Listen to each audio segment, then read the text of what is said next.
Uh, Fuck yeah. Yeah. All right. I think we're live. Well, if you think we're live, then I believe you. I trust you. I listen and believe all hues. Hello, everyone in the chat. Hello, Welcome. all of you fine O words in the chat. We hope you're having a lovely 4th of July weekend. Yes, we're gonna celebrate. We're gonna celebrate America today. As people roll into the chat, slowly but surely, we're gonna be celebrating America today. As promised, we are going to be talking about John Adams, the HBO miniseries about the man himself, John Adams, and the creation of America. It's going to be a fun time. I'm looking forward to it. This is a show that had been on my list for quite a while to check out, and so having finally Me watched it, as it well. was certainly worth it. I like it. We'll talk more about it in a minute. Yes. Um, This had been on my but yeah, list for a while, so I was really glad when we were able to find a good excuse to sure. turn it on and chat about Good, it for a little bit. a good excuse as any, I would say, of the 4th of July, America, and all that. Before we get too much into the specifics of John Adams, the show, I'd like to briefly talk about what I would describe as the dearth of great movies and TV shows about the American Revolution. I don't know if you've noticed this, Hugh, but there's actually not that many. No, there's not. And the only one that I can think of that I am looking forward to with anticipation is Ken Burns is finally releasing a American Revolution documentary that is almost 20 or 25 years in the making. That All will right. I be thought you were going to say 20 hours long. no, well, It could be. knowing It him, could be. it's probably going to be longer. But his Vietnam War documentary that he released a few years ago was is quite stunning. I think it's a really remarkable piece of journalism and history, and I think that I'm really looking forward to his American Revolution series that will be releasing this fall. Oh, Um, that's cool. yeah, He should have timed it for next year. Just gonna say that. yeah, for It the would make- the 250th Yeah, that anniversary. would just be that's what I would do personally. Just delay it a Yeah, little bit. People can wait. The people that have been waiting for him to finally release this new documentary series, they can wait for the year that's it's more been like 20 symbolically years relevant. in well, he's got like 5 or 6 projects going. He's a really remarkable guy. He's got like 5 or 6 projects going at all times, just Mhm. constantly flying all Yeah, over the place, gathering things up and conducting interviews and putting sure. his iMovie effect over Yeah, everything. pan and scanning over old photographs. Yep. Yeah.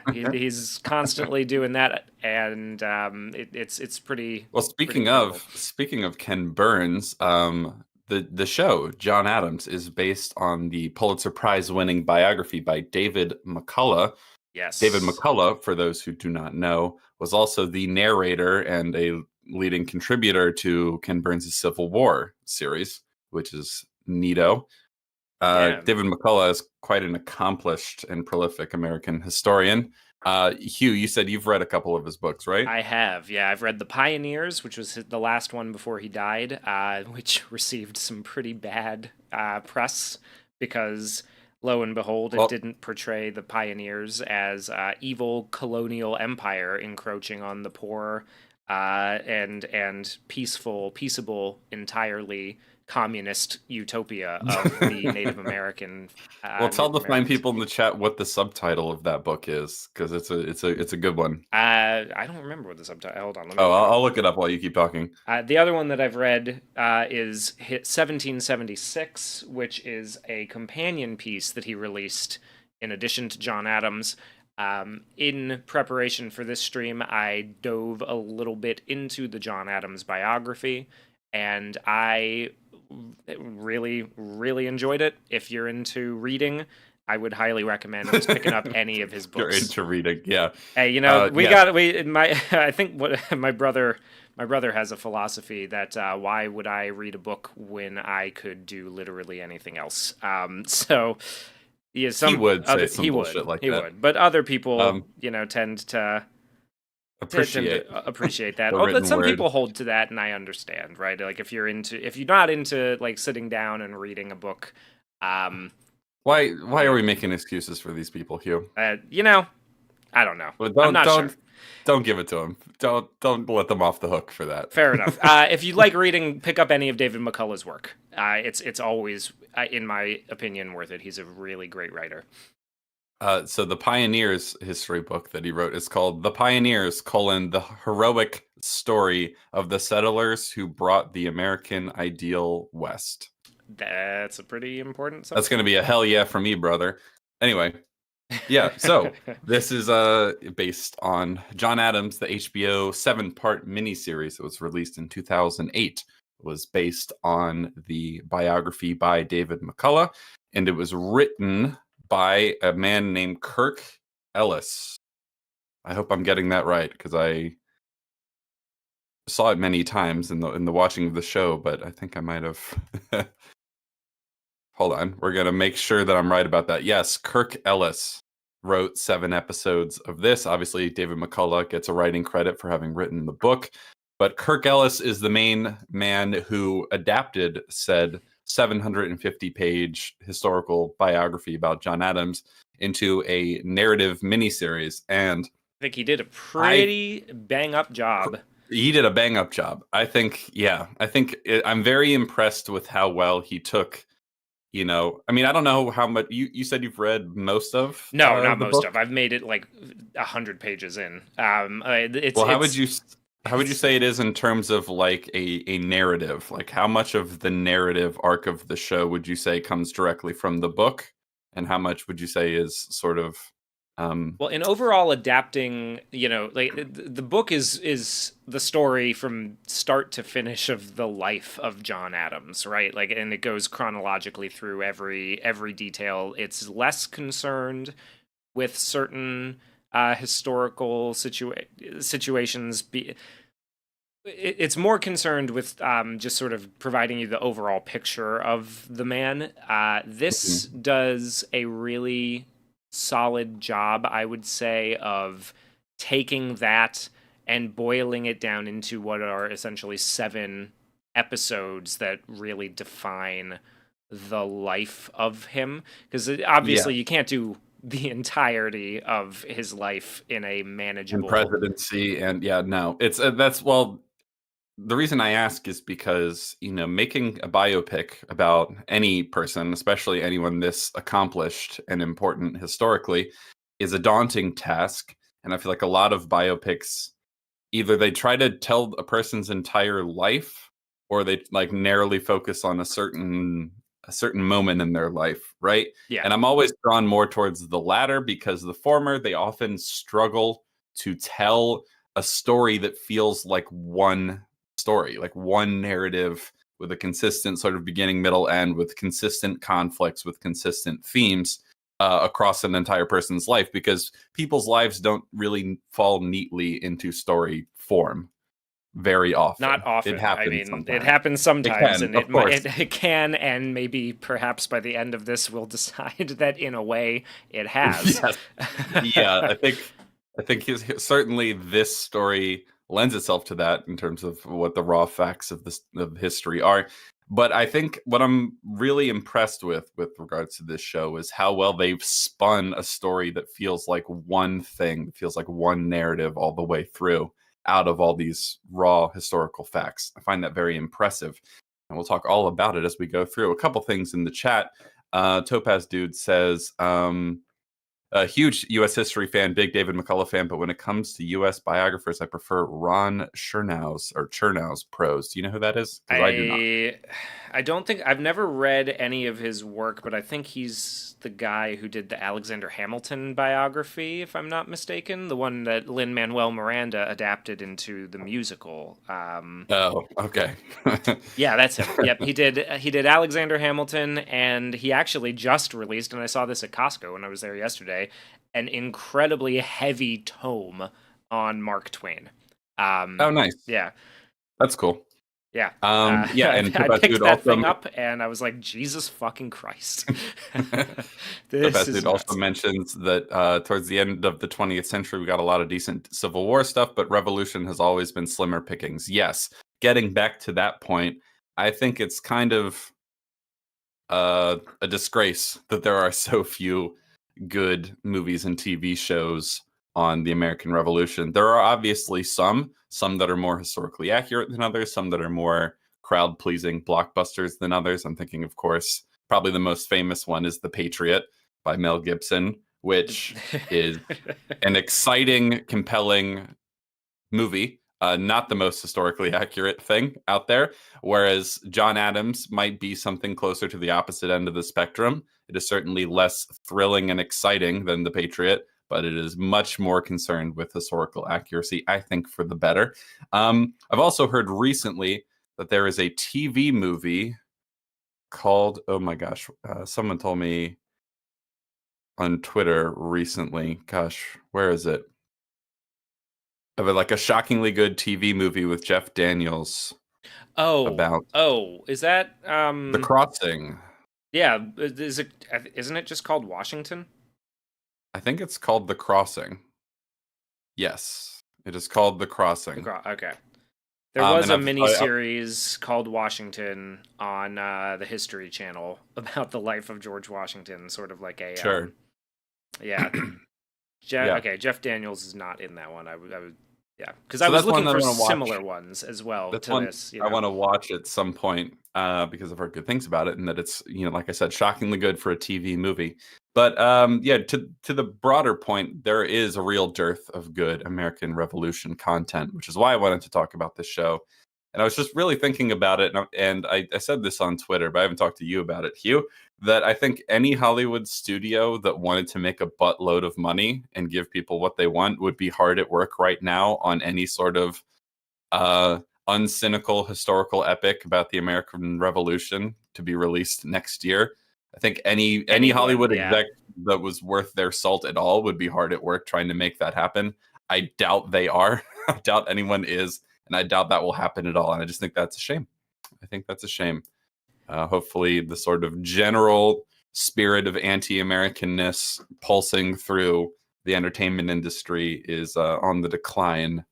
I would like to see that I'd like happen. to hope that Yes. that is something that I was struck by, especially before we had started the stream. I had managed 2 episodes of this and I found it incredibly compelling, and then for some reason I just didn't get around to watching any more of it. Life sort of got in the way, and rewatching this in preparation for the stream, I was very much remembering how I wish somebody would have done a almost like a Game of Thrones type epic where we follow the American Revolution through to its, to its end and maybe a bit beyond. I think that would have been something incredible to see from HBO. Sure. If you really wanted to make a great period piece show, the material is there.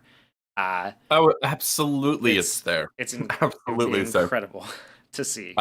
Before we get too much further, Sir Marhouse, thank you very much for the super chat. Says, hell yeah, brother. Thank you guys for providing an excuse to not continue working on my dissertation. I now hate medieval medicine. Take my money now. Well, I'm happy to take your money, sir. And certainly, I understand the feeling of like doing a lot of work on a very particular subject and being like, actually, I kind of hate this now. So I sympathize, good sir.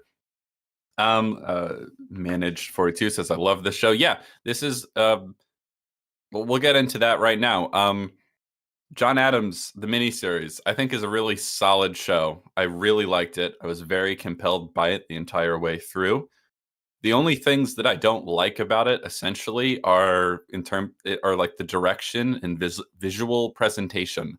In terms of the Yeah. writing and the character work and the dialogue and all that sort of stuff, I think it's pretty fucking stellar. There are and I mean way too many Dutch angles. It's like nauseating It how many surprised Dutch me. angles there The Dutch angles, I did not remember how, are. just how incessant those fucking things are in this show.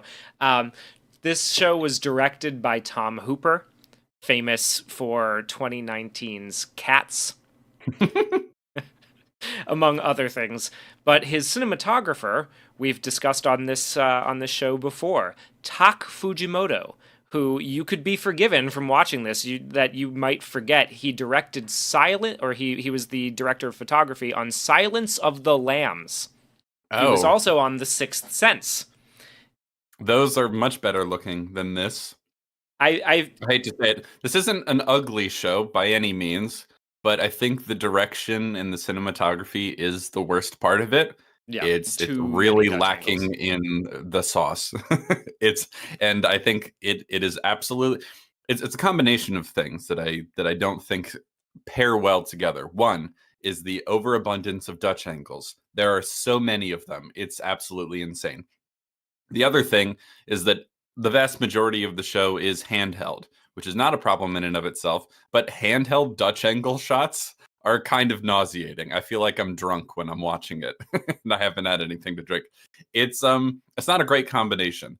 And I think it's just an odd choice. It lends the whole thing a weird sort of instability and off-kilterness that I actually don't think fits the tone of the show in the slightest. It's a really strange choice, and I looked this up to try to find an explanation for why on God's green earth Tom Hooper decided to use so many of these Dutch angles in this show. And the reason was essentially that he wanted to basically convey a general disharmony in American society from the very beginning.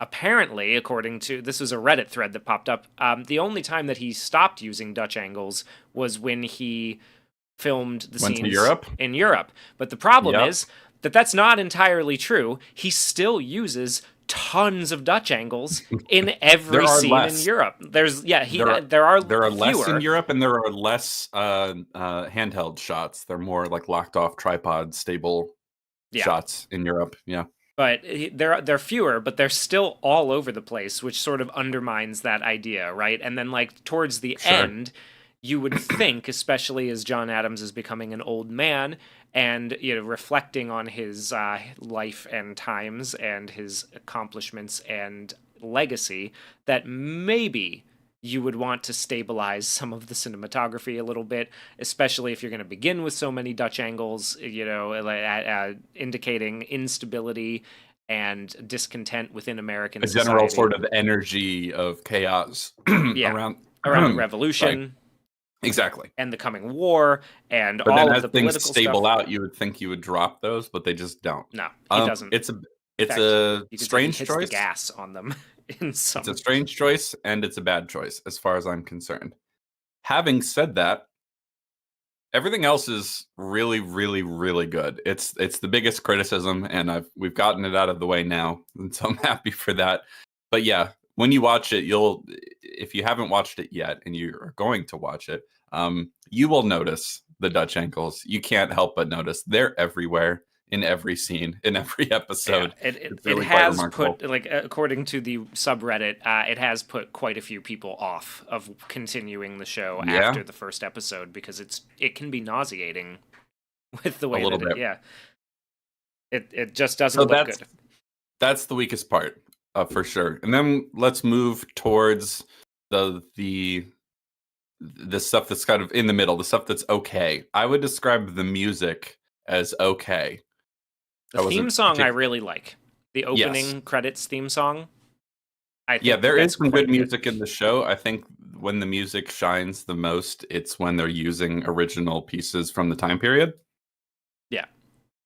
I think the original score, it's just a little melodramatic. It's fine. It's okay. I wasn't wowed by it at all. But and I think okay, and then the next thing beyond that, I would say the acting is almost exclusively excellent. There are a couple weak links, little moments where like, oh, that wasn't the greatest performance, Yeah. But some of the Mostly, I side would say, characters, like, mostly from either the side characters or the children early on. yes, exactly, I think that's really exactly. where the worst of But it in comes in. general, in general, the performances are stellar across the whole thing. I was very, very impressed by especially all the prominent characters. Let's talk about some of them. So Paul Giamatti as John Adams. I think he's absolutely amazing in this show. I don't know how you Incredible. feel about it. Cleaned up at the Golden Globes and the Emmys with this one. Oh, good for him. Yeah, absolutely. Like this show really cleaned up at those awards ceremonies. Like it took I believe almost it. everything that it was Well, I think eligible to take. if someone made a really well produced and compelling and uncynical American Revolution epic, like In Time for Next Year, that would clean up too. That would be like the movie. You know what I mean? Yeah. At the box office, at the awards, I think that would absolutely destroy because the appetite is there. People want it. People, you know what I mean? Like, I don't know. Anyway, the point is, Paul Giamatti, excellent, excellent in the show. I think he does a really, really good job capturing the sort of like ornery, cantankerous, sassy side Yeah. of John Adams. A very really, really well. Massachusetts performance, I think he puts on. Yeah. Oh yeah. It's really, really good. I was also very, very impressed by Laura Linney in this. Oh my Laura gosh, Linney, she's you incredible. will, if you don't know her by name, you will know her from The Truman Show and things like that. She's very, very good as Abigail Adams, his wife. And then a lot of the other people, the guy that played Thomas Jefferson, his name is Stephen Delane, I assume is how Yeah, you pronounce Stannis it. Baratheon of Game of Thrones fame. Ah, there you go. Yeah, great as Thomas Jefferson. I can't wait to talk about Thomas Jefferson in this show. David Morse as George Washington, I thought was inspired casting as well. Yeah. A lot of great performances Oh my from god, solid character actors. Benjamin Tom Franklin. Wilkinson, Yes. British character actor, man. Loved Very, very his good as Benjamin Franklin. Wish he was in more of it, honestly. I wish Sure. there was a little more Well, Benjamin Franklin. Benjamin Franklin certainly is an interesting character. Yes, and they do a really good job with one of the writing. That is one of the things that I want to talk about here, real quick as we continue our points of praise. We talked about it, the overall story being rather compelling and satisfying, and managing to use this history to tell a complete narrative. I think that for the most part, that's absolutely true. The dialogue writing and the character work that they do to really humanize these legendary figures in American society and American history is so admirable. It's so good. Incredible what they do with this. I mean, yeah, because we'll talk about it, but essentially the main narrative thrusts of the show, there's kind of a couple different main narrative thrusts of the show. One of them is John Adams' home life with Abigail and his children and the sort of messy drama involved, especially with his children. Yes. The other main thrust of the show is his relationship to Thomas Jefferson and how that encapsulates some of the ideological differences and the tensions between the British and the French, between democracy and strong federal government, all the sort of ideological tensions that were there right from the very beginning that are still there in American society today, like encapsulated in the relationship he has with Thomas Jefferson. And the character work for John Adams and Thomas Jefferson is incredibly compelling. And as far as I am aware, incredibly accurate as well in terms of what they were like. And Benjamin Franklin is just such an interesting side character, just on the periphery of this, him being almost a not very principled person at all. Like he obviously shares a lot of the general sentiment towards, liberty and, the revolutionary cause, but he's very much a pragmatist. And it's like, because a lot of the main characters in the show, John Adams included, are something of idealists. Thomas Jefferson, especially. Yeah, certainly. And Benjamin Franklin just being there to be like, let's compromise on this. Like, it's more important to win than it is to be ideologically pure here, guys. Come on. Like he's such an interesting character, especially when we get to France. I can't wait to talk about that. That's some of my favorite stuff in the show. The character work and the dialogue writing, much of it coming directly from firsthand accounts from and letter, and I think one of the because I sent you a message while I was watching it and while I was reading the book, right? And I said something like, managing to do what they did to adapt this sprawling biography into something that works like this is very impressive.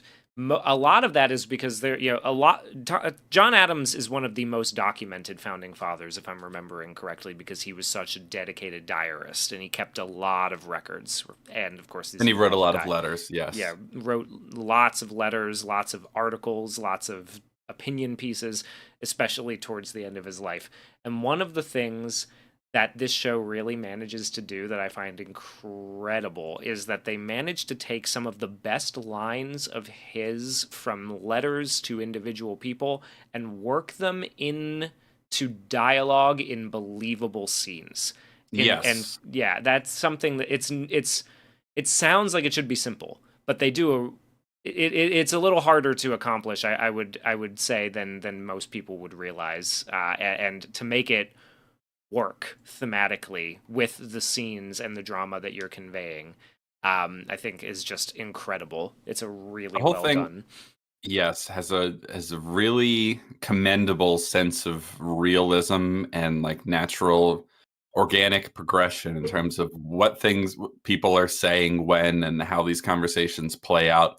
Like you said, because a lot of the quotes are from letters that they wrote at the time, because obviously we don't have accounts of every conversation these people had, but it does a very, very commendable job of making what they said in letters at the time feel like something they would have said in person to each other in the midst of these conversations. And I think the way it plays with dramatizing the facts is very impressive. First, the most obvious thing you need to do when adapting something like this is to decide what you're not going to cover, right? Because there are so many things. Yeah, there's a lot. There's a lot that they. There's too many facts, right? Yeah. So you have to simplify, and I think we'll talk a bit more about that because I understand you have some criticisms of things that were left out that could have been interesting. One major thing I would say is where in general, I think he did a really good job. Kirk Ellis did of deciding what to keep, right?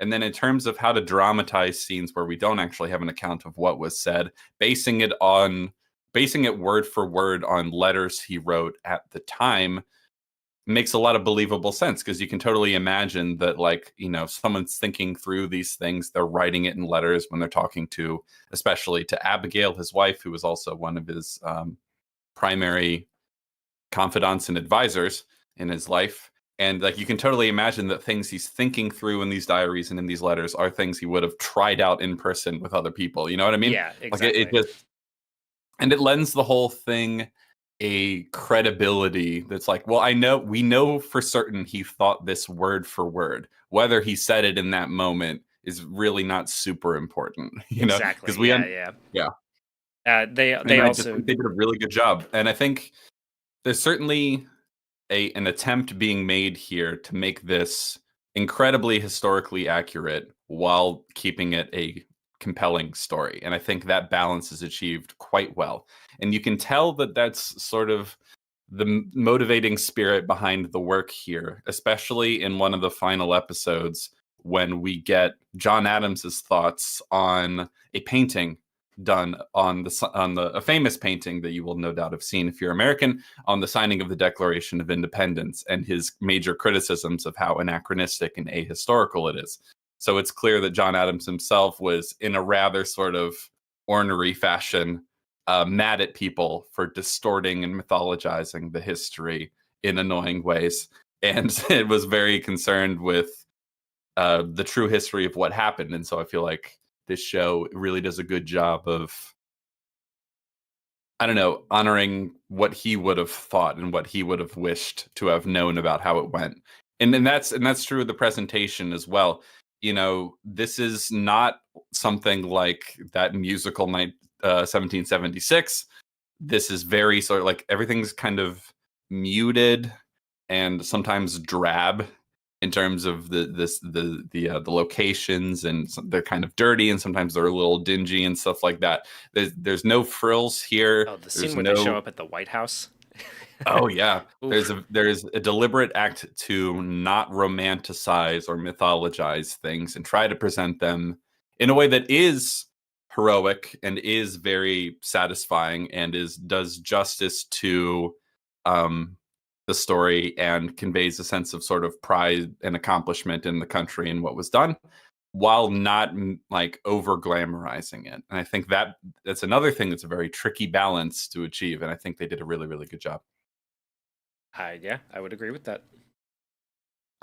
Someone in the chat earlier said Lord McSmith says my wife has been watching Hamilton twice a week for the last month and a half, so this will be a nice change of pace. Well, I'm happy to provide that change of pace. Yeah, I Yeah. was a little disappointed when Alexander Hamilton appears in the show and doesn't break into song. Also, he's not multiracial, which I thought was a missed opportunity to include some diversity in the cast. Yeah.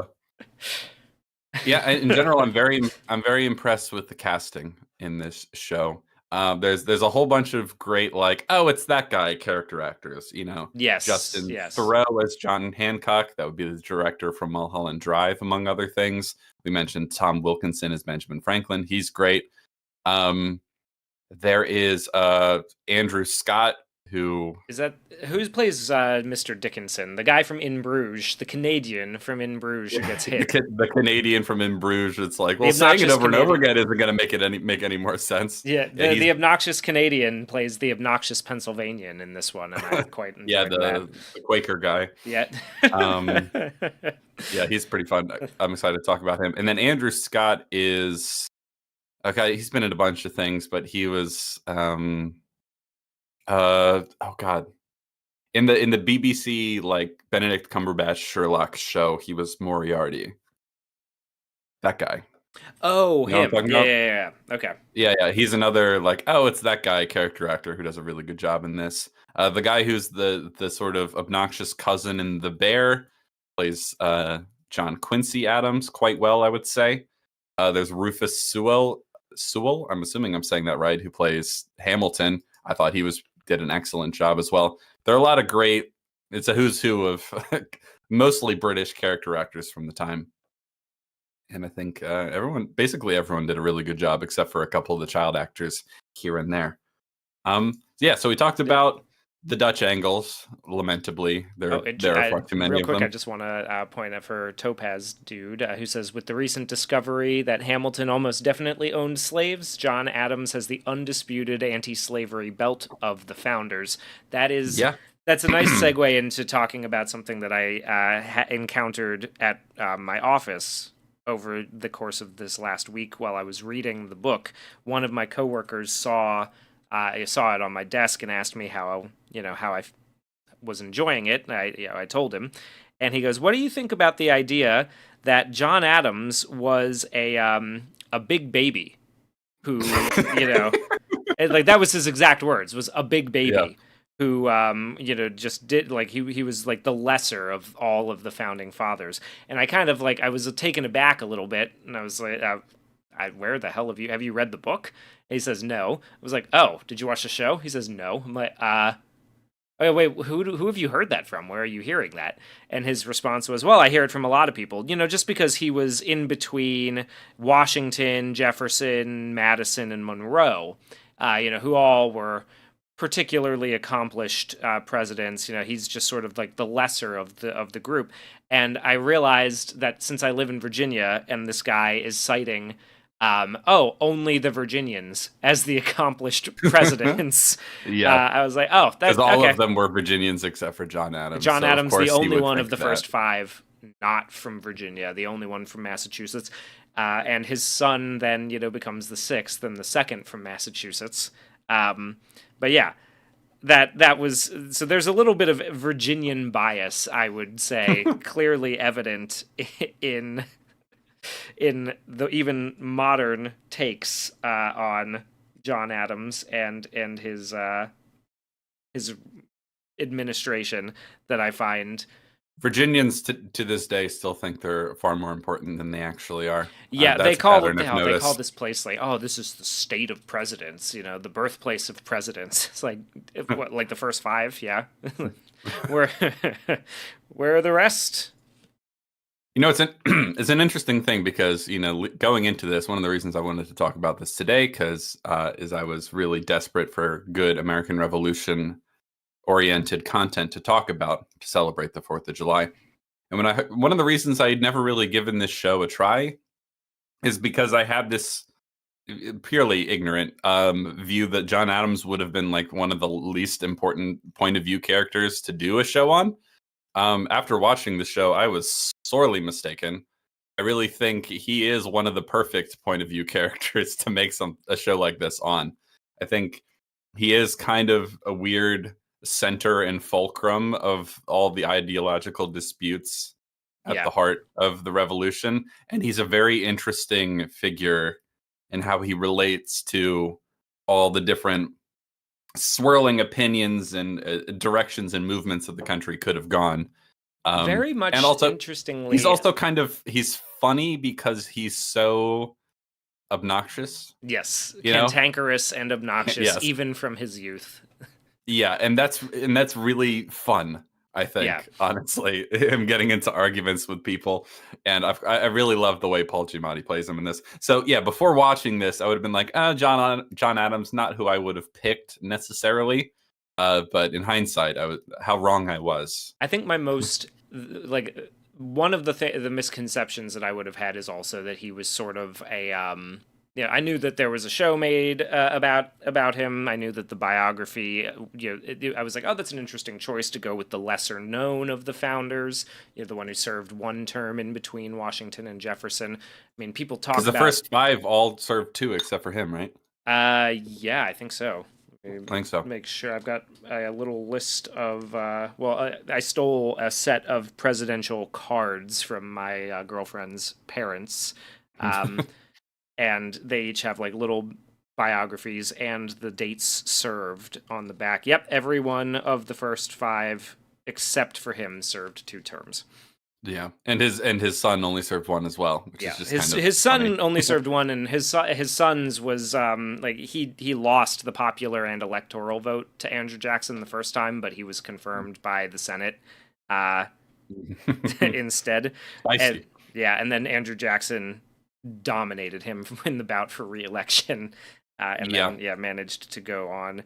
Um, I think too, it's very interesting to see that he was sort of the last, I mean, really, the last one not driven entirely by particular ideological furor, the way that Jefferson would be immediately after, and Madison following him.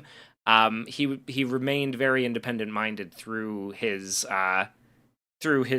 entire administration, and I think that's pretty yeah, admirable of him. The things that he accomplished, which we will talk about because that was one of my favorite episodes of this, is when he's actually president and is doing stuff and getting shit done, yeah. kind of, that It's really interesting. One of the yeah. things Topaz Dude correctly points out is that the Adams were very progressive for the time. John Quincy Adams, while also not a great president in Topaz's opinion, had great ideas for public infrastructure that would get passed decades later, and literally died on the floor of Congress trying to like abolish slavery, which Yes. is interesting.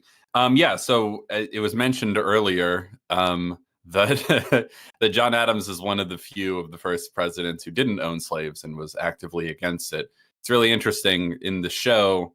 Abigail Adams is the one who's the most vociferously critical of slavery, but of course, John Adams didn't own any slaves and was against it, but he wasn't as ideologically committed to abolishing it as so much as he was trying to keep the country together. That's a conflict that is kind of at the heart of the story from the beginning as well, because John Adams, less idealistic than people like Hamilton and Jefferson, who were constantly arguing at each other's throats. John Adams was a bit more of a pragmatist, not as much as Ben Franklin was, but certainly more than a lot of the presidents that came after him.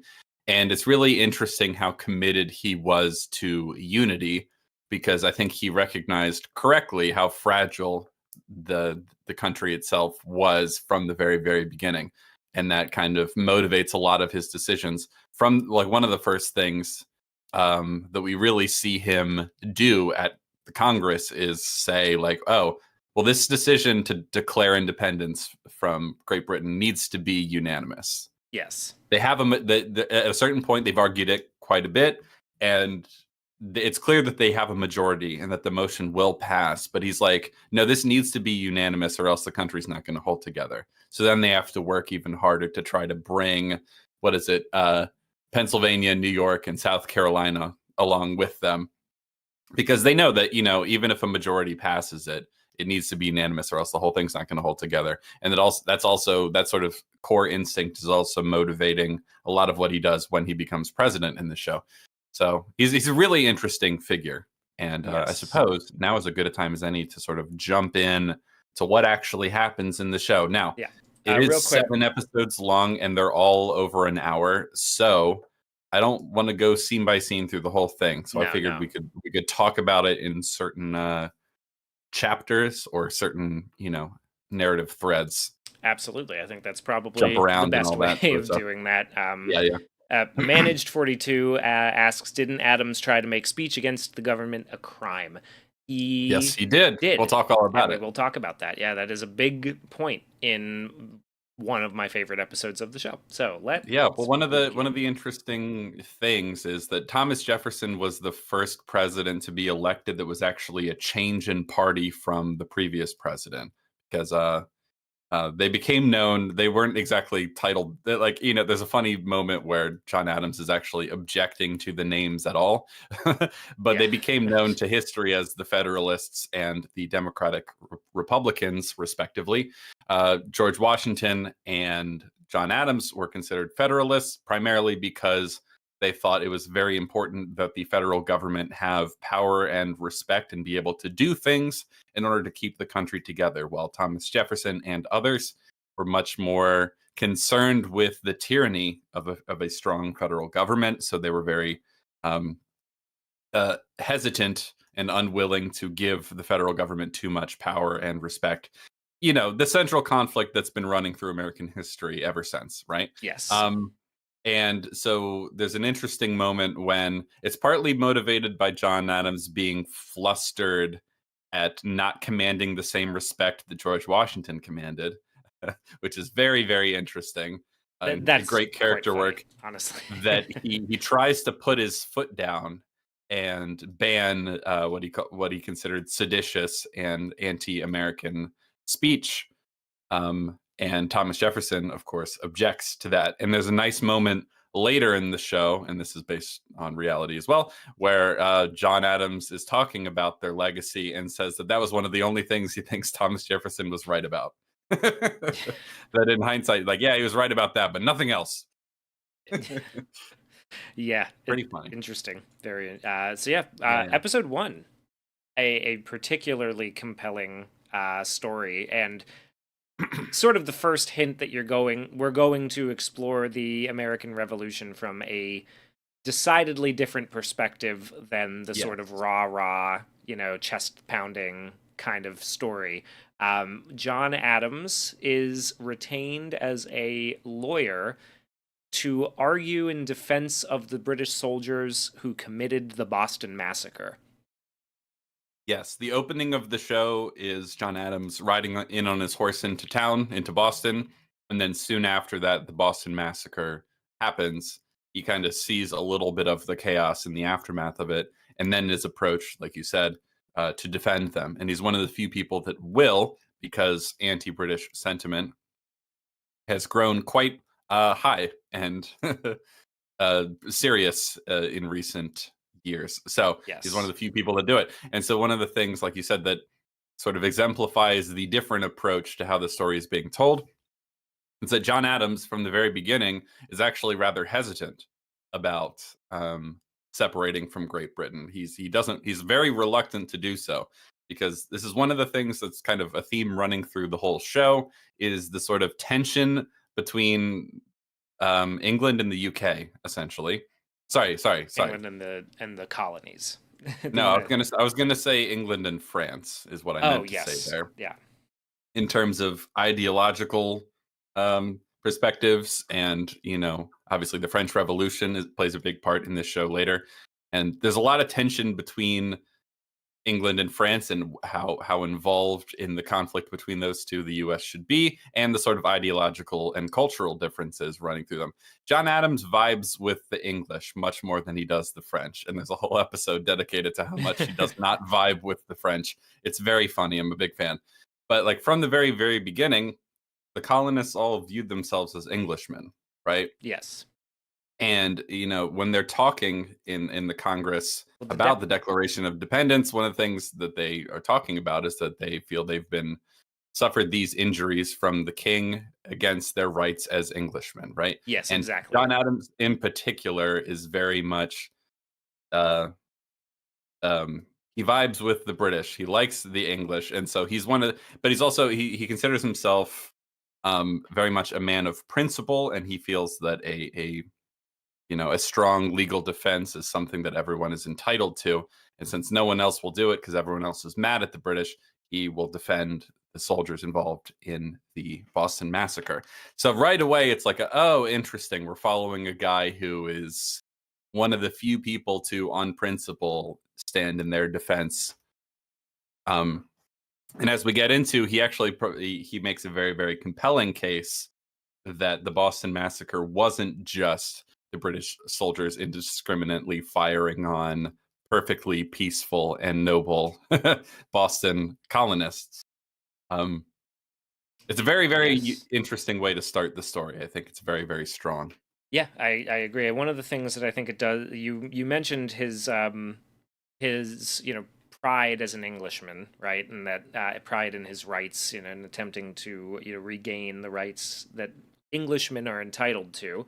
One of the points that this does a good job adapting from his life is that he chose to be a lawyer specifically because he valued the English Constitution And common more law and tradition, yeah. the common law tradition much more than other parts the legal systems and the rights of citizens in other parts of Europe. For example, France, where absolute monarchy had become the letter of the day, right? I mean, the French legal system is still a mess. Yes. As Yeah. we discovered when we talked about Anatomy of a One of the Fall. things that important for context here historically is that in Europe, absolute monarchies were sort of becoming the fashion because enlightened monarchs and enlightened despots were sort of considered to be the ideal form by the aristocracy and the monarchs themselves. And the overreach of King George, overreach of King George III of England is, I mean, maybe overreach is a little harsh given the actuality of it, but the way the colonists perceived it was, it looks like he's trying to become an absolute monarch by testing the waters here and depriving us of our liberties as colonists. And then, from there, it's a slippery slope to him just becoming an absolute monarch in principle at home as well, and depriving all English subjects of their rights. So they sort of viewed themselves as fighting the good fight for that. Yes, and the big thing that I think is perhaps slightly more prominent in this show is that they considered themselves being treated as second class citizens, and is essentially like we're Englishmen just as much as the Englishmen at home, but we're not given the same representation in Parliament and all that sort of stuff.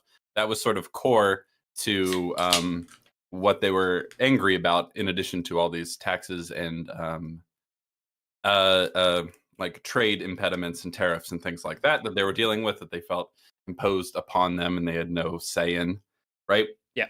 But you start off with someone, John Adams, who is like he doesn't share the same revolutionary fervor to the degree that he supports the revolution ultimately. It's like he's very reluctant to do so. He doesn't want to have to. And then when it comes time to, he's like, all right, well, I guess they left us no choice. Yeah, well, and that the way that events play out in episode 1 is pretty important for that development, right? Because he has a moment where he's talking with Abigail in preparation for the trial, where he says, the crown is out of line, but it is not despotic. I firmly believe that, right? And he's contrasting the opinions of his cousin Sam Adams, named for the beer, obviously Boston's favorite beer. Who is a much more revolutionary, has a much more revolutionary attitude. John Hancock, the smuggler who's bringing goods beyond the it's not, is it an embargo when like one country is like, oh, you can't buy tea from anywhere else but us, and we're going to tax the tea that we send you very heavily. Is that an A embargo or monopoly? Is a that the word you're monopoly? looking Yeah. for? Yeah, I guess that's probably what it would be. Yeah, John Hancock, the smuggler who sort of like circumvents that, right? They call for a ship captain to be tarred and feathered, and the Oh yeah, mob. that's a pretty particularly Yeah, crazy, brutal that's a scene. It's fun. yeah, and John Adams is not in support of this in the Yeah. slightest. He's actually quite horrified by the mob violence that's being perpetrated by the wild Bostonians, who Yes. good to see nothing's changed. Yeah, actual fun fact too. This is that guy, the historical figure who they show being tarred and feathered in this scene. That was his second time being tarred and feathered by Oh American boy. colonials. So Yeah. this poor guy really Yeah. went through it. He's just doing his job. You know And what, what's really interesting about the experience of watching this show that I got over and over and over again was really like, wow, nothing's really changed. In kind of a refreshing way, honestly. I think you yeah, said the same thing at one point. You messaged me. Um, there is something refreshing about like, oh, we've been arguing about the same things forever, and we've lasted this long. There's something kind of reassuring about that. yeah, That like yeah. essentially this is the same shit that Americans have been arguing about forever. Oh, And my God, there's a point where Thomas Jefferson basically threatens civil war if you expand the power of the federal government the way yeah, that every right-leaning state tends to do every time, or well, Texas in left-leaning state particular. every time a Republican's in power, the Democrats are threatening secession and civil war, and every time a Democrats in power, the Republicans do the same. We've been doing this since the beginning. Even the founding fathers did this shit to each other at the Yeah, and, time. and like in the context of like, oh, the Bostonians are being particularly riotous and over the top, and they're threatening to ruin everything. It's like, yeah, that sounds about right. That sounds like the That last time sounds the about Patriots right. won the Super Bowl. Yeah, about right. Yeah, but yes, as we mentioned, John Adams agrees to defend the British soldiers involved in the Boston Massacre. And there are a lot of great details here, like him reading a newspaper that they're calling it the Boston Massacre, and he's like, "Well, none of this has been demonstrated in court yet. People are going to assume they're guilty before they even hear the facts." You know what I mean? Yeah. So like he's a very kind of ornery, cantankerous, as we mentioned, but principled figure.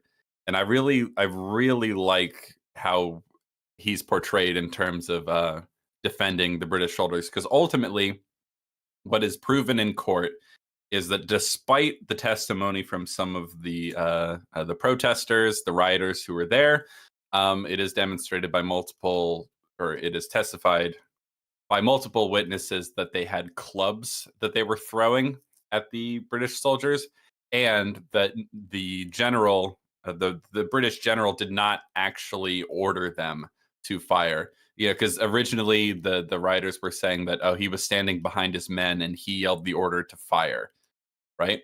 And to Yes. fire upon the crowd. But ultimately, what was borne out in court was that he was actually standing in front of his men, which he wouldn't have been doing if he planned on having them open fire on the rioters, and also that he actually never gave the order to fire until after the first shot had already gone off from one of the soldiers who was just uh, Well, a bit, feeling a little bit threatened a little and shaky. overwhelmed, a little shaky, and so he fired. And then once the chaos broke out, and only then did he actually give the order to fire.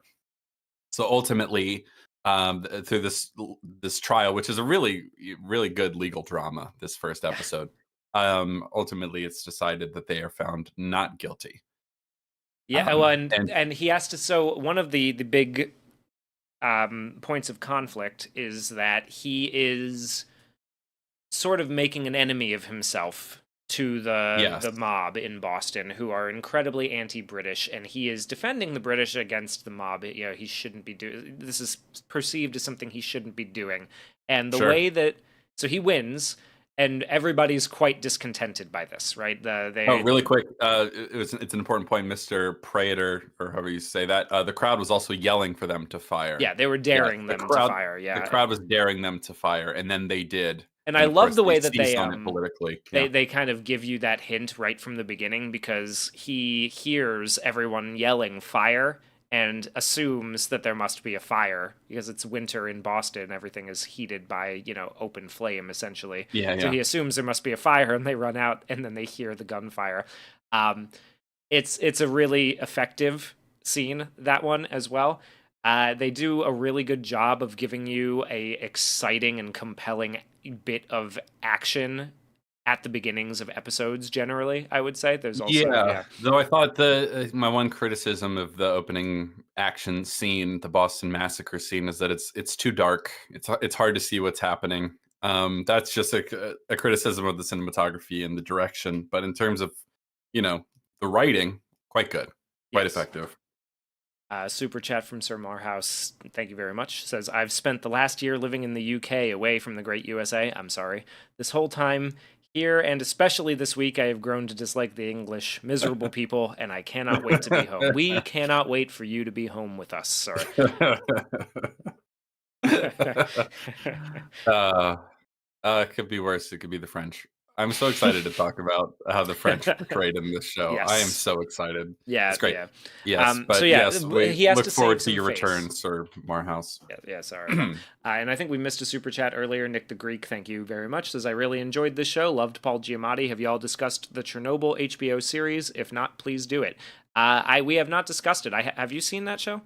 Oh yeah, Okay, I yeah, liked it. I I thought liked when that. it came out, I have not seen it since. Yeah, same. I can give you the short version, Nick the Greek, of what I thought about it. Overall, I thought it was really, really, really good.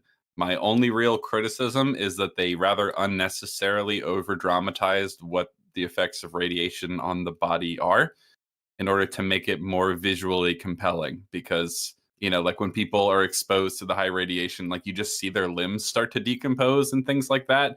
And it's like, that's not how it works. Like radiation and all the effects on the body are rather invisible. I think that's kind of equally terrifying in its own way. You didn't need to exaggerate it for the sake of the drama. Otherwise, excellent show. Really, really liked Yeah, it. yeah, agree. That's the short version. That's pretty much, It's yeah. That's pretty much my thoughts as well. From what I recall, everything else I found to be excellent. Yeah, so back to the courtroom, to John Adams and his conflict in this one. So he has to find a way to sort of walk a middle ground between, appearing to be a disloyal Bostonian when the Mhm. temper of the time is revolution and tarring and Yes. feathering the English, essentially just because someone gives you permission, and adhering to the law, and providing a fair trial for people who are unjustly accused of murder. And so he wins, and there's a moment where the soldiery turns around, the general turns around and starts to leave.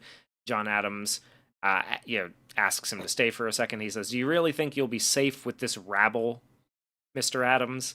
And he kind of gives him a look, and he notices his cousin watching, and he says, "You forget this is my country," you know, essentially being like, hey, you were just acquitted by a jury of Massachusetts men. Like, I wouldn't be Yeah. so quick to call them all rabble. And that wins him back over in the heart of A his little bit. cousin a little I bit. mean, Like, he's still, yes, it definitely does. It goes some way to that. He's like, yeah, like, oh, are they all rabble? Are they? Well, they just acquitted you, yeah, so maybe have a little respect. Um, that's a nice moment for sure. But also he does suffer quite a bit of reputational harm as a result of doing this. Like it's definitely implied in the aftermath that his legal practice has suffered quite a bit, and that he is yes. struggling to find and keep clients as a result of having defended the British soldiers. Although his prospects do improve a bit, because both the Sons of Liberty the Sons of Liberty and the English Crown come to him with opportunities of essentially promotion, Yes. right? So Yeah. they offer to make him a delegate. The Sons of Liberty do offer to make him a delegate to the Congress, which he at first politely declines, saying he has no stomach for politics. He served yeah, one term, and he couldn't stand it. Hmm. All the fussing and not being able to get anything done, and so he doesn't want to do that.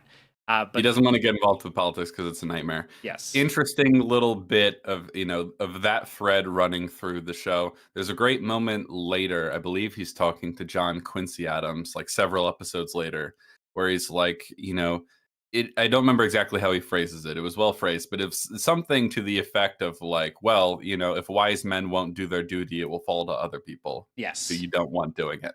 And that's another theme running through the show. It's like he gets involved in politics because he feels like is someone who is going to try and walk a reasonable middle ground between two dangerous extremes. Like if no one's going to do that, then we're going to fall off in one direction. Like someone's got to do it, even though it's a nightmare. And like it's very clear throughout the show that John Adams views politics itself as a massive headache that's barely worth the trouble. you know, there's a great moment in one of the final episodes when John Quincy Adams is when he becomes president that he's like, well, I wouldn't wish this on a friend, much less a son. Because yeah, the yeah, job of president is it's rough. So like you have to be a very particular temperament to want to do it in the first place and to be able to withstand it without aging 40 years in the span of 4 like many people have. yeah. But it's really interesting kind of like sub theme running through the show is that he's like, well, if the wise won't do their duty, it will fall to other people.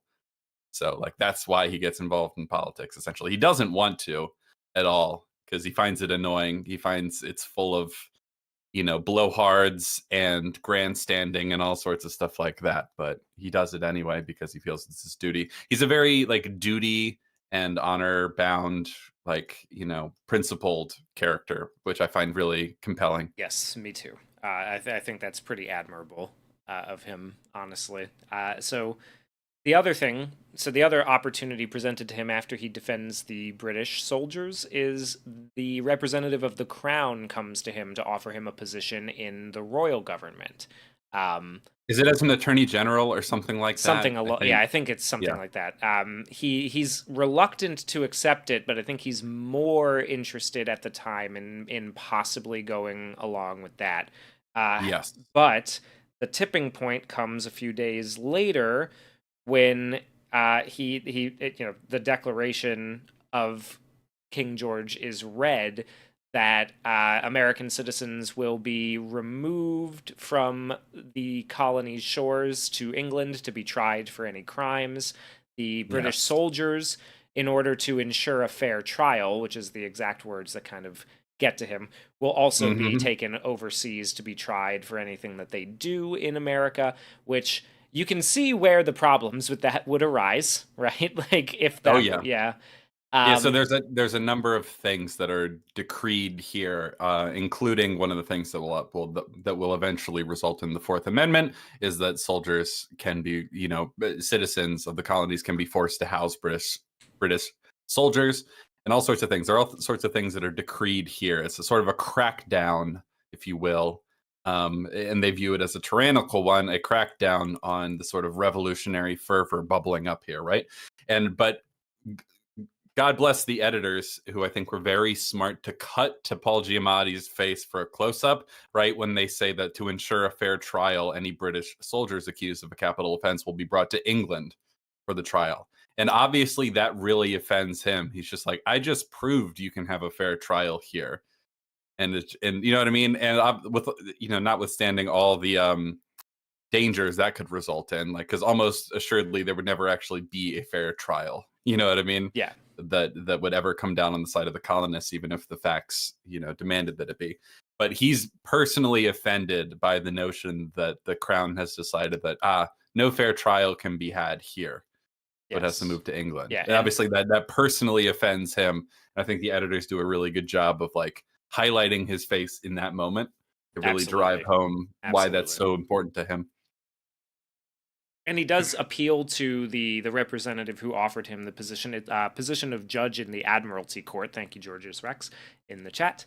He appeals to the representative who offered him that position, who basically just makes excuses and says like, well, tough. It is what it is. So, this is what it's like, John. That's it. And this essentially convinces him that Oh, the sorry. It was the Third Amendment, not the Fourth Amendment. About housing soldiers in people's yes, homes. yeah. Anyway, continue. So this convinces him that the Sons of Liberty is the path to take, the faction to join in this instance, and that he should become a representative to the Congress, given his newfound reputation for bipartisanship. He would be a good Yes. choice.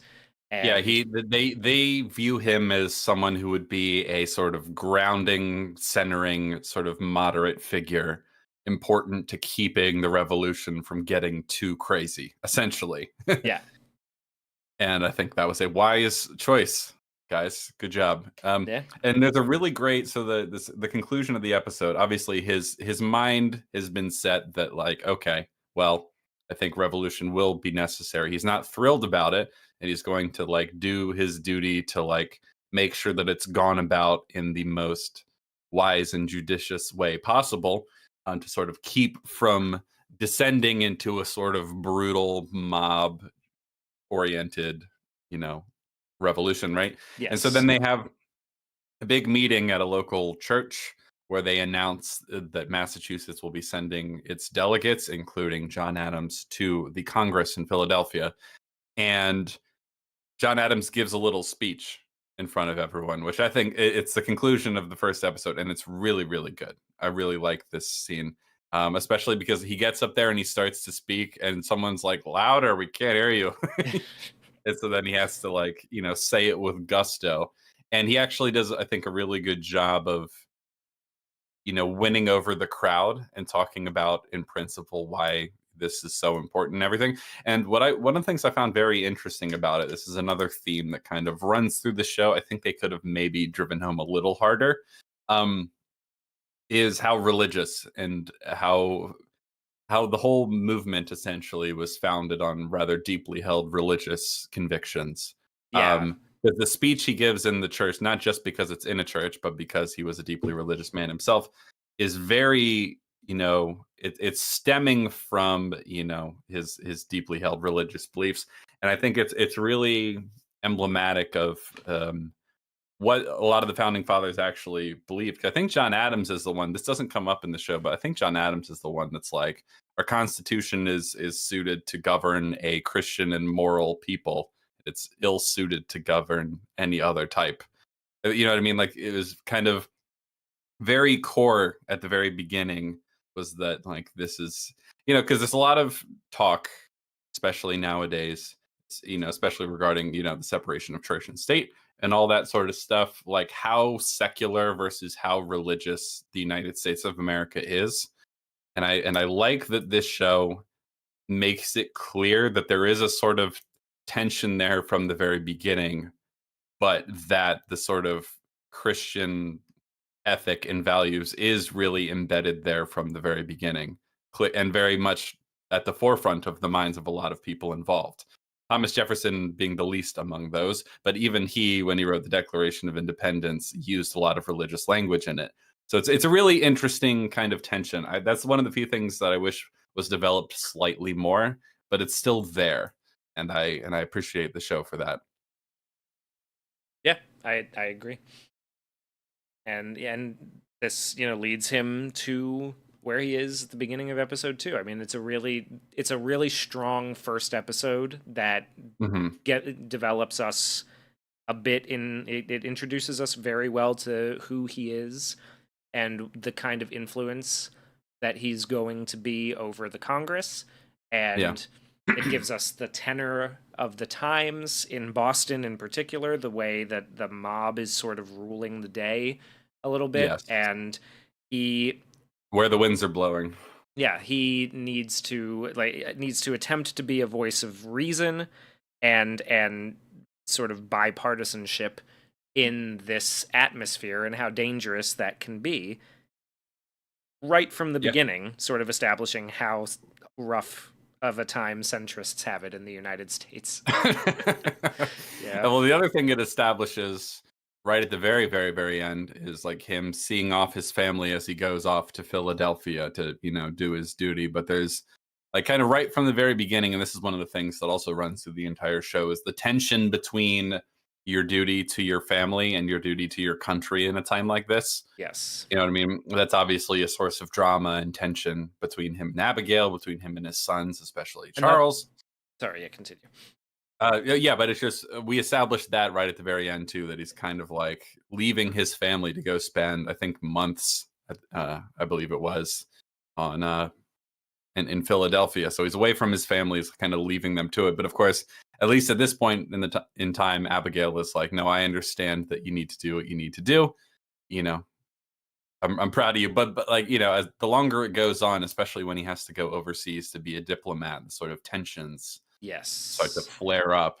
It's an interesting conflict, right, between like how much an important political national figure at that time has to like balance their duty to their family and their duty to their country. It's interesting. Yeah, and another thing that it establishes, we didn't talk about the part where he gives Abigail his speech, his Oh, that's such a closing great argument, scene. yeah, Yes. to read over, and essentially what she says to him is like, you are really trying hard to prove how well read you are. Nobody doubts your Yeah. education. You need, like, you don't have to quote great men to be considered among them. And Yeah. he has a little bit of a moment because she calls it vanity, and we sort Yeah. of establish that that is his fatal flaw, is his own vanity a little bit. He likes to hear himself talk as much as His he. vanity, his ego, yeah, and he's very prickly about being called out for it. Yes, exactly. A little ornerous about that. It is something that he wants to be thought of in only the best possible terms, but he is a bit pretentious at times and a bit Yeah. precocious, Yeah. and Yeah. he has a problem with mitigating that, and it establishes. So this And he has a establishes. problem. Sorry, and I was just add that he also sort of has a problem speaking to the layman, if you will, because Yes. he's a very educated man and he wants to be seen. He's quoting all these, ancient Greek figures and stuff like that. He has a hard time tailoring his message to the everyday person, the everyday Bostonian. And I really love the way Laura Linney plays Abigail in these scenes where she's like, where she says vanity and he's like, vanity, and he's so offended. And she's like, hey, I just think, you don't need to quote. It seems like you want to quote great men so people will see you as one. And then he gets all offended and then he thinks about it for a second. He's like, maybe I can find another way of rephrasing it. Perhaps, maybe. I see I am to have no sleep tonight. He's very sassy in a Yeah. way that I think is quite fun. And then when he starts to Um, deliver the closing argument at the end of the episode, he begins it with a quote, and he looks directly at her and smiles a little bit to just sort of be Mhm. like, "See, I can keep them in, ha ha ha ha," kind of get the upper hand a little bit in a fun, Mhm. cheeky kind of way, which is also endearing, I think, to me at least. I like that he does his best to sort of adapt what he has written, but also to sort of keep what he likes most about it. Yeah, and it establishes Her their as it relationship establishes her as a very important confidant and and check advisor. Yeah, on his own ego, yeah. which will be It's, very and I important in One of France. the things that I find really interesting about their dynamic is that like she can be a harsh critic of his. Well, she's kind of she's very open, not open minded. She's very outspoken. She'll she'll say whatever's on her mind in terms of like what you're doing wrong and stuff like that. But she's very loyal to him as well. Like she's willing to criticize him and to call him out when he's being an asshole and all that sort of stuff. But she's very deeply loyal. I really like Abigail Adams, especially as Yeah. she's presented in this show. She's a really great character, and I'm like, I find her really admirable. Yeah, and Um, the way that she is presented as having an influence on her husband and how that helps to shape the future of the country. That is something Yeah. that I think is incredibly underrated when we talk about women in history. And Yeah. this But it's is also she. done without being like, he'd be nothing without her sort of thing. And Yeah, it's like she has it's a really interesting balance between like a willingness to speak her mind and say what she really believes to him, and like an honesty there, and sometimes a brutal honesty there, while also being very sort of dedicated and loyal and deferent to him when it's called for. Like it's very, very well handled. Doesn't come across as trying really hard to, you know, to push a sort of feminist view of it. You know what I yeah, mean? It's very, very deftly handled. yeah. Jen says Abigail is First Officer Blunt. Wait, have you seen the rehearsal season 2 yet? No. Oh my god. Okay, that's a reference too. Oh, You'd okay. really like it. I'll put. I'm You making got to sure that watch goes the on the list. rehearsal season 2. It's incredible. Anyone out there who has not seen Nathan Fielder's The Rehearsal, especially season 2, you're missing out. It's hysterical. Yeah. First season She's kicks great. ass. I loved the first Oh, season. So two's even better. It's okay, even okay, better. okay. Yeah. Yeah, Abigail Adams is First Officer Blunt, and John Adams is Captain All Ears. It's so good. Anyway, All right. Yeah. it's a So great pilot. It's a great first really, yeah, episode. really strong first episode. Very compelling, and instantly puts you into what we're gonna get in season 2, or in episode 2. Season 2. Season 2. Yeah, man, I wish. John Quincy make that a series. Yeah. That'd be interesting to see. But yeah, no. The So main two. focus of episode 2 is the Congress, and Yes. it's a lot of arguments over whether we should declare ourselves independent from Great Britain. Obviously, there is an argument because there are loyalists. There are people who maybe it's unfair to call them loyalists because there were people who were actual loyalists during the war itself. This is obviously before the war, but there are people in the Congress. One of the most vocal among them is the Canadian from In Bruges, who is Dickinson from Pennsylvania. He's a Quaker, and he is very much not on board with declaring ourselves independent from Great Britain. Um, there's a lot of arguments about it. Ultimately, there's a sort of closing statements section before they declare themselves, independent, where I really liked his speech in particular, Dickinson, that is, because one of the things he is clearly very concerned about is that we're going to declare ourselves independent from Great Britain and then immediately fall apart as a country, that the colonies won't stay together. And, with a sort of hindsight view of history, he's not completely wrong to be worried about that, because that was a threat for quite a while. It was a very precarious unity. And obviously, it did fall apart, at least briefly, during the Civil War. So you can understand why he thought this would not work, essentially. He was always advocating for, like, oh, well, surely the king is going to receive our pleas. News obviously takes quite a while, and to travel across the ocean. They've made pleas, they've tried to negotiate with the king for the securing of their rights and stuff like that. And so they're waiting for word to come back that the king is going to be reasonable. And meanwhile, everyone else is like, no, he's not. It's gonna get worse, if anything. And like the revolutionary fervor is bubbling here. Yeah. Well, It's Massachusetts is time. now deep in the mire of combat. There have been skirmishes between Yes. the Massachusetts colonials and the British soldiers stationed there. It's yeah. There's the opening scene of this episode is it parallels the scene of the Boston Massacre, where just down the road there's gunfire, and John Adams rides out to find the survivors of. Is it Lexington? I think this is. It's not Is it Lexington or Concord or both? I can't remember. It's the survivors of a skirmish who are chasing the British back to Boston after they've attempted to push out and take the arms that they have stored up at this town.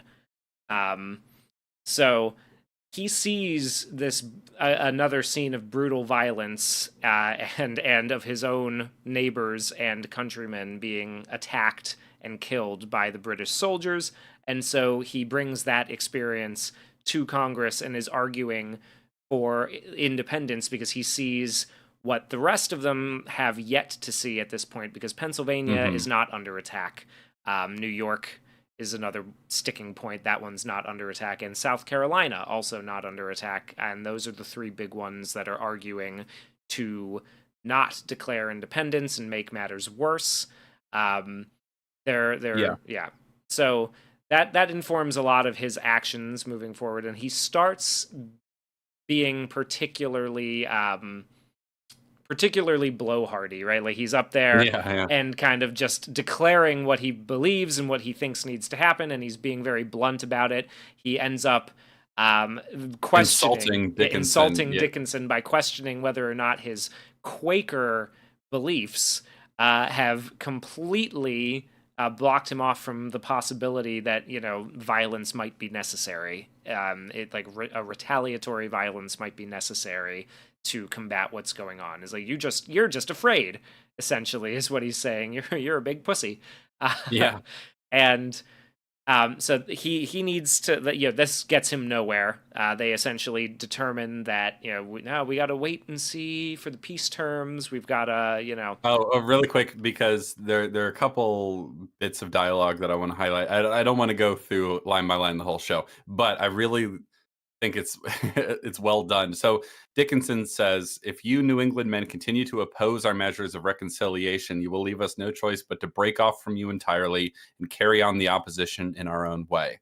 And Adams says, "I sit in judgment of no man's religion, Mr. Dickinson, but your Quaker sensibilities do us a gross disservice, sir. It is one thing to turn the other cheek, but to lie down in the ground like a snake and crawl toward the seat of power in abject surrender, well, that is quite another thing, sir." that's pretty great. That's Yeah. pretty great dialogue. It's Yeah. like, oh, geez, like, that's what I mean about the general sort of sassiness and like sort of hostile attitude that John Adams has in this show that I think is quite compelling. Yeah. So Not Georgius long Rex after. is real quick. Georgius Rex is saying the Quakers are convicted pacifists, so he thought it was a little unfair to make Dickinson the rube.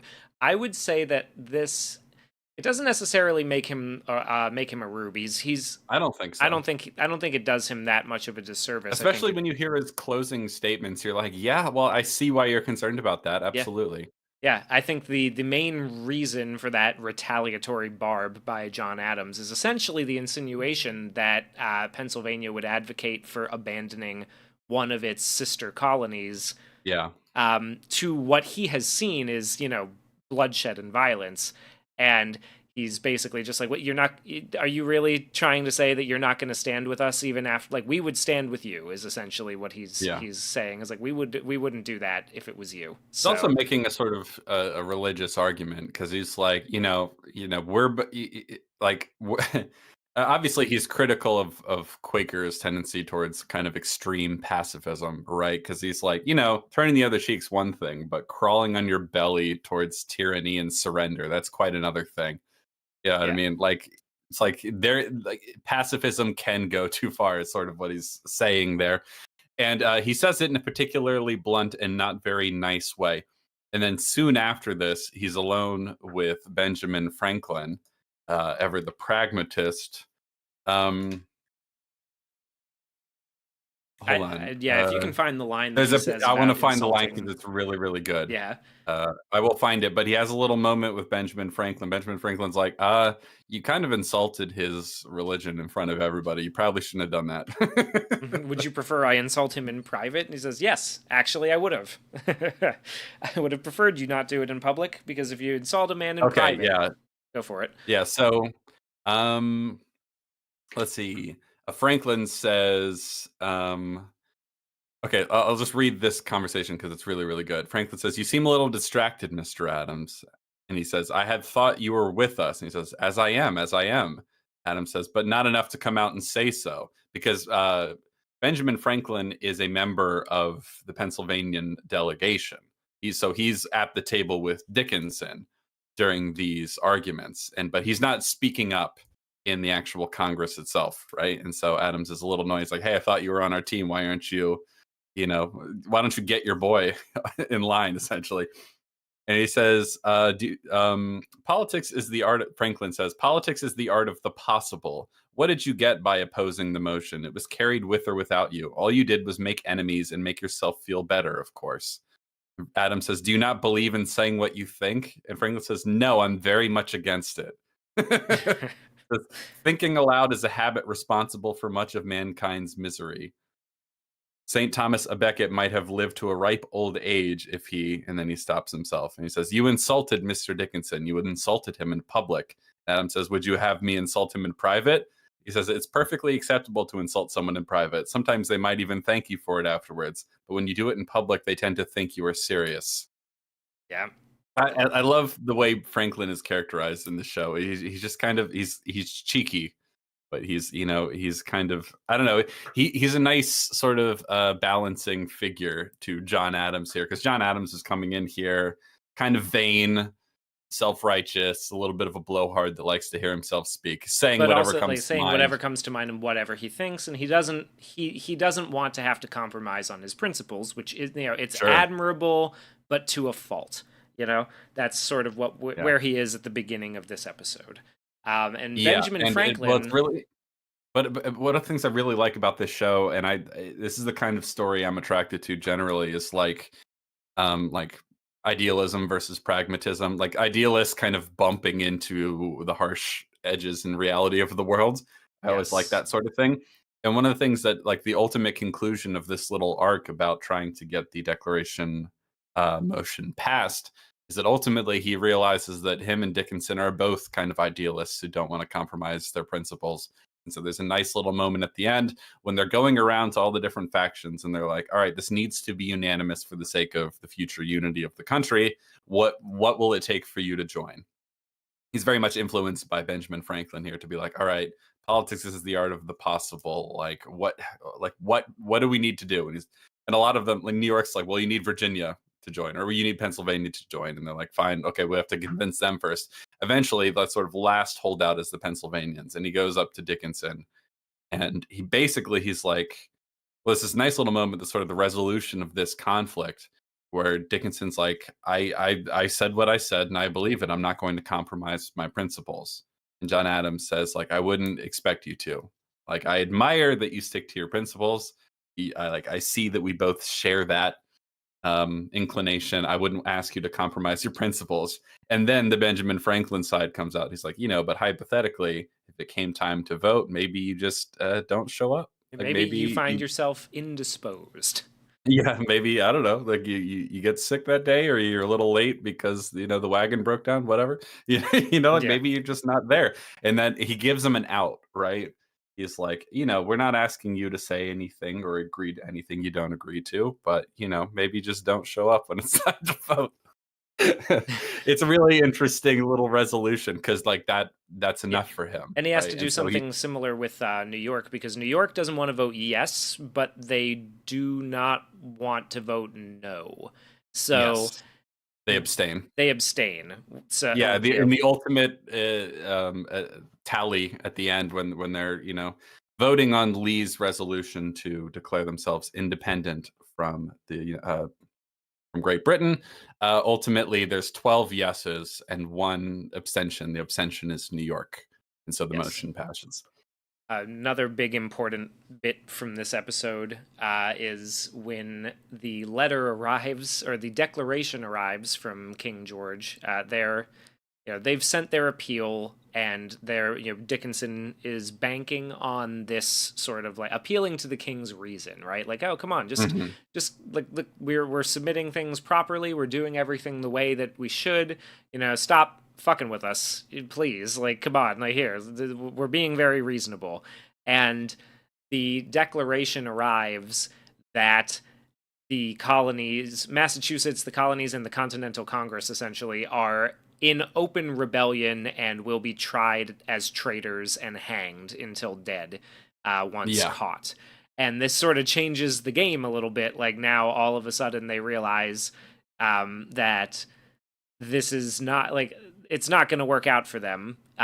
Dickinson is there, and he has a moment that I particularly like his acting in this bit, where he realizes just what has happened, like what the implications of that declaration are. And Yes.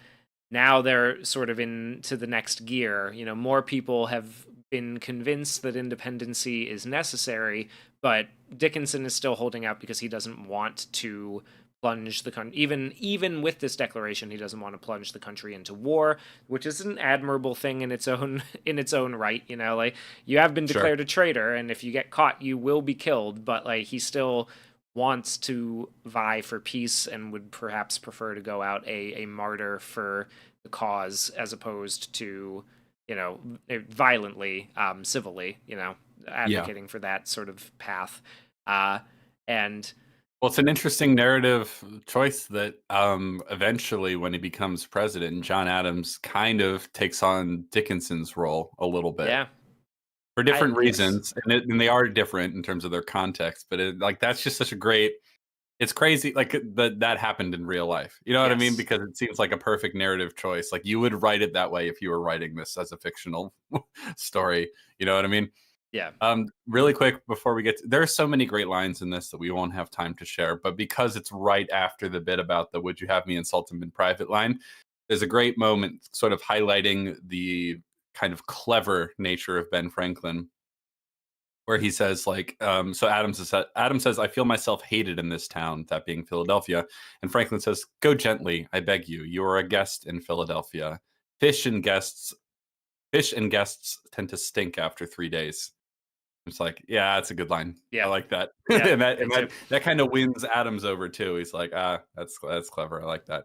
This is also our first episode where we establish John Adams's relationship with Thomas Jefferson. So big importance Yes, to the rest of the going to story. be very, very important because Thomas Jefferson is not in the Congress itself, right? No, he is. He just doesn't Oh, speak. right. Yeah. He doesn't speak much. Right, right, right, right, right, Yeah, right. That's he says something like, "I have no skill for oratory," and then he just walks away when John right. asks him Yeah. why he hasn't spoken much.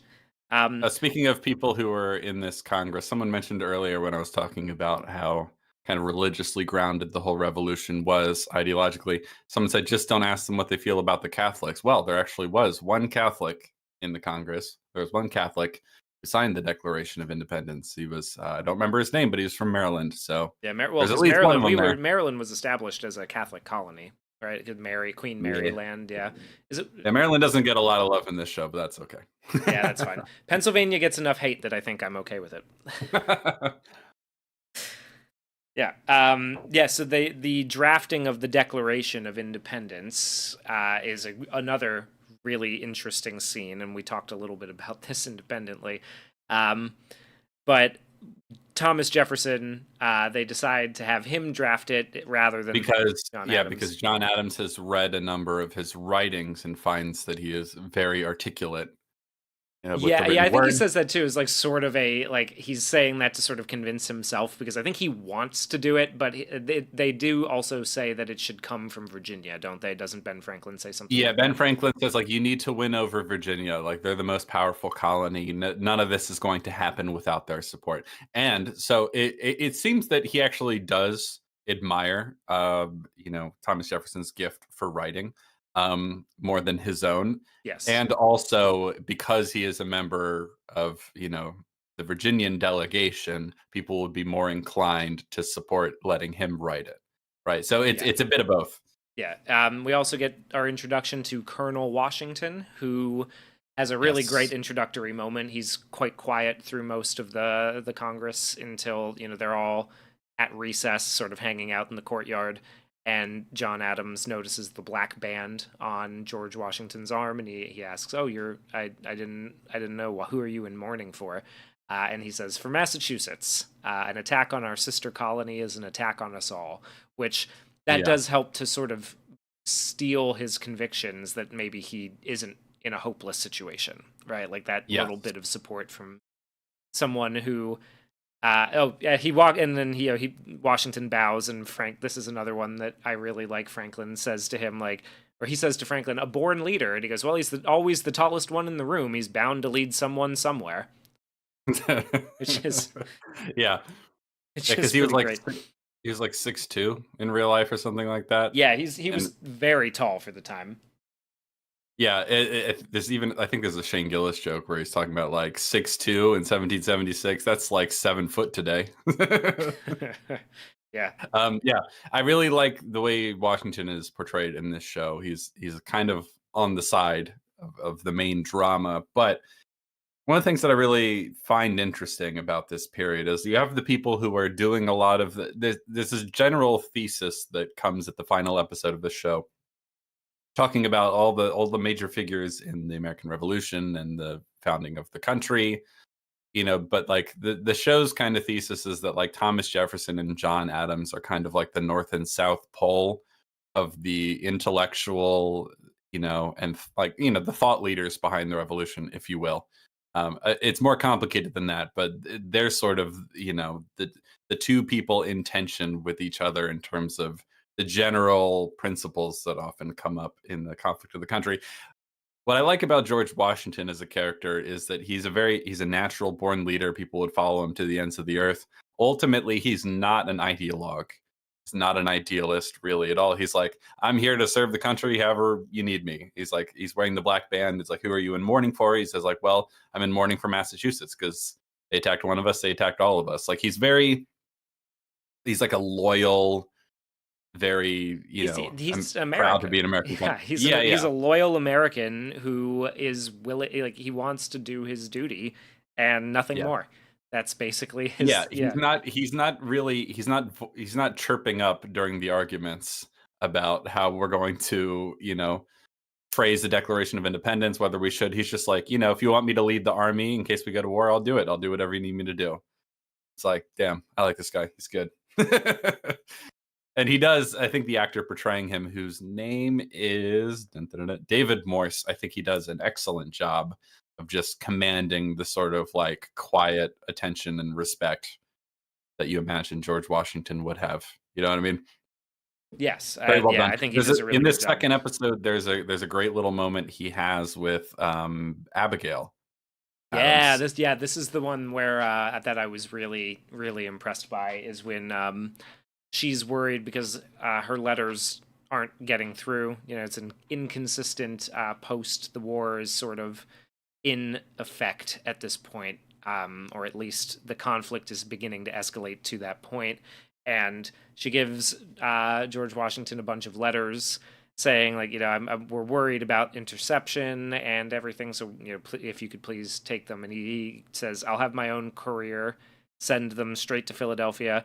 And he says, your husband benefits greatly from your advice, so essentially, like, it's pretty necessary that we get your opinion to him, so that we can all benefit from it. And it's a really good moment Oh there. yeah, the specific line he says, because I think it's quite well written. He says, "Your advice is greatly valued by Mr. Adams. The more quickly he receives it, the more quickly we may all be beneficiaries of your counsel." Yeah, that's way better than what I said. Well, yeah, but yeah, it's like it's a nice moment. You're like, damn, I like this guy. Yeah, I I like like this it, guy a and lot. that comes immediately too after she sort of like called out his slave owning ways, you know, in a way that you Mhm. might think that a Southerner of the time would find insulting, right? So like she kind of takes a risk to say like, do you think the punishment that the pox, right? Because there's a bloody pox epidemic spreading Yeah. through the army and through Massachusetts. He says, do you think it could be punishment for the sin of slavery? And he kind of he says, you know, maybe Cannot essentially, say. like I He cannot says, "I say. cannot say. We grow gloomy, Mrs. Adams. Forgive me. I'd hoped this visit would be a respite from what weighs upon me." Which Yeah, is an interesting way of being like, there's a lot of things weighing on me. That's clearly one of them. But I was hoping this could be a more cheery visit yeah, where I don't have to think about that right now. Yeah, it's really interesting. yeah. And I in like that. terms of George Washington and his character in general, I really like once he becomes president. There's a argument that breaks out, mostly exemplified by the tension between Thomas Jefferson and Alexander Hamilton about whether they should side with the French Revolution or whether they should be, neutral in terms of not, airing against the British, right? And George Washington gets really mad at them for not listening to each other, because Yeah. he's trying to keep everything together. He ultimately doesn't really know who he should side with, whether he should remain neutral. He ultimately decides to try and steer a course of neutrality, but he gets really mad at them for not listening to each other, because you can tell that George Washington thinks that it's good that they're both there to, have the argument out, and but like they're not listening to each other, and so he yells at them. It's like one of the few times he yells in the whole show. Yeah. It's It's pretty really compelling. it's really interesting, because you can tell, like, he's like, he's loyal to the unity and the future of the country. He's just like, you're bickering, is getting in the way. It's annoying me. Like, I need you guys to have the argument out, but actually listen to each other. Yeah, he's a really interesting character. I really like the way he's portrayed in the show. Yeah, my mom just texted because I think she's listening here. She's like, most of George Washington's slaves were his wife's. About 80 of them were Martha Washington's inherited, apparently. I'm not an expert on that, so if anybody in the chat has other information, you can correct me. But he did free If them. true, that is interesting. Yeah. Georgius Rex also says the pox scenes were a weird interlude unless they're historical. I don't know if they're exactly historical. I think more what they're doing is giving Abigail some stuff to do and some character development Yeah. a bit. Well, because yes, one of the things it does is show her making decisions for the family in the absence of her husband, right? And in terms of like what might be needed to protect them and what they're dealing with in his absence, right? And like, the toll that his absence takes on his family is a big part of the show, right? So her just like those pox scenes and seeing all the people dying intermingled with the violence of the nascent revolution and like the disease spreading as a result, and her ultimately deciding to risk getting the vaccine against the pox in order to help protect her family. All these decisions are being made in his absence, and she's kind of just doing what she has to do. I think that's kind of what they're going for there. And also, I just think it's historically interesting. Yeah, the inoculation. She was an early adopter of inoculation. Her and John were both early adopters of inoculation against disease, which is an interesting thing. Like very progressive in that way as well. Yeah. Yeah, Yeah. But also it kind of shows how what's the word you would use? Like simple and like the technology for inoculation was very very different then. It was very rudimentary. basic, Yeah. rudimentary, yeah. And it's kind of gnarly the way Oh, that dude, they go some of the about it. medical scenes in this, like, God, the one where his Oh daughter yeah, gets there's an cancer later on. amputation scene, and then there's a scene where when his daughter has breast cancer, that the doctors have to remove her breast, and all of those are obviously quite a bit more brutal and Yeah, barbaric than they would be today, and they can be kind of hard to watch in a good yeah. way. I like it's Yeah, compelling. it's great. It's very I love watching these older medical dramas and seeing They the scenes of it. they can be pretty gnarly. They Yeah, can be pretty gnarly. Like the scene later where they amputate the guy's leg, and then doesn't he just die anyway? yeah, he dies because he's losing too Yeah. much blood. The field medicine. Oh yeah, got it. Like, especially this time, it's brutal, man. I It's can't rough. even imagine. Like, Yeah. yeah, So, horrifying. yeah, they're arguing in Congress. They're trying to win the support of all the colonies. They're trying to keep it unanimous. Meanwhile, Abigail is dealing with the absence of her husband and like trying to write to him and all that sort of stuff. Outbreak of a Um, particularly vicious disease. yes, Yeah, they have their basically in a very lawyerly fashion. Dickinson and Adams have their closing arguments essentially before the ultimate vote on the Declaration of Independence resolution. Um, Wait, are we skipping over the scenes where we talk about the actual draft? Yes, I believe we did yeah, skip we over did that. skip that bit. Yeah, Let's so talk about it because we there's a lot should. to Yeah, talk about there. yeah, So, Thomas Jefferson is obviously tasked with writing the Declaration of Independence. So he goes off and he does that. He returns with his first draft, the first draft of which they talk about in the show, and you can go read yourself if you want. There are some changes that are made before the final one is approved upon. But there's an interesting little scene To my understanding is that it's very historically accurate, where the draft is presented to Franklin and Adams, and they're poring over it. John Adams is very, enamored with it. He's like, there's a couple things I would have. I think he says there are a couple things I would have written differently if I wrote it myself, but I wouldn't change a word. I think Yeah. it's great. And then Franklin chimes in and he's like, well, you lay a lot of the gripes and injuries that we're complaining about with the King of England. They're all kind of centered. A lot of them are centered around slavery. I don't think the southern states are going to like that very much. We should probably get rid of that. And it's not talked about here, though his relationship to slavery is talked about later in the show a bit. Thomas Jefferson, someone mentioned in the chat that Thomas Jefferson is based. Thomas Jefferson is a very interesting, contradictory figure. Yeah. There are a lot of things to like about him, and then there's some confounding things. And There are a things lot to of not things like that I about him. admire and a lot of things that I don't.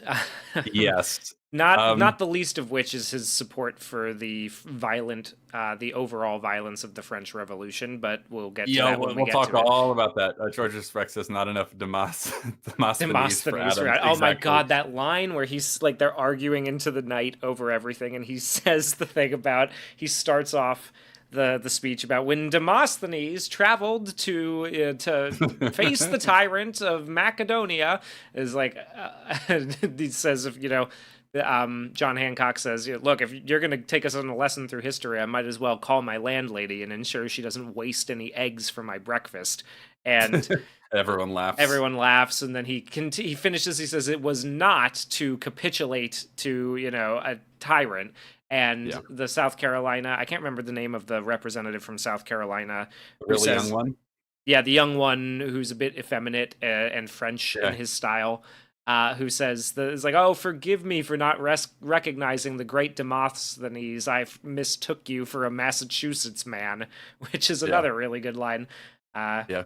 There's a lot of fun, like, quippy and sassy bickering and back and forth in this show, which, again, that theme of going, we're still arguing about all the same things today. Though what's really satisfying about all these arguments is that people generally were especially these figures, were well-read and well-spoken. So the back and forth bickering is quite satisfying to listen to. There's a lot of good barbs. But yes, so Thomas Jefferson, interesting, complex, contradictory figure, because he's writing in the Declaration of Independence that, that bringing slavery to the United States was a mistake, one of the many mistakes he lays at the feet of the King of England. Say what you will about the accuracy of that. He's clearly writing against slavery here. Meanwhile, he still had slaves.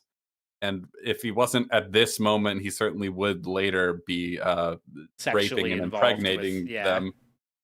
So throughout the show, you're just like, he's just kind of just a confounding figure. He's very contradictory.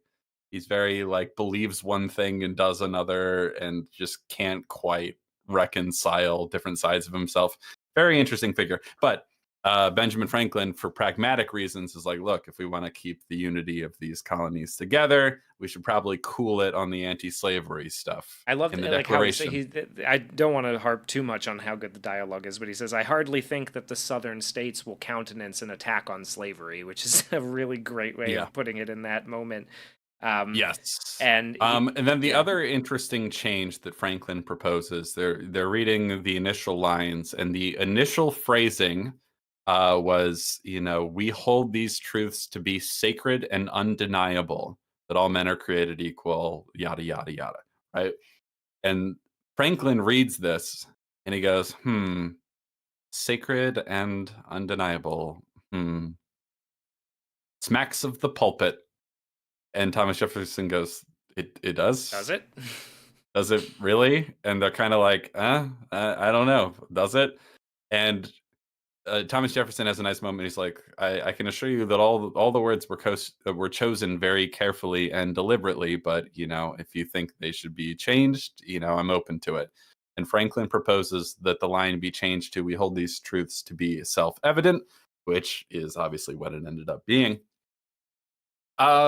let's talk Yeah, about well, that. because now we should talk about. So the full line is: "We hold these truths to be sacred and undeniable: that all men are created equal, that they are endowed by their Creator with certain unalienable rights, that among these are life, liberty, and the pursuit of happiness."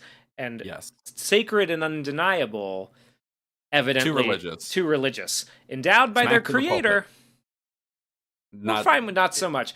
Now, okay, so that's why I wanted to talk about this, because this, to my mind, is a baffling change. I mean, like, this is what happened in real life, but I don't understand the reasoning at all. Partially, it's what you just mentioned, that sacred. No, that's too religious language. But are all created equal and endowed by their creator with unalienable rights? Like, that's not too religious. It just there's a weird confusion. I mentioned this already. It's one of the themes in the show, though it's definitely a minor one. A confusion about exactly how religious and or secular the United States is, right? And that's a confusion that exists to this day. But it's like perfectly embodied here in in the desire to go sacred. That's too religious. Meanwhile, endowed by their creator, yeah, of course, everyone believes that. It's like, what, guys? We're a little confused. And then the more pressing objection, the reason I think that this change was a mistake is that I think it's obvious that sacred is the better word well, we here. obviously, as Americans, sort of behave as if sacred and undeniable is the language, right? Like that is Or at sort of, least yeah. sacred. At least sacred. Undeniable, that's basically to me the same as like self-evident, And really certainly functionally the same. unalienable. Yeah, Unalienable. so Yeah. I think it's obvious to anyone with even a passing understanding of human history that these things, especially like an unalienable right to liberty for all people, is not something most people ever believed. This is actually It's a a very uniquely English thing. yeah, Because well, yeah, and yeah. it's a very and it's a very American thing, and obviously it emerges out of the English, tradition. Obviously, it didn't spring up out of nowhere in America, but this is a profession of a religious belief. Like I think the idea that these things are self-evident, I think things have not been self-evident to most people in human history. So I just don't think it's a little bit like, the fish in water not realizing that they're in water. You know what I mean? Yeah. Because they're just surrounded by it. There's a general sort of thing here where it's like, these things are perfectly obvious and self-evident to anyone with a capacity for reason. It's like, I think it's more accurate to describe these as a sacred religious belief, Well, so because I the think yeah. that's what they are. I think you're right. Although I would say that in this scene, because I hadn't rewatched it by the time we talked about it earlier, but in this scene when he kind of like he says, "Oh well, it's self-evident. How about that instead?" And then he like self-evident it is then. After he does it, he says something like, "Oh, this must be seen to have been drafted by multiple hands." So it seems a little bit like he's just sort of replacing a single phrase with another Just to one put his just stamp to on put it. his Yeah. stamp on it a little bit to be like, well, see, I can say I contributed now. Well, It yeah, but basically yeah, means the same thing, but like he used it as an self-evident excuse. and undeniable. If that was the change, I would be like, yeah, that's basically just him putting a stamp on it, because those are functionally identical, I would say. But the removal of the word sacred is a strange choice. It's been mentioned in the chat. Like, there is a sort of thing, like Thomas Jefferson Was a deist. um was a deist, kind of, sort of. He's a complex contradictory figure, but like um yeah, he had sort of out there beliefs compared to a lot of other people in Was America was at the Ben time. Franklin a deist? Oh, let me look that up. I don't remember that bit, but like, but either way, endowed by their creator and sacred are both rather non-denominational in their, orientation. Like, none of this is exclusionary from a Protestant perspective to Catholics and deists or anything like that. So I just don't understand the removal of the word sacred. I think it's a better descriptor of what's happening here, that this is a sort of declaration of faith. I just think sacred would have been a better word. Yeah, Benjamin Franklin was a deist, so maybe that was like his thing about like, oh, I don't want this to sound anything like a puritanical Massachusetts man wrote it. Yeah, It's but here's the interesting here's the because weird like thing about deism, because like they believe obviously that God created the world and then just hasn't had a hand in it since, right? And he it's wound like, it up like well, a watch. yeah, and it's like, well, why exactly would a deist believe that it is self-evidently true that God endowed human beings with unalienable rights to liberty? You know what I mean? If he Yeah, I just mean, like created if you it's sort of take the idea of I shared with you during this week that section of the Common Sense that Thomas Paine wrote. That again of as inaccurate historically and textually as it interprets the Bible might be considered. Uh, sorry, Franklin was a deist, like deist. That's kind of funny Goddamn if right you he know was. him. Yeah. If you know what's Anyway, going to happen in the next two episodes, you're yeah, goddamn right. he sure was. Anyway, you were saying, His time in France was marked yeah. by painful stones, as some might say.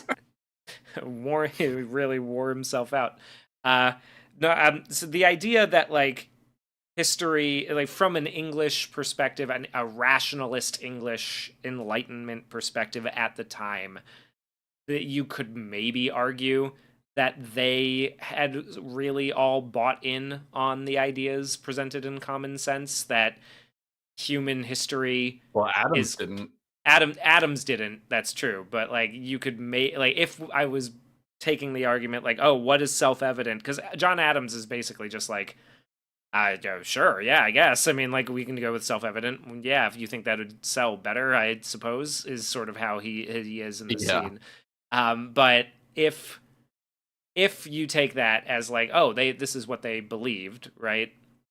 Um, then maybe you could say that self-evident, it makes sense in their viewpoint. But I Well, do yeah. think that It's upon like further reflection, it's definitely not true, if I right? may Like, be so bold, I think the idea that these things are obviously self-evident and undeniable is a sort of like very naive view.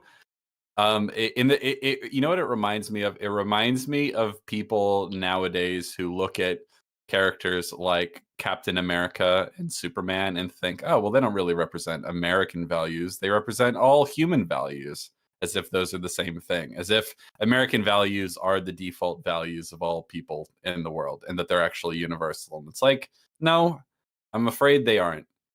It would be cool if they were, but yeah, uh, I certainly think so.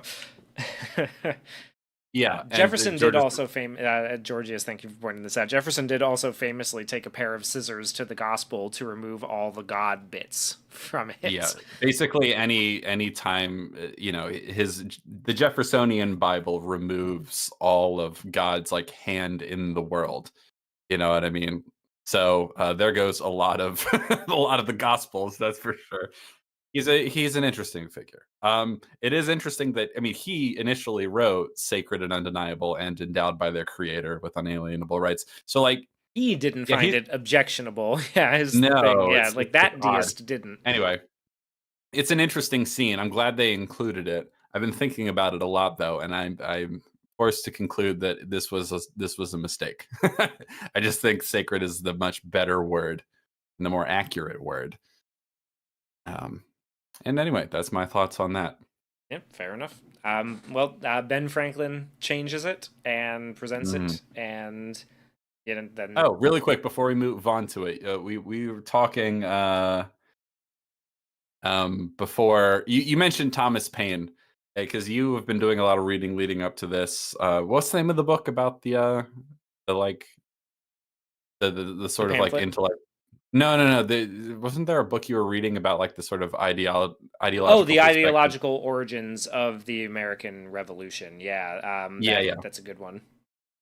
yeah. So like, there's certainly Bernard a lot of Balin, if anybody's interested, I highly recommend it. You mentioned that you're kind of comparing that time in American history is actually not all that dissimilar to this time in history, where people are just constantly writing pamphlets, like the general sort of culture of like political commentariat that we have today. People arguing constantly with each other and writing pamphlets, Yeah. not too dissimilar from people putting out podcasts and Or arguing or like about these sort reaction of things. videos on you, like putting Yes, out a video on exactly. YouTube and then a million reaction videos come in from everybody's streamer, and yeah, that's the pamphlet atmosphere in colonial America, not unlike YouTube in its way. Yeah. And so it's interesting, but you also mentioned Thomas Paine. So like he wrote Common Sense and the Rights of Man that are we were talking about it a couple days ago that they're very like heated and propagandistic. Like they have a Yes. very vociferous tone to them. And it's kind of funny that John Adams being the sort of like like the sort of moderate figure here, because like one of the tensions, obviously, with the creation of the United States of America is the tension between like full-blooded, extreme democracy, right, and then a sort of representative republic, right? Because people who were really on the democracy side saw like things like representatives and a president and things like that as things erring towards monarchy in a bad way. Meanwhile, the people who criticized extreme democracy were like, oh, this is just mob rule, and that can obviously descend into a tyranny of its own. You know what I mean? So there's like they're trying to walk a balance, right? And that tension is kind of at the heart of America in general. It's interesting to note that John Adams really hated Thomas Paine's writing, Yes. and you sent me a quote. I want to read it because it's fun. This is John Adams talking about Thomas Paine. He says, many have noted that Paine's skills were chiefly in persuasion and propaganda, and that no matter the content of his ideas, the fervor of his conviction and the various tools he employed on his readers made Common Sense bound for success. That was not a quote from John Adams. It's actually just written on the Wikipedia page. So good job for the way. But John Wait, Adams I was thought a you said that vocal. was John Adams. I did I You did.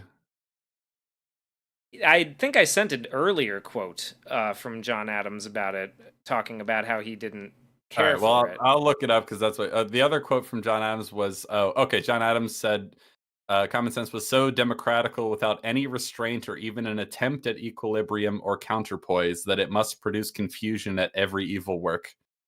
Must produce confusion and every evil work." Yeah. I see. Yeah, no. So I put it in quotes. The That's second. my yeah. I put it in quotes, but that was because I was quoting from Wikipedia. That's why I. Oh, okay. Yeah, Well, no. never mind. Yeah, But but it either is way, he was not a fan of no. common John sense. Adams was not a fan of the content of Common Sense, but I think you can look at it. It's an interesting thing to read because I think you can look at it as sort of like laying the foundations for the American sort of like creation myth, you could say, in its way, right? Like that it Yeah. recontextualizes certain biblical stories essentially to basically lay out for readers that like, hey, actually if you go and look at your Bibles and those stories that you really know, if you'll remember the story about Gideon, you'll remember that actually republics are advocated for by God.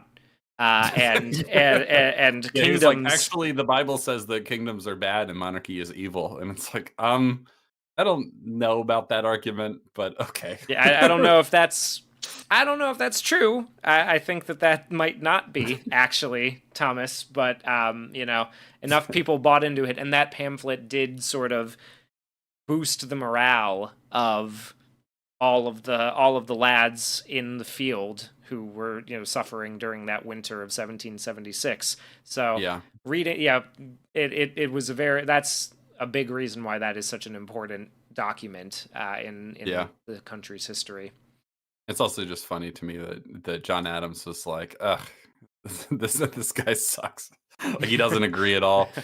Yeah, and that's one of the things I really like about reading about and watching anything from this time in history, because everyone was just constantly arguing with each other all the time, like trying to walk this very fine, delicate balance between the sort of like tyranny of democracy and the tyranny of monarchy and stuff like that. It's just fascinating stuff. Yeah. We get a lot of that And in this episode. Thomas Paine and Thomas Jefferson both ended up in France, during the Revolution, helping to draft, Yes. the Rights of Man and the Declaration of the Rights of Man. Thomas Paine was imprisoned by the revolutionary government for being not radical enough at one point, and that sort of disillusioned him with, Yeah, it always tends to work like that, yeah, doesn't it? it doesn't adjust. Don't you usually like, wait a minute, Yeah. this isn't what I wanted. Whoopsie. I might have gone far in a little I might have gone too far in a few places. So It's like eventually, poetry, it rhymes. yeah, the Declaration of Independence passes with 12 yays and one abstention from New York because, of course, and so I believe that's on July the 2nd, right? Because rather famously, it doesn't come up in the show, but John Adams always thought that, like, July the 2nd, a day that will, live on forever in America, because that's when it was actually signed. Um, didn't quite work out that way, No, but it's it's just pretty the funny. day that it was read, right? Is the big moment. Yeah, the day it was read was the big one. So they go out and then they read it to a massive crowd of people, and everyone cheers. It's a nice moment. USA, USA, all that sort of grand stuff. Yeah, we get a nice little military parade. Abigail reads it or young Abigail reads it aloud, and there's a scene where Laura Linney Abigail is lounging on a bench and reading a letter from John, and it's all sunny and things are looking up, Yeah.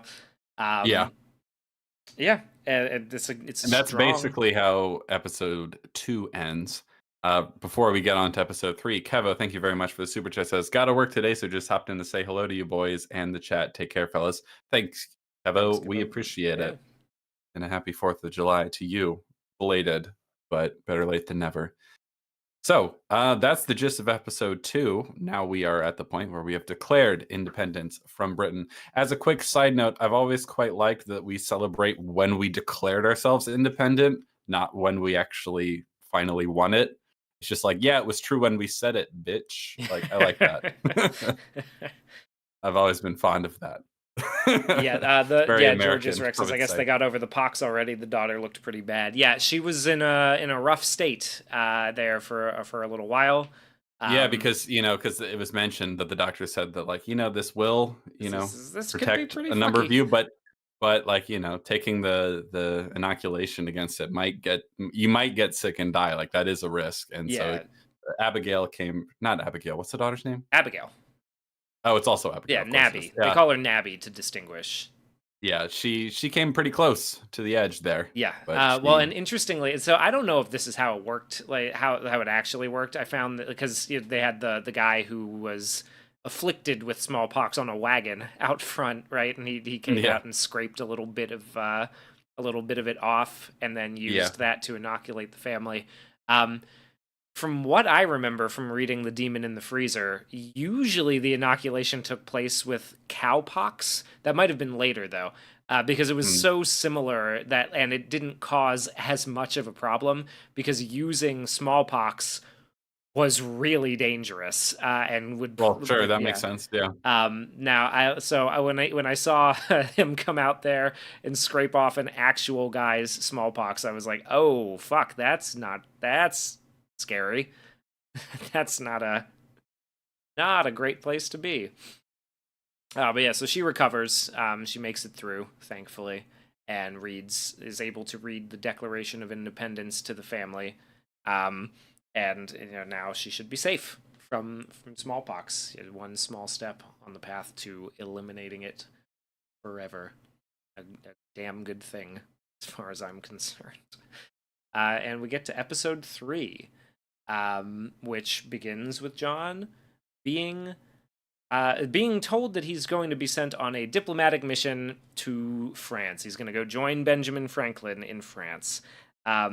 And so for our last episode, we had John learning the art of politics a bit from Benjamin Franklin. He comes in at the beginning, and he's stubborn and idealistic, and he's just sort of saying what he believes and expecting that he can out-argue everybody and win the day, even against the obstinate Mr. Dickinson, and he has to learn from Benjamin Franklin that actually the art of politics is the art of working around and compromising and making deals and trying to get people on board in you're catching more flies with honey than with vinegar Yeah. in this. And so he has been appointed as a ambassador to France to assist Benjamin Franklin in that regard. And Abigail is not thrilled about this. She's pretty bummed actually because she's been without him for a while. He's been in Philadelphia, and she's starting Finally comes back home only to be like, hey, sorry, so I actually need to go all the way to Europe for a while, yeah, for an interminable amount of time, actually, because we're trying to secure a deal with France where they will agree to lend us arms and money and things like that. And so they're sending me over there to make sure that happens, because yeah. Benjamin Franklin's been over there for a while and we haven't really made any progress. So Yep, and it's crucial to show the support and to get them on board. And so she's not happy that he's going to be doing this. This is a big point of development in the theme of duty to your country versus duty to your family. He's yes. going to be away from the children for a while, and she worries about that. And yeah, so he's gonna go, and she decides to get a compromise together by basically saying, "Well, okay, yeah, you can go, but you're taking John Quincy with you, your 14-year-old son. You're going. He's going with you, Because because she's like, well, he needs you. He's definitely of an age where like he needs his father's influence, and he's old enough, so go with him. You know, speaking of pox, now we're on to France. That's a good joke. It's a good joke. Yeah, so they have to get on. They have to get on a ship and go. He leaves in a rather unceremonious way. Abigail is still quite upset. It leaves in the dark, and he has to. yeah, in the middle of the night. Well, there's a nice. Speaking of Abigail's character, and I find one of the things I find really admirable about her, she's very upset at first, right? And then once she's had, I don't know, like 30 minutes to like sit on it for a bit, she's like much warmer towards him, like right as he's about to leave. You know what I mean? Like Yeah, she's very upset at first, and then once she's like gotten it out of her system and calmed down, she's much more like loyal and supportive about it. And I'm like, that's a nice touch. Like she's just very well characterized in this show. She's very likable and sympathetic, I would say. yeah, yes, I And would so agree. now they're on a ship and they're sailing across the ocean and they're in the bottom of the ship in a storm, and Oh God, yeah, it's John Adams brilliant. is going through it. He is getting very seasick, and John Quincy is like he's practicing French, so Yeah, he's like practicing conjugating his verbs or whatever amidst all the yeah. swaying and the chaos. Pretty And funny. he's trying to keep his dad's mind off of the seasickness. I think too. Yes. It's a Yes. another little, like, even just in this, like, little admirable bits of characterization for his favorite son as we're going to Yes. forward here. Um, there is a little bit already in this one of Charles's future, like laying the seeds for Charles's future difficulties. Throws a bit of a fit when he finds out that his dad is leaving and taking his older brother, but not the rest of them. Um, Yeah.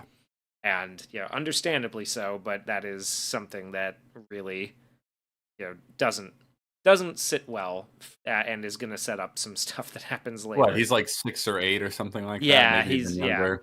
He's he's pretty already young, but being a he's bit of a upset little about it. shit, Oh, he's going to be such a shit. You have no idea. yeah.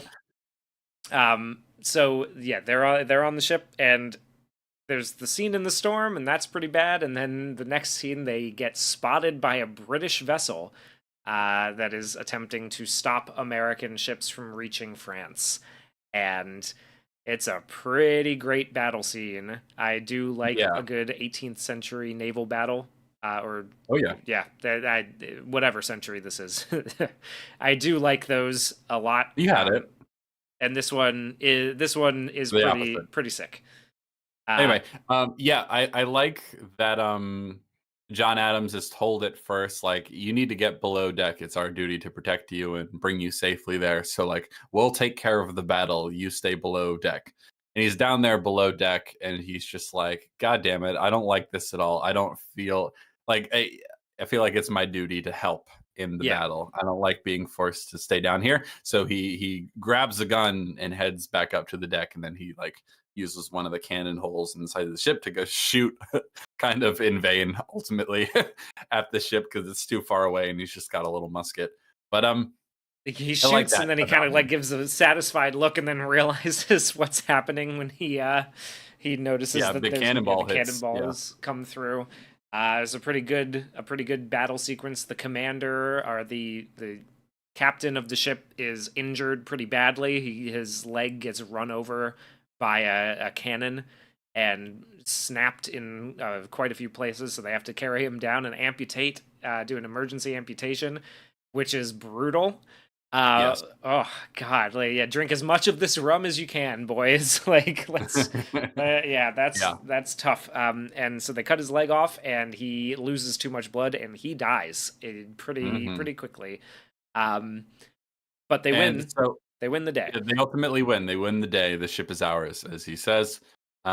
So a couple things I like about this. One, I like that John Adams isn't content to just be the important man that needs to be protected. He wants to help out, even if he's not like a soldier, really. Yes. That's a nice detail. He's trying to help this guy. Like we show the brutality of war at the time, and the sort of brutality of what medicine and field, surgery was like at the time. And the guy dies, and so we feel the weight and consequence of the war a bit on a character who doesn't actually fight in the revolution. So like him getting to experience a little bit of it, which is a true story. It's just an interesting. It's a nice narrative choice. It just adds a little bit of the weight of it for him as a character, and then ultimately one of the things I still love about what this does is that he finally gets to Paris, and Paris is not at all what he hoped it would be in terms of A, what Paris is actually like, and more importantly, B, like whether how important him being there actually is. Yeah. Once the full scope of that is revealed to him, the weight of everything he had to suffer in order to get here makes it all the more annoying to him. And that's a great choice. It's a Yes. great choice. Yeah, I liked that a lot actually because he not only had to leave his wife and closest confidant and his children, he had to sail across. Yeah, he suffered sailing across the Atlantic. He had to witness some pretty horrific things, and then he gets there, and Ben Franklin is sitting for a sculpture, and just sort of schmoozing about.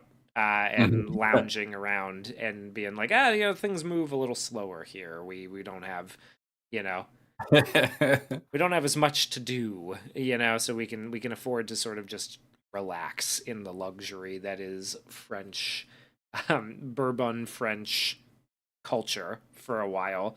Uh, Yeah. yeah, he speaks French with a terrible accent, which I love. I'm gonna say, like, good for Ben Franklin for not compromising his identity and speaking French with a decidedly Philadelphian tongue.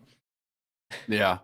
So yeah, he gets all the way to France. They're staying at a very nice, I don't know, is chateau the Chateau. right word? Yeah, I guess so. Yeah. Yeah, probably. Very yeah, because obviously at the time France is still under the monarchy. This is before the French Revolution. The French Revolution will happen later in the show. And so they're at some aristocrat's house where they will stay while they try to get an audience with the French king in order to convince him to be a bit more proactive and generous in his support rather than just going, hey, we support you, man. Like, no, we need boats, we need money, we need stuff like this, we need loans, whatever you can do to help us, right? So that's what he's here to do. And he's very business, business, business. Meanwhile, Franklin's like, hey, man, just relax, bro. This is Paris. Things move a little differently here. And God, this episode is so fun because it's just so full of John Adams being annoyed at how the French do things. It's so great. Yeah. I love it. So he gets there, and obviously, you mentioned it, Benjamin Franklin is being sculpted and laying about. And Adams is already a little bit annoyed at this because there wasn't any sort of welcoming party for them either. So he just kind of wanders in like, "Hello, is anyone here? Where the Hello." fuck is everybody? What's going on? Yeah, and then he Um, has to attend. He basically has to like Ben Franklin has to sort of talk him down a little bit and be like, okay, the hey, first Ben Franklin's like, "Hey, don't worry about it. The treaty, it's a sure thing." And he's like, "A treaty? Why was I not told of this?" And he's like, "Doctor, I have not braved the Atlantic in the middle of a winter and been pursued by the British news, like pursued by the British." And then he's interrupted and he's like, "News travels slowly over the ocean. All right, dude, relax, bro." yeah, like He's like, okay, "Okay, well, okay, what kind of treaty? What are the details? What?" And he's like, "Well, they have declared ourselves our ally and pledged to stand in our defense." And I'm just like, "Okay, but like, how much money for naval support? What if our joint venture?" And he's like, "Relax, like you need a bath. It's been a long trip, you know. Like it's important to practice good hygiene." And Adams is annoyed. He's like, "Come on, man. Our mission here requires expedition." He says, "No, here in France, you must practice the art of accomplishing much while appearing to accomplish little." And this is obviously anathema to John Adams' whole like way yes, of being in the world. So he does not care for that. And that's yeah, sort of the central conflict of the whole episode, of really. this episode in particular, and I think that Yeah. it's interesting though because like at the end of the last episode, what he had to learn was the art of not the art of accomplishing much while appearing to accomplish little, but the art of being not pushing the way he pushes, you know. Yeah. And so then in this, he gets here, and he's sort of just back to his old ways of kind of trying to push the issue beyond what everyone else around him is. It's almost yeah, it's a little but he's more sympathetic here because, he's like there's a huge culture shock here, right? Yes, Because yeah, he's an Englishman, fundamentally. And there's a reason the English and the French don't get along. He gets here and their whole way of doing things and acting is just like he can't stand it. Right? This is like such a huge culture shock. But like I like the way that it's presented because it's almost less like he's back to his old ways. It's more like this is kind of like that in the extreme version where like he yes, is just not prepared. He is not the man to be a diplomat to the French, right? He right, doesn't like the French at all. And this is where we get whereas in the previous episode Benjamin Franklin was a certain kind of pragmatist that you could see the wisdom of considering what they were trying to accomplish and who they were dealing with.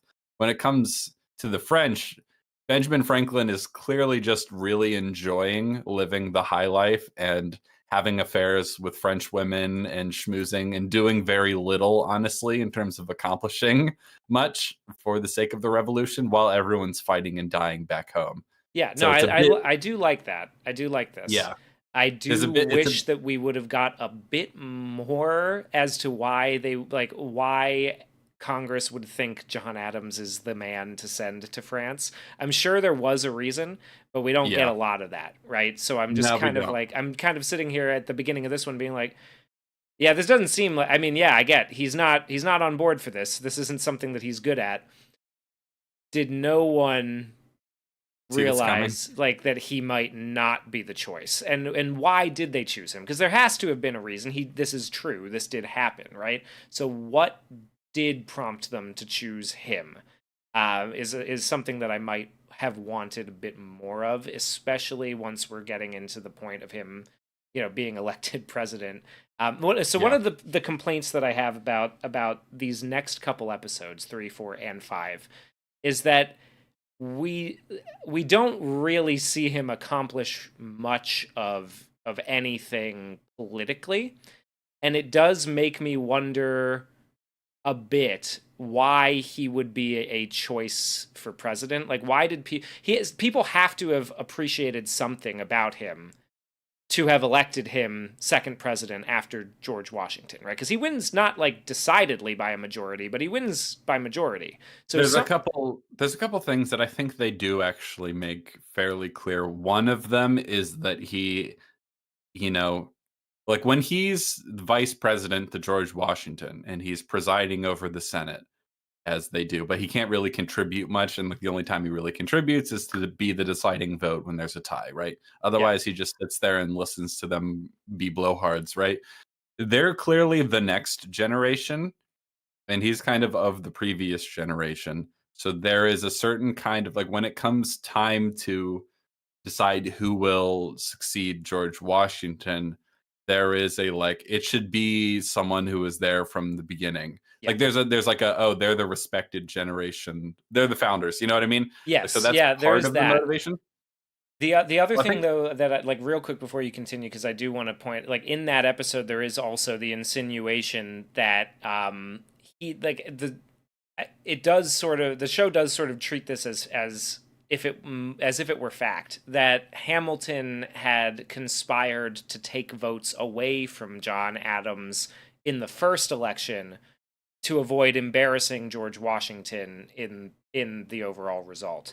But I like, if that's the case, again, I would like a little more as to why he might have been a natural choice, because in these next couple episodes we're going to see him accomplish practically nothing, and not through any fault of his own, but it's like, what politically did he do that made people think he was the right choice that had to be like conspired against in the first place? well, And if that's not true, like I guess like the idea that he is of the original generation is enough. well, that's um part of it. There's also the fact that he is one of the more respected people among the Federalists, of which more and more support is leaning towards the Democratic Republicans. So like I don't find it all that unbelievable because I mean well, I don't find it unbelievable, I just wish I had seen more is all I'm saying. Like, yeah, I don't that's know. I don't know. Okay, so we'll talk about because this is a sort of low point for him in his life, right? Because he's sent to France, where ultimately he is unable to accomplish much because he's certainly just not cut out to be the person with France. Then he tries to go on his own to the Dutch, right? yeah. Try and convince them. He almost does, and then a certain change happens, and ultimately they do succeed in getting a loan from the Dutch, right? Um, and then he ends up as the ambassador to England, which is a very, very important and consequential diplomatic post immediately following the revolution, right? Yes. Because that is going to be very, very important to do something to normalize relations with Great Britain, right? And he is certainly the best man for the job in In that. that regard, yeah. Okay, so that, Yes, I guess I can see where that comes from. It's just that in that episode where he is the ambassador, we get a lot more of his frustration than his accomplishments, and I guess that's probably on like that's probably accurate to how he felt. hmm Um, but I would have liked at least, a I little mean, it's bit of still it's him. Yeah, also still really fresh for people that the Congress that was made to pass the Declaration of Independence and how instrumental he was in that. that's true. And then he That's then true. he leaves the country for a while to do some diplomatic post. Mostly he's out of sight, out of mind, and then he returns and it's like, "Oh right, John Adams, he was one of the main guys." You know what I mean? Like Yeah. Well, very and so, famous in Massachusetts as well. Like they really, that's a sure. big part of it. As New England is a big part at And it's the still this time. time generally respected as a man of principle and a sort of moderating force, right? So like I think mostly he's kind of in terms of the public consciousness in America during the time when he's abroad, kind of struggling and failing to accomplish much overseas, except for the people in the opposite party who weren't fond of him. Like for most Americans, he was just kind of on pause, and then he comes back, and it's like, oh I right, guess, yeah, yeah. John I mean, I Adams, guess that's true. There is also the scene though in when there are the riots outside of the building because George Washington has refused to declare war in favor of the French, and yeah, it just kind of makes it that like, and then we the scene of like the picture of him as a monarch is being passed around by his political rivals, and it just sort of like yeah. very heavy-handedly leans into, you're not very popular, but you are, like, he does carry the day. And I just Yeah, they sort of focus on the criticism he gets from the other party, which isn't even necessarily like a widely held belief, but obviously people like Hamilton and Jefferson covertly, we will learn, are contributing to besmirching his character in the forums they have available to them. You know what I mean? But that's yeah. also like at best half the story, right? Because there are people. It's even mentioned when he's critical of what Hamilton is saying in his pamphlets and in his newspaper.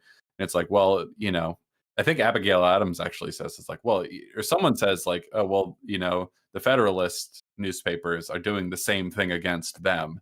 Oh, I mean, yeah, in the Federalist Papers, Hamilton is being pretty critical of Jefferson and the Republicans. Yeah, and that's the one where she's like really upset that he's being called hermaphroditical. oh And yeah, yeah, yeah. So people were pretty brutal just yeah, in that's after general he's of their president, opponents. is Yeah. the thing, you That know? is after the president. Yeah, I think in general he kind of when he does come back from Europe, he's like he's one of the founding fathers, instrumental in craft like the Declaration of Independence and the general sort of moving us like because he comes back after the war is over, essentially after they're victorious. There's everyone's happy now, and he was instrumental in you know pushing the revolutionary cause, not as a soldier, but as as a politician and all that sort of stuff. And then he's just kind of out of sight, out of mind while he's in Europe. And so when he comes back, he's like the main guy in terms of age and seniority and respect within his party. So he's just kind of the default guy, that they put forward. Yeah, I think that's I the can see general idea. that as like the general idea. And I'd be like, there has to have been some reason. And I am in like when I get to this part in the biography, I would be really curious to see if I'm there sure is there's more anything. flesh on there. Yeah, I'm if sure there's there is. like if there is anything like more, or if this is kind of like the and so maybe if somebody in the chat who knows more about this than I do, that'd be really helpful if you wouldn't mind dropping a little bit of info on that. I just do feel like it's a little like I wasn't seeing quite enough of it in this point to like I was like okay, yeah, I know this is gonna happen. I would like to know why a little bit more because I don't. And after the show, still, I'm just kind of like I have insinuations. I don't have like actual actual like meat on Sure. that. But yeah, that's my Anyway, biggest complaint overall is that I wish there was just a like I do wish that this show had run longer, and I know that this is like a couple years prior to Game of Thrones taking off and period pieces sort of becoming the tune of popular media. I do wish that this had been like maybe 13 episodes or something like that. We get like a real full flesh like a little bit longer, maybe a little more stuff in there. sure. But yeah, Anyway, he's in France and he he's at a gets here party and and it's yeah, it's a mess, it's a disaster, it's an aristocratic nightmare. yeah, he's introduced to all these wealthy French, aristocrats and socialites or whatever. And he does not vibe with them at all, to say the least. And he kind of you could tell he really doesn't like the French at all. They There's a funny scene where like they're singing a song about liberty, and it's basically a bunch of like French aristocrats like kind of cosplaying as being for the revolution. Like they have little American flags that they're waving around, like, oh, isn't this cute and quaint? La la la la la, singing a revolutionary song, and Yeah, like and Adams is trying to be very serious. At one point he says like, "I demand an audience with the president," and French, with the not the king. president, the king rather. And Franklin's like, "You don't demand an audience with the king. Like you are invited. You don't demand that here. Like this is you gotta understand where you are, my dude." And Yeah, then we see Franklin, he's schmoozing it up with all these people, and basically he's realizing Adams is that the French, at least the people at these parties, they don't actually want to talk business at all. They're really put off by that. They just want to have a good time, man. yeah, Like that's stop that's the harshing whole our vibe, dude, we're just trying to exactly. party. Yeah, and he's trying to be like, okay, but I'm here to accomplish this and this and this and this, and they're like, dude, relax. This is Paris. Chill Trying to out. have a Yeah. good time. Um, there's a when he's asked about, like, oh, since you've been in Paris, have you been to the opera? And John Adams has this moment. This is another example of Kirk Ellis taking something that he wrote in private and giving it to him in a scene and conversation with other people. Where he says, like, no, I'm afraid I don't have the time to study arts and music and opera and culture. I'm too busy studying, government and, economics and things like that.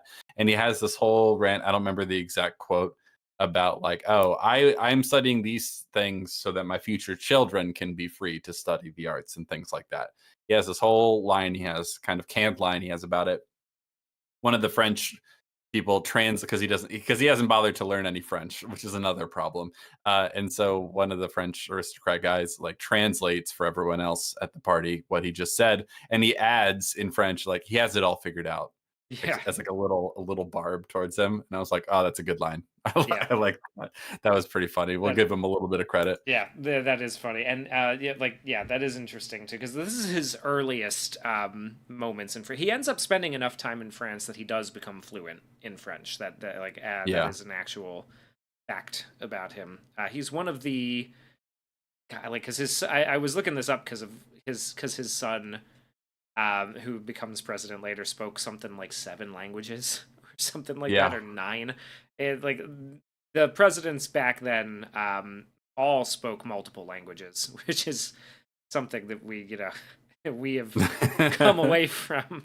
nowadays. Certainly. Well, I mean, we'll get to it, but he sends his son, John Quincy, off to be a secretary for a man who's going to be an ambassador To to Russia. Moscow. Yeah. And he's just like, all right, 14-year-old son, you're off. See you in a few years. Yep. You're a man now. Get Yeah. going. Yeah. Go on. And there's a nice line, even I'm skipping ahead, but whatever, we can jump around. There's a nice line when he's sending him off, and he's like, John Quincy's like, isn't it cold there? And he's like, nothing a Boston man can't handle. Yep. It's nice. So John Adams is struggling with being in France, Yeah, in Paris. Benjamin Franklin kind of does a little backstabbing, you could say. Yes. They go to do that. They go to do that treaty discussion with the representative of the king, and John Adams finds that it is wanting, and so he has a moment where he kind of says like, no, no, no, no, no, I need more. We need more than this. You need to guarantee a much bigger commitment. And the guy's like, excuse me, like, Who the hell do you think you are talking to me like that? like, Yeah. what the fuck? And he sticks to his principles and takes his leave, but he kind of embarrasses himself and Benjamin Franklin, who has to sort of has Clean to up the mess. clean up the mess, and he writes a letter essentially saying, Mr. Adams is not fit to be diplomatic emissary to the French. We got to get him out. He's of here. making everything worse. Please get him out of here. Yeah. So that doesn't go very well. He's also growing ill. He's developed a bad cough. Yeah, the episode ends with him like extreme wide angle lenses being sick in bed. It almost looks like The Favorite, like the Yorgos Lanthimos movie. It's very getting uncomfortable and sick. gross. Yeah, he's starting to get sick in France, and then he goes to Holland without authorization to ask the Dutch for a loan. He certainly vibes more with the Dutch, but at first they're like, listen, we like to give money to people, but only when we can expect them to pay it back. And we're not confident that America will be able to do that. Yeah, we don't think you'll have an opportunity really to win this one. We're betting against you. The odds are not in your favor this time. And so he is unsuccessful. Things are not going well. Meanwhile, Abigail is back home, and she is very upset that he has not been writing to her as she hoped frequently. So she's very upset because he's gone, days, maybe even weeks without writing to her, and so she's taking it very personally. And there's a brief scene where her daughter tries to like console her, and she's like, and she yells at her and like, Yeah. don't tell me how I feel. Like, it's like, oh geez, okay. She's pretty upset about it. And then ultimately in the next episode, when he finally comes back, he needs to do a little work to sort of repair the relationship, because it is eventually reveals that, like, I felt bad complaining about all my misfortunes abroad while you were suffering so much with, running in the farm and taking care of the family back home. I didn't think you would want to hear me complaining about how wrong everything was going for me here when you were suffering so much at home. So I just wasn't writing to you. And she's like, come on, man. Like, I would, like, you think I would have judged you for that? I just wanted you to write to me, dude. So he kind of has to, like, do a little bit of work to repair that relationship. That's all good stuff, but that's in Yeah. the next episode. Meanwhile, he's still at a low point where nothing's really going his way. Just got rejected by the Dutch, and he's sick, and he's in Amsterdam. Things are not going his way. That's basically where this episode ends. Yeah, the episode ends with Abigail receiving news that the British have surrendered. Ah, right, right, right, Yeah. right. So the war is over. And John Adams was in Europe not accomplishing much, and that's going to weigh on him for Pretty a heavily. while. Yeah, pretty heavily for a while. It's also a really interesting choice in terms of making anything about this period and focusing on John Adams, because it is interesting considering how important he was in the founding of the country in many ways, to note that he was mostly away during the revolution itself, like trying to do things on behalf of the revolution, getting frustrated with people like Benjamin Franklin, who just seemed to be like living high on the hog and not accomplishing very much, and sort of avoiding the conflict. He saw a little bit of the conflict, on the way to France in the sort of naval arena, but ultimately he was away facing diplomatic failure after failure while the war was actually being fought, and ultimately won in his absence, which is an interesting choice, very interesting choice Yeah. in terms of following him. And having it take place off screen as well is another Yeah, another yeah, interesting choice for that, and it thematically fits, right? Because like sure. that's Yeah, the his that's how it was for him. character. It's going to inform his character further in his activity as he moves. So the next episode begins with him receiving news that the war is over and independence has been achieved, and that sort of like spurs him on his way to recovery. He's still, he's still ill, but now he's got some hope, and he can. And also, the Dutch have decided that, hey, since you won, maybe we'll actually give you that, is something like a $10 million loan. He asked for 10 million, and at first they were like, "Wow, that's a pretty modest amount, actually," like, which is pretty because like at the time they're like, "Really, that's it? It's all he wants, is 10 million." They give him 2 million as a result of America's victory, and they go like, "You know what? Consider your credit established. Here you go, $2 Yeah. million there. You Is not insignificant, yeah." and wouldn't have happened if he didn't, on his own, unauthorized rogue, try to go to the Dutch to get their support. You know what I Yeah. mean? Yeah, So that's that's a not nice nothing. vindication of his motivations, because he does Yes. have a moment in the previous episode where he sort of he's very upset that they have written to him being like, "What the fuck do you think you're doing going to the Dutch without our authorization?" He's like, "What are Yeah. you we would have preferred you stay in Paris and be completely useless as opposed to doing this. Now, who knows what trouble you might have caused, right?" And it turns Mhm. out that actually it was the right move. It So, was the right move because, as soon as the revolution is won, the Dutch are like, "Hey, you know what? Maybe you guys will have a future after all. Sure, we'll give you that loan." so Georgia says, was this more of the young Adams learning Franklin's art of the possible, or were we meant to think no, Franklin is just wasting time? I don't think. He It's a mix of both. It's a mix of both. For one, from Adams's perspective, the treaty that Franklin has worked to negotiate is insufficient. It's mostly just so like, hey man, we're on your side. You do your thing. Good job, in terms of actual material support for the cause, right?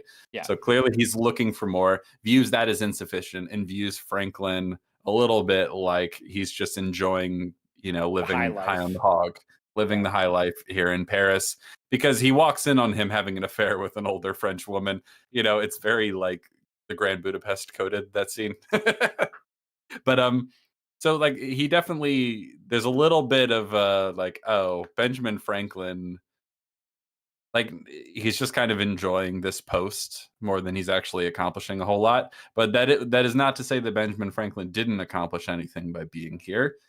They didn't get as much material support as they wanted, but the support of French wasn't nothing, and certainly it did bring people like Lafayette and others from France to help fight in the American Revolution, and that was a big deal, right? So um, he did accomplish things, not as much as John Adams hoped he would accomplish, and he did clearly seem to be enjoying himself while Well, he yeah, was there. he might have overindulged Yes. in the French ladies, you know. Oh well, certainly he did. Yeah. And yeah, because obviously the French sympathy for and willingness to support the American Revolution was not nothing. Like I mentioned, Lafayette, but there were other people. I recently looked up because I live in DeKalb County, Georgia, and I was recently in DeKalb County, Tennessee. So I was like, oh, this guy was probably pretty important. I should look up where his name comes from. DeKalb was a originally, German-born French military general who came to America during the American Revolution on behalf of France to sort of see what was going on here. And, and ultimately he was like, you know what? I like these guys. I like their cause, and I'm going to stay here and fight with them. So he fought in the American Revolution. And I think he was killed in the Battle of Concord Really? by the British. That's I pretty early think, on, yeah. I think so. Yeah, it was pretty early on. Hold on. I have there's a quote. He died in the Battle of Camden. So that was later. Yeah, he joined the Continental Army because he sympathized so greatly with the American cause, and he was obviously a general in the French army. And there's a great line when apparently George Washington, upon visiting his grave, said, "So there lives the brave DeKalb, the generous stranger who came from a distant land to fight our battles and to water with his blood the tree of liberty. Would to God he have lived. Would to God he had lived to share its fruits," which is a great line. I Yeah. like that. God damn it, they could write so well. Yeah. Yeah. Yeah. Would to God he had lived to share its fruits. So obviously, you know, Benjamin Franklin did accomplish things by getting the French on our side. So I think John Adams and others were hoping for actual, more material support than they ultimately got. Yeah. Yeah, and so he's in France. He returns to France with his pockets lined with $2 million, basically 2 million Dutch bucks. Yeah, Dutch fresh, bucks. fresh in his bank account. Um, and yeah, and Mr. Prater, it is funny for the French to be assisting us when just 10 years earlier they were burning the coast of Maine along with the natives. Yeah, well, hatred of England can be a powerful thing, apparently. Yeah.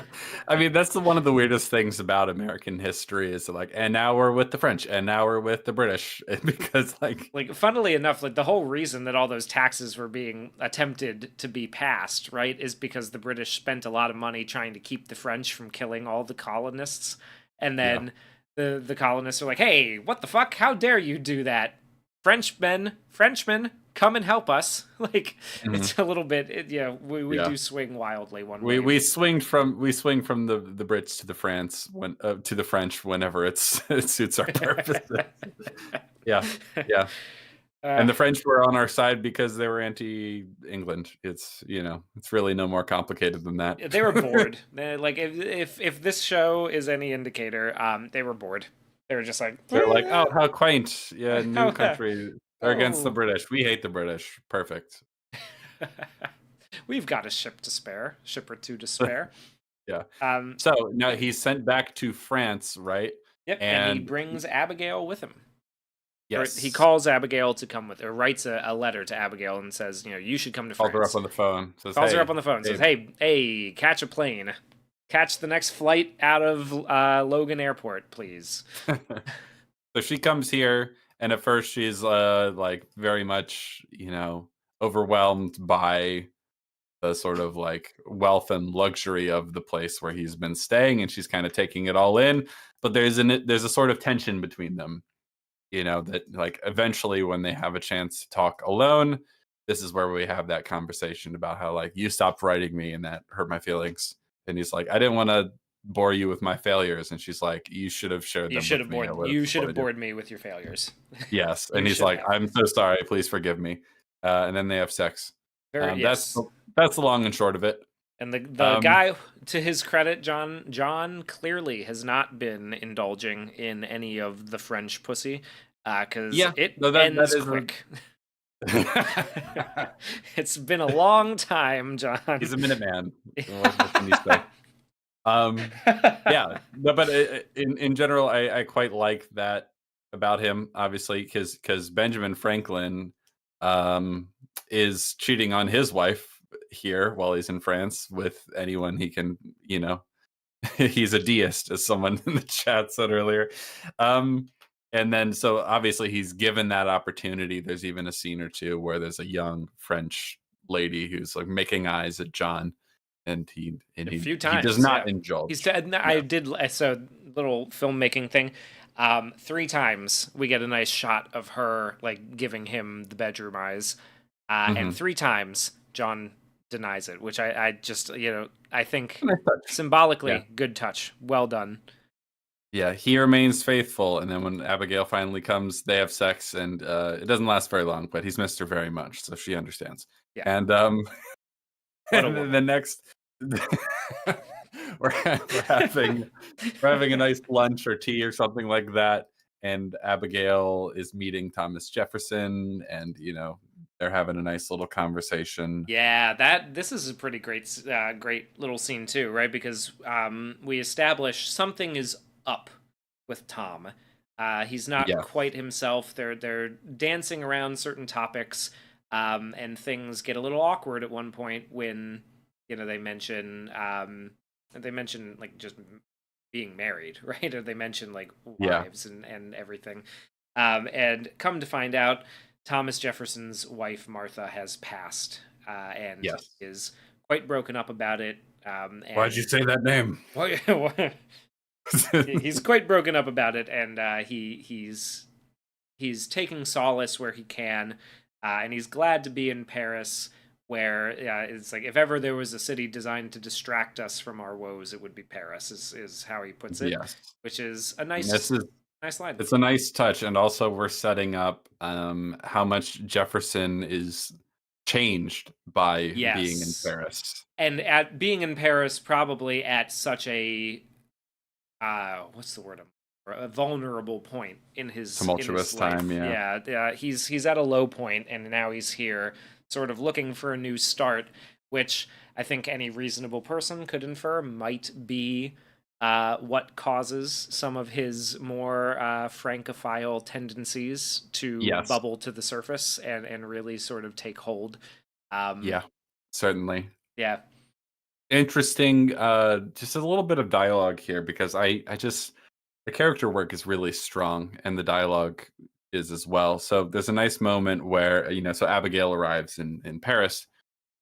And Jefferson says, I'm sure you are, but I, for one, am much more interested in hearing about your first impressions of France. And she says, well, I've been in France for such a short time. It would be unfair to pass sentence or form judgment. And he says, which implies that you've already done both. She says, well, if I had, Mr. Jefferson, I would only offer them after my further experience had shown my wisdom or the error of my ways.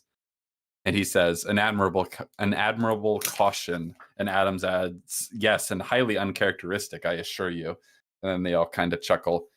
It's it's such it's a great. god damn. This dialogue is so good, man. Like It is really it's good, and really good.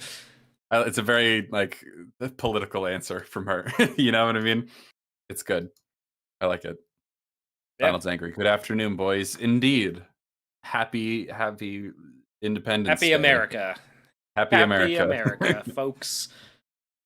Yeah, so they're in France for a bit. They're rekindling Abigail and John are their romance. They're finding each other again after a long absence, and they are appointed the ambassadors to England, which John feels he will be much better suited to than dealing Oh with these yes. smelly Frenchmen. Oh yes, certainly he is. He's an Englishman at heart. Briefly, just because it's an interesting detail, there's a scene where they're all watching a hot air balloon go up, and while I'm watching the scene, I'm like, why is this happening? Why are we showing this? Like, why is the show showing this? Why is this important? And then it didn't really hit me until the end of the scene, like, oh, this is the first time they've ever seen anything like that. Yeah, I was this is the just like, first time they've ever seen anybody fly, yes, which and is crazy. I was it like, was oh kind of a fuck. dumb thought that I was like, why is this important? I don't get this. And it's like, oh, never mind. I get why this is important. Yeah, it's pretty cool to think what a remarkable time in history, for all of this Certainly. to have been happening at the same time. Really incredible. Yeah, so they head to England. They head to the good old UK, and immediately. Okay. Oh, Yes. yeah, Oh, what we're gonna. Oh, go so for it. I love this next section so much. It's really, really good. So he arrives in London, and he's meeting with someone who's this go-between him and the king, right? And so John Adams is brought in, and this guy he's talking to is trying to prepare him for what to do when he meets the king, right? And so one of the things he instructs him to do is that, like, when you enter the room, you bow when you first enter the room in front of his there's a phrase he uses to describe the king. He says the royal presence is what he keeps calling him. So he says, upon being ushered into the royal presence chamber, you will make 3 reverences like so. One on entering, and so he does a little bow. He says, a second halfway to his majesty. And then he does a bow again. He says, a third as you come before the royal presence. And then he's like, all right, now let's see you do it. So John Adams is doing his little bows, and he's not doing it with the proper reverence and gusto, if you will. And one of the things I really like about this scene is, like, this scene and the scene we're about to get. It's just such a fascinating moment to be in, right? Because you just had a war with this country for independence, and obviously America and Great Britain share quite a bit in terms of culture and values. Obviously, all the founding fathers basically were English, like ethnically English. So there's a lot of ties there, right? And so, John Adams himself was very much a respecter of the English common law tradition and all that sort of stuff. He's more England than he is France, that's for sure. And so he is here to try to rebuild the relationship going forward with the King of England, whom they just had to fought a war against. So it's a really tense moment and a really interesting moment. So he's being told, like, oh, here's how you bow when you meet his royal presence. And so there's a hesitation to do that, because obviously he Yeah. doesn't really believe in monarchy, and we just beat them in a war, but like he's going to do it because it's what he has to do. So there's a little bit of tension there. There's also the fact that, like, he is not a very refined, high class person, John Adams. You know what I mean? Like, he's not great at doing all the bowing and stuff like that. The one guy, his little go between, says, like, perhaps we should get you different clothes. And he's like, what's wrong with my clothes? He's like, perhaps something a bit more English, you know? So there's like a little bit like he's out of place here in such high society, Yeah, even and that though he's it's sort of nativized in his time in France. Yeah, yes. yeah. Yes, exactly. And so so we get the scene of him practicing the bowing, and his guy's like, no, you need to bow a little better than that. You need to, like, actually lower yourself. And then we get the big scene. All right. The big scene is when he goes to meet the The King of king. England. Yeah. Yes. And so he enters the room, and very, very strong choice to not have any music for this scene. Just kind of leave you hanging in the sort of anxiety and anticipation and awkwardness of this moment. So he enters the room, he does his bow, he walks halfway across the room as he's been told to do. He bows again, and then he walks to where he will eventually stand, and he bows one more time. What I really like, just in terms of the physical performances, like, you get so much of the difference between the king and, his nobility and how he carries himself compared to John Adams without anyone even saying a word. So like the Yeah. king is not sitting in his little throne, he's standing next to it with his chin up. It's like very sort of His proud, chin chin up and his raised. eyes like very, He looks like very he's wide. He looks, yeah, Yeah, it's very interesting, but the whole thing, it commands a sort of nobility and dominance over this space and this situation, right? yeah. And Well, he's I got mean, this it is a look on little his face. scary, honestly. Like It you is, think yeah, about approaching somebody who you just fought a war of independence over, and yep, he's giving you yep. that look. Like, Yeah, he looks angry or almost like he could cry. It's a really, yeah, really interesting choice, but he's standing off to the side, right? And then eventually once he gets to where once John Adams gets to his final mark, if you will, um, he gives his little speech. And this I do want to read some of the dialogue for because I think it's really, really interesting. By the way, quick shout out to the guy playing the king. I want to get his name right because he is so good in this. Just like this is the the one one scene scene he he's gets. in the whole show. Yeah. Oh, he is so good. Where is he?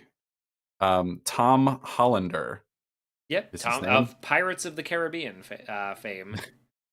among other things. Yes, incredibly good in this scene. Just incredible. So, uh, he's introduced Mr. John Adams, and he says, "The United States of America, the United States of America," and then he kind of like hesitates and stumbles because he's very nervous. He says, "The United States of America have appointed me minister to your Majesty. I think myself more fortunate than all of my fellow citizens in having the distinguished honor to be the first to stand in your Majesty's presence in a diplomatic character. I shall esteem myself the happiest of men if I can be instrumental in restoring the confidence and affection, or in better words, the good old nature and the good old humor between peoples who, though separated by an ocean and under different governments, have the same language, the same religion, and kindred blood."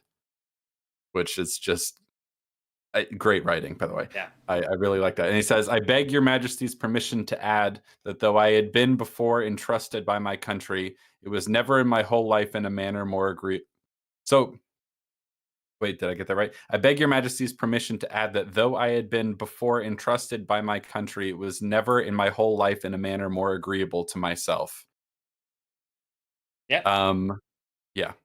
It's really, really interesting. I think this is where we really get an interesting tension between obviously all the respect and admiration that John Adams has for Great Britain, but also the tension, between like, okay, well, we were enemies now, but I would like us to not be enemies in the future, you know. Let's see, and then he says, okay, so then his response is, Uh, the circumstances of this audience are so extraordinary. The language you have now held is so extremely proper, and the feelings you have discovered so justly adapted to the occasion, that I not only receive with pleasure the assurance of the friendly disposition of the United States, but that I am very glad that the choice has fallen on you to be their minister. And then we get a little bit of a smile, a little bit of relief from Adams. And then the king continues. He says, "I will be very frank with you. I was the last to consent to separation. But the separation having been made and having become inevitable, I have always said, as I say now, that I would be the first to meet the friendship of the United States as an independent power."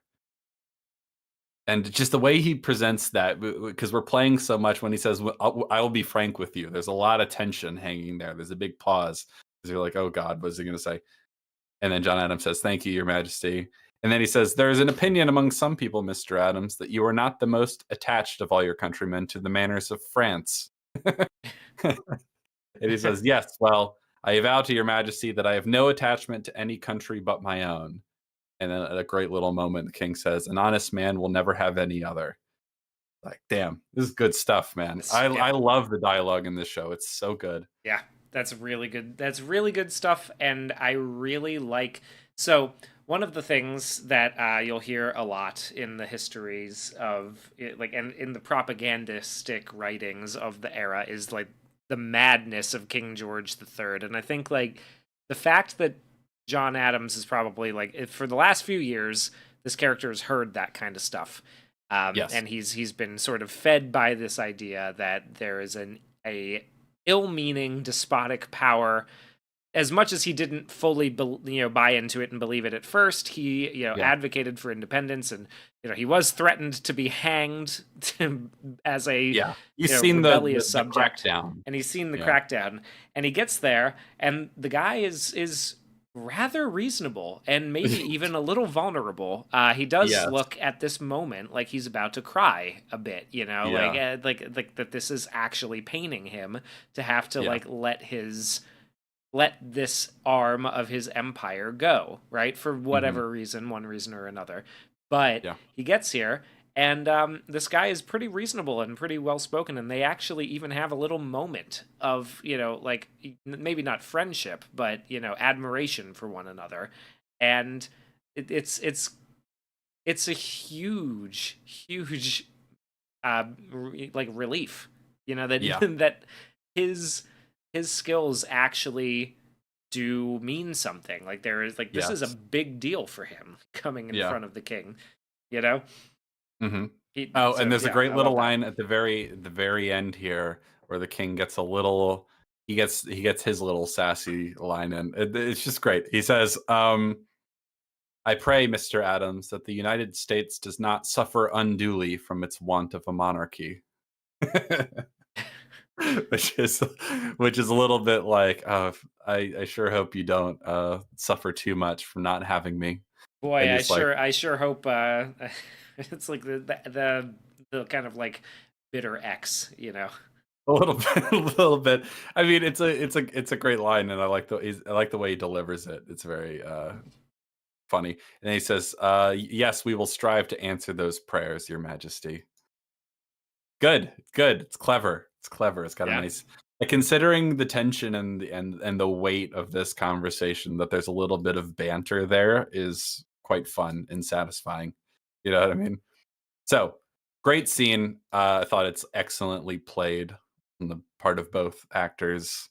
It really has a ton of weight to it, this moment, Yeah. uh, even compared to a lot of the great stuff around it.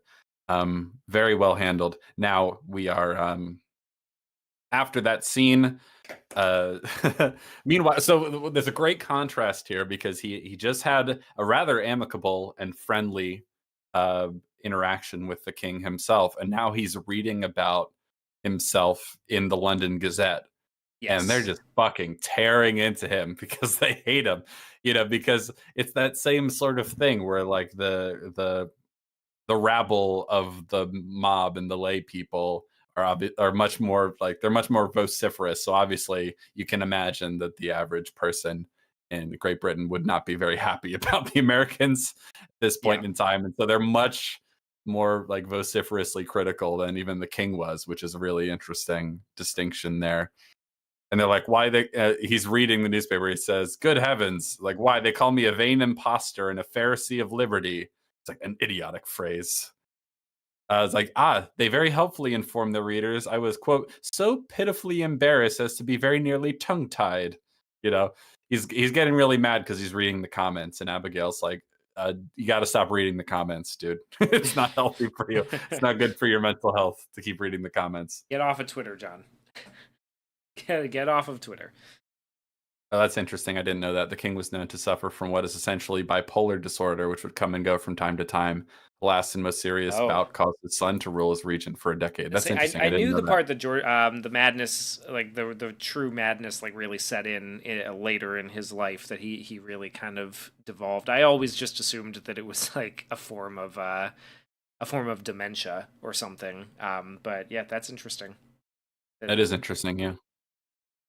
In that case, that adds another little layer to that scene, just a little bit.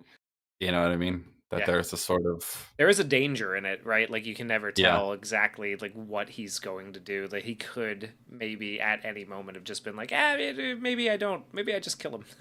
a little bit. There's a little bit of that, and because like so there's a obviously there's a sort of peace for a while until 1812, but like it's it could have easily not happened at all. Any sort of lasting peace following that, like another bout of like a conflict could have easily started up again in the not too distant future. if these relationships aren't mended in some way. Yeah. So it's a really interesting scene. So yeah, Abigail's like, dude, stop reading the comments, please. It's not healthy for you. But then there's that vanity again, right? Because he's very annoyed that people are calling him vain, and it's like, well, you are kind of obsessing over all this negative criticism because you're mad at people for not understanding how eminently reasonable you are. Like, That is funny. um, Yeah, good characterization, and I think like yeah. right after that is basically they decide like I'm just gonna go home. Abigail's like, I hate the city. It's dreary and no one likes us here. And he's like, I didn't, it starts to weigh on you being in a place where no one likes you. As important as the work is in terms of diplomacy with England, they're like, it sucks here. Everyone hates us, so we don't really have any friends. I think we should go home now. So she eventually convinces him to ask to be recalled back to Boston. And so then he returns to Boston and he's greeted. She doesn't like he brings it up and he's just like I'm just gonna ask to be recalled. I want to go Right, home. right, I'm right, fucking right. tired of it. And she goes, "But they let you do that?" It's like, wait, really? That's an option? And, And he's and just he's like, like, they yeah, better. they fucking better. God damn. Done so much for this country. Yeah, and some time has passed between the initial meeting with the king and now, because like he's stopped wearing the wigs and now his hair is kind of gray and he's balding a lot, so like some time passes there. And so then we're gonna start as the show goes on, it kind of like jumps in little spurts in time, which I think Yeah. is It interesting. You kind of go it can ahead. be a little disorienting at times where I'm just like, oh, now A we're little bit yeah, like oh, we're this many years okay. Like yeah, every episode begins with a like a with a time like a jump timed essentially. well every episode begins with a time jump, but it tells you the place and the year. But then throughout that time, it jumps to like it's like we'll have one scene and then the next scene it's like oh shit, we're 3 years in the future. Okay, it's But they been didn't tell like us. yeah, they Yeah, didn't they tell only us tell that. you at the beginning, and they don't tell you each time a time jump happens or when we change locations. Which I wish they would. It would just be a nice little, just put it over an establishing shot for like 3 seconds. It's not that long, Yeah. just for clarity's sake. Yeah, because it does get a little disorienting sometimes when things happen, and then in the next scene they're talking about the conclusion of that, and I'm like, oh, okay, this has been a I while. guess time passed. Yeah. Yeah, So they return to Boston. He gets a nice little hero's welcome. There's like a little militia. There's a little parade. He sort of gathered there to welcome him home. Fifes and drums and flags and all that sort of fun stuff. and Um, his kids are there, and they're all grown. and they're all grown up. And he's like, Jesus Christ, you've aged a lot, haven't you? And so there's a little bit of like a tension here that will develop more as the show goes on in terms of the consequences of him leaving his children and not being a father figure to them for so long, right? And then we'll start examining that as we go. Yeah, yeah. So he returns home.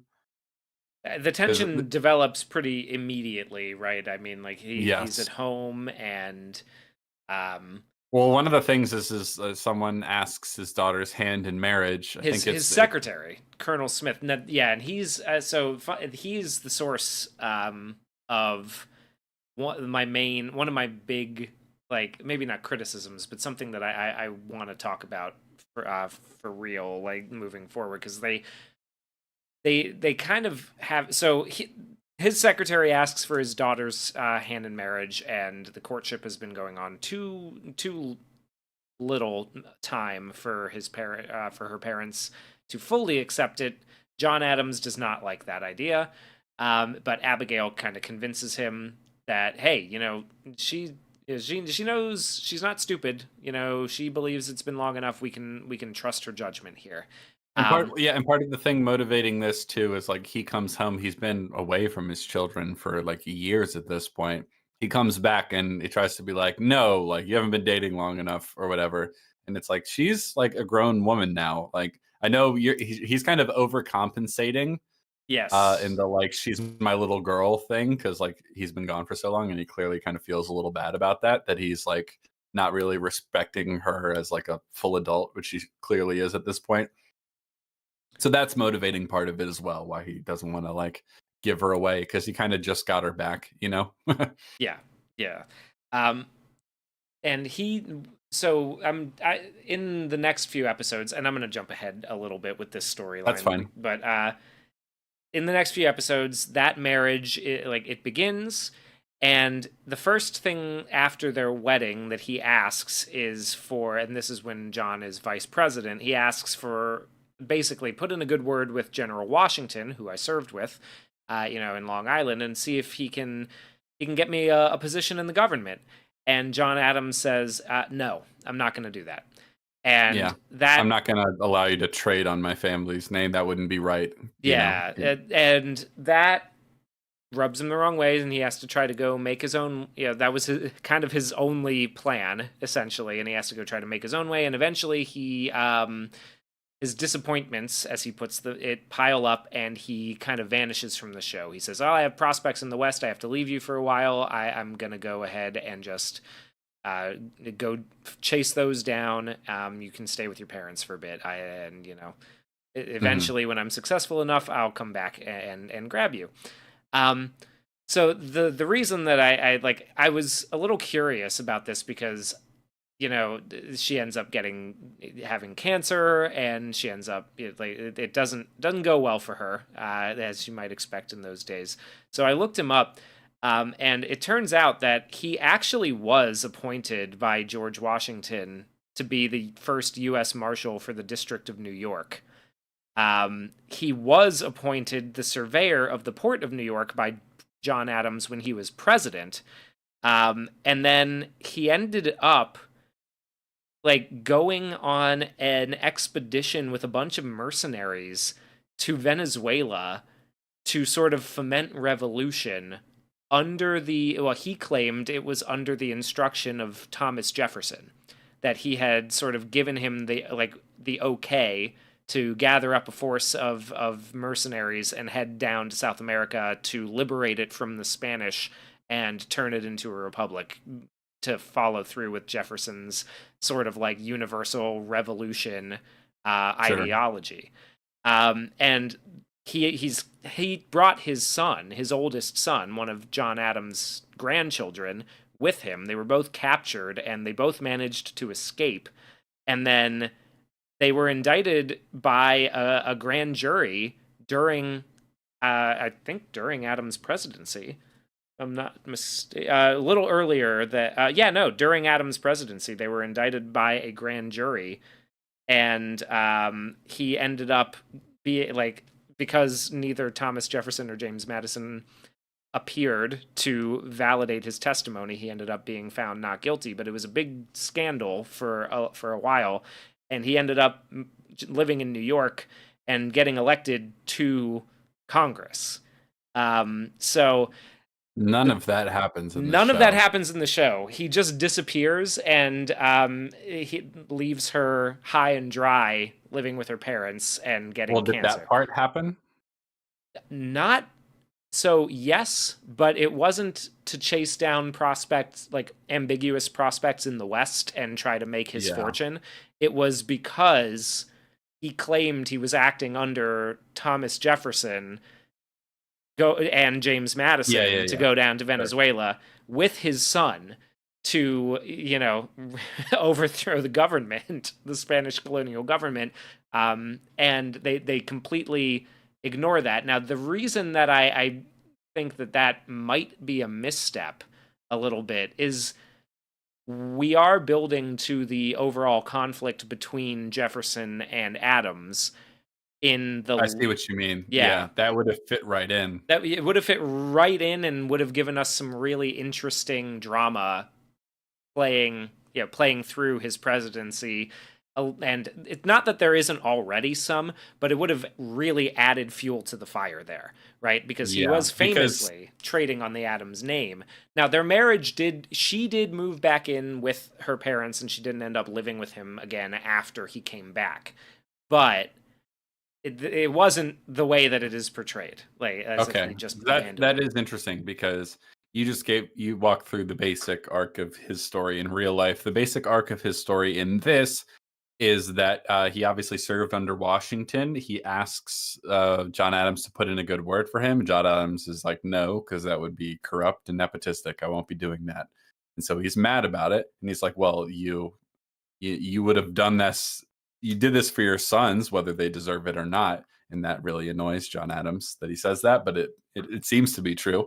And so this guy, one of the things John Adams doesn't like about him in the show is that instead of having a proper trade, like being a lawyer, being a farmer, being whatever, something John Adams would find respectable, he's like a land, what's the word? Speculator.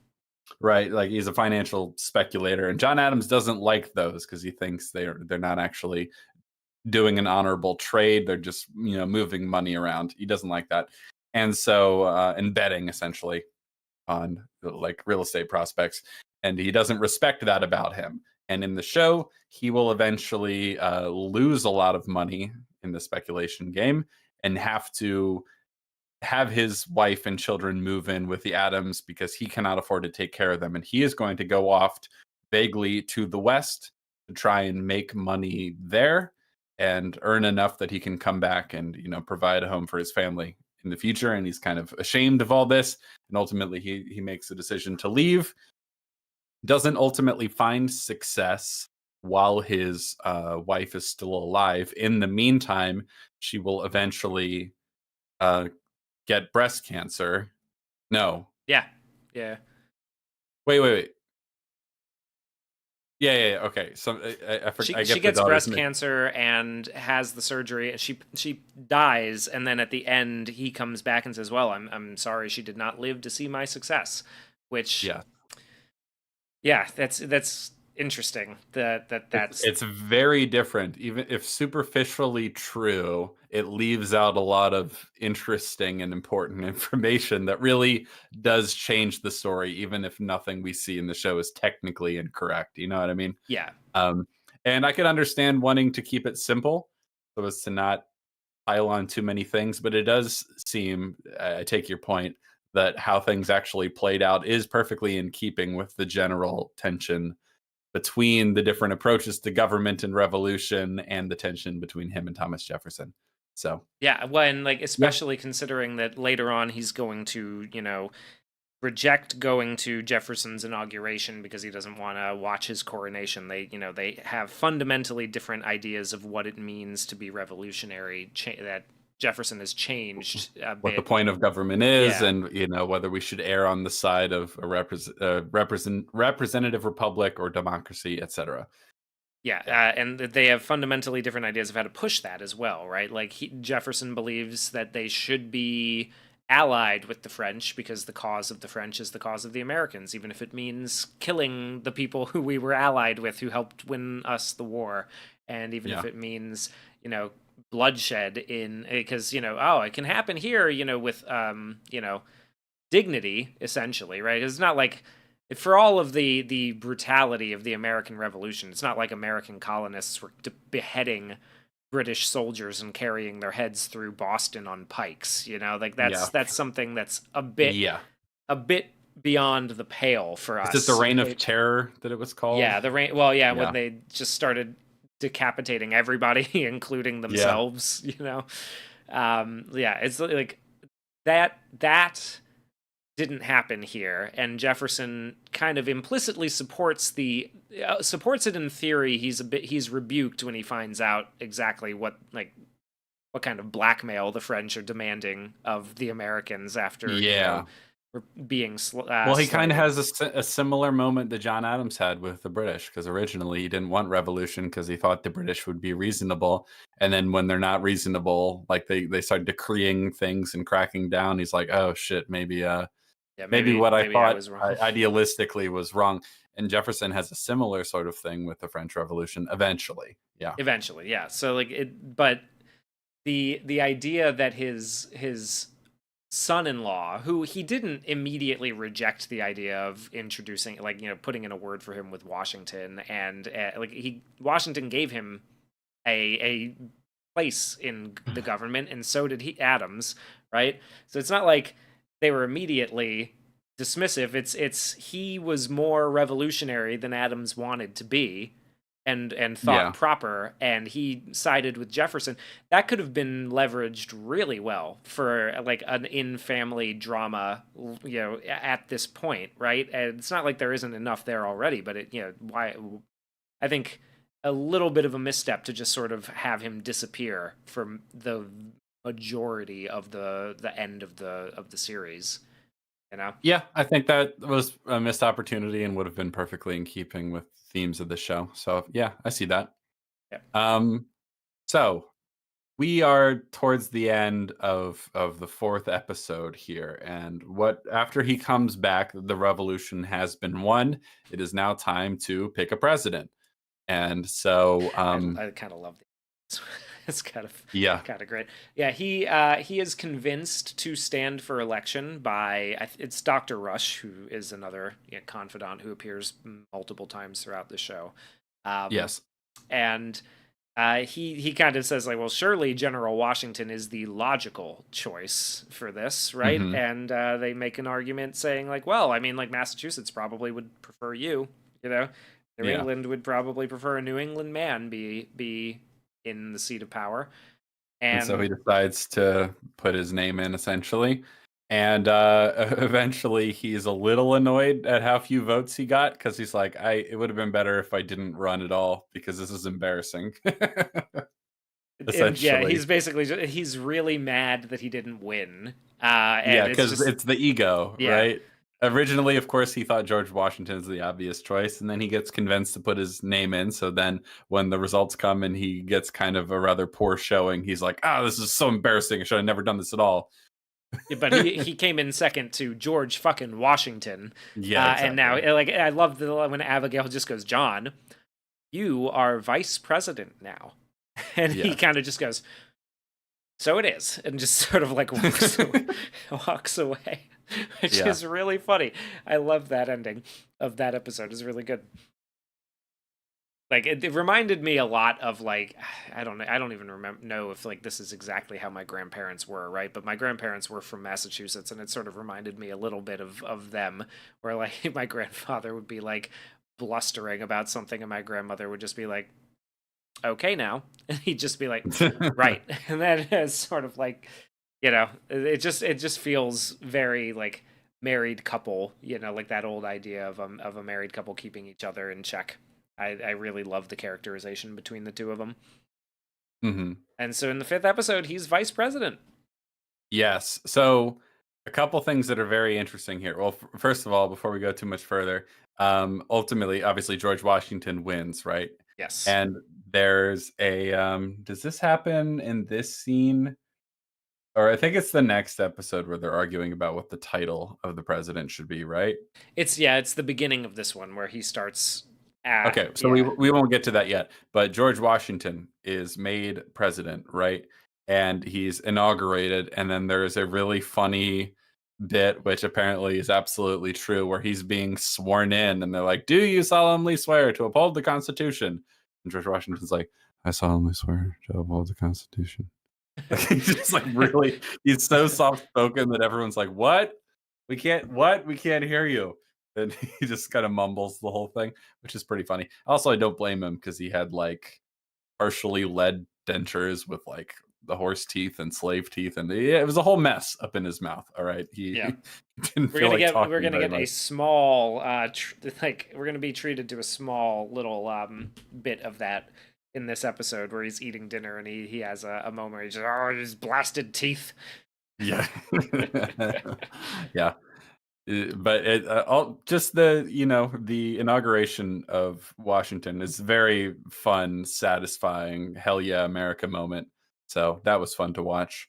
That was really enjoyable. The other thing that I think is especially interesting, and this is one thing I think the show could have just put a finer point on, because one of the things you realize or remember, if you already knew when you watch this sort of thing, is that originally the vice president was just the runner-up. That didn't last very long, but in the beginning, obviously, since John Adams was runner-up to be president with George Washington, he's made vice president. And the next time when John Adams is voted to be president, Thomas Jefferson, who is running against him, was runner up. So now he is the vice president. And obviously, we didn't keep that going for very long because as soon as a conflict emerges between two parties, you start to realize that, like, oh, I don't know why the vice president is an opposition leader to the president.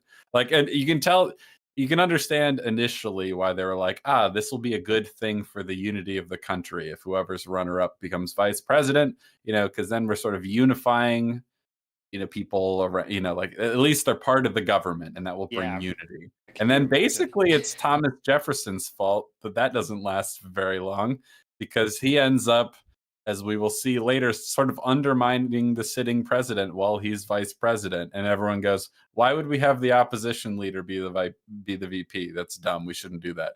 And so they stopped doing that. Yeah, pretty much. Pretty much.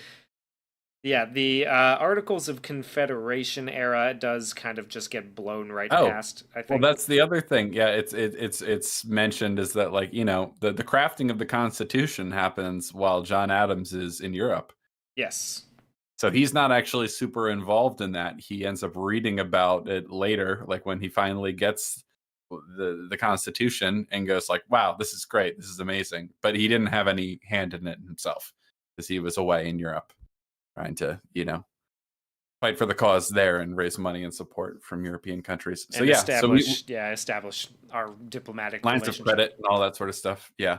So yeah, we don't get anything of the creation of the Constitution because John Adams wasn't involved in that in this particular story. So yes, John Adams becomes president to George Washington. Vice president. Because oh yeah, Yeah. yes, He he becomes becomes vice the vice president, president. and he Hates it. hates it. But one of the things I love about this episode is how much he's like, damn, being the vice president sucks. The most Because it does. useless office ever designed by man. Yes.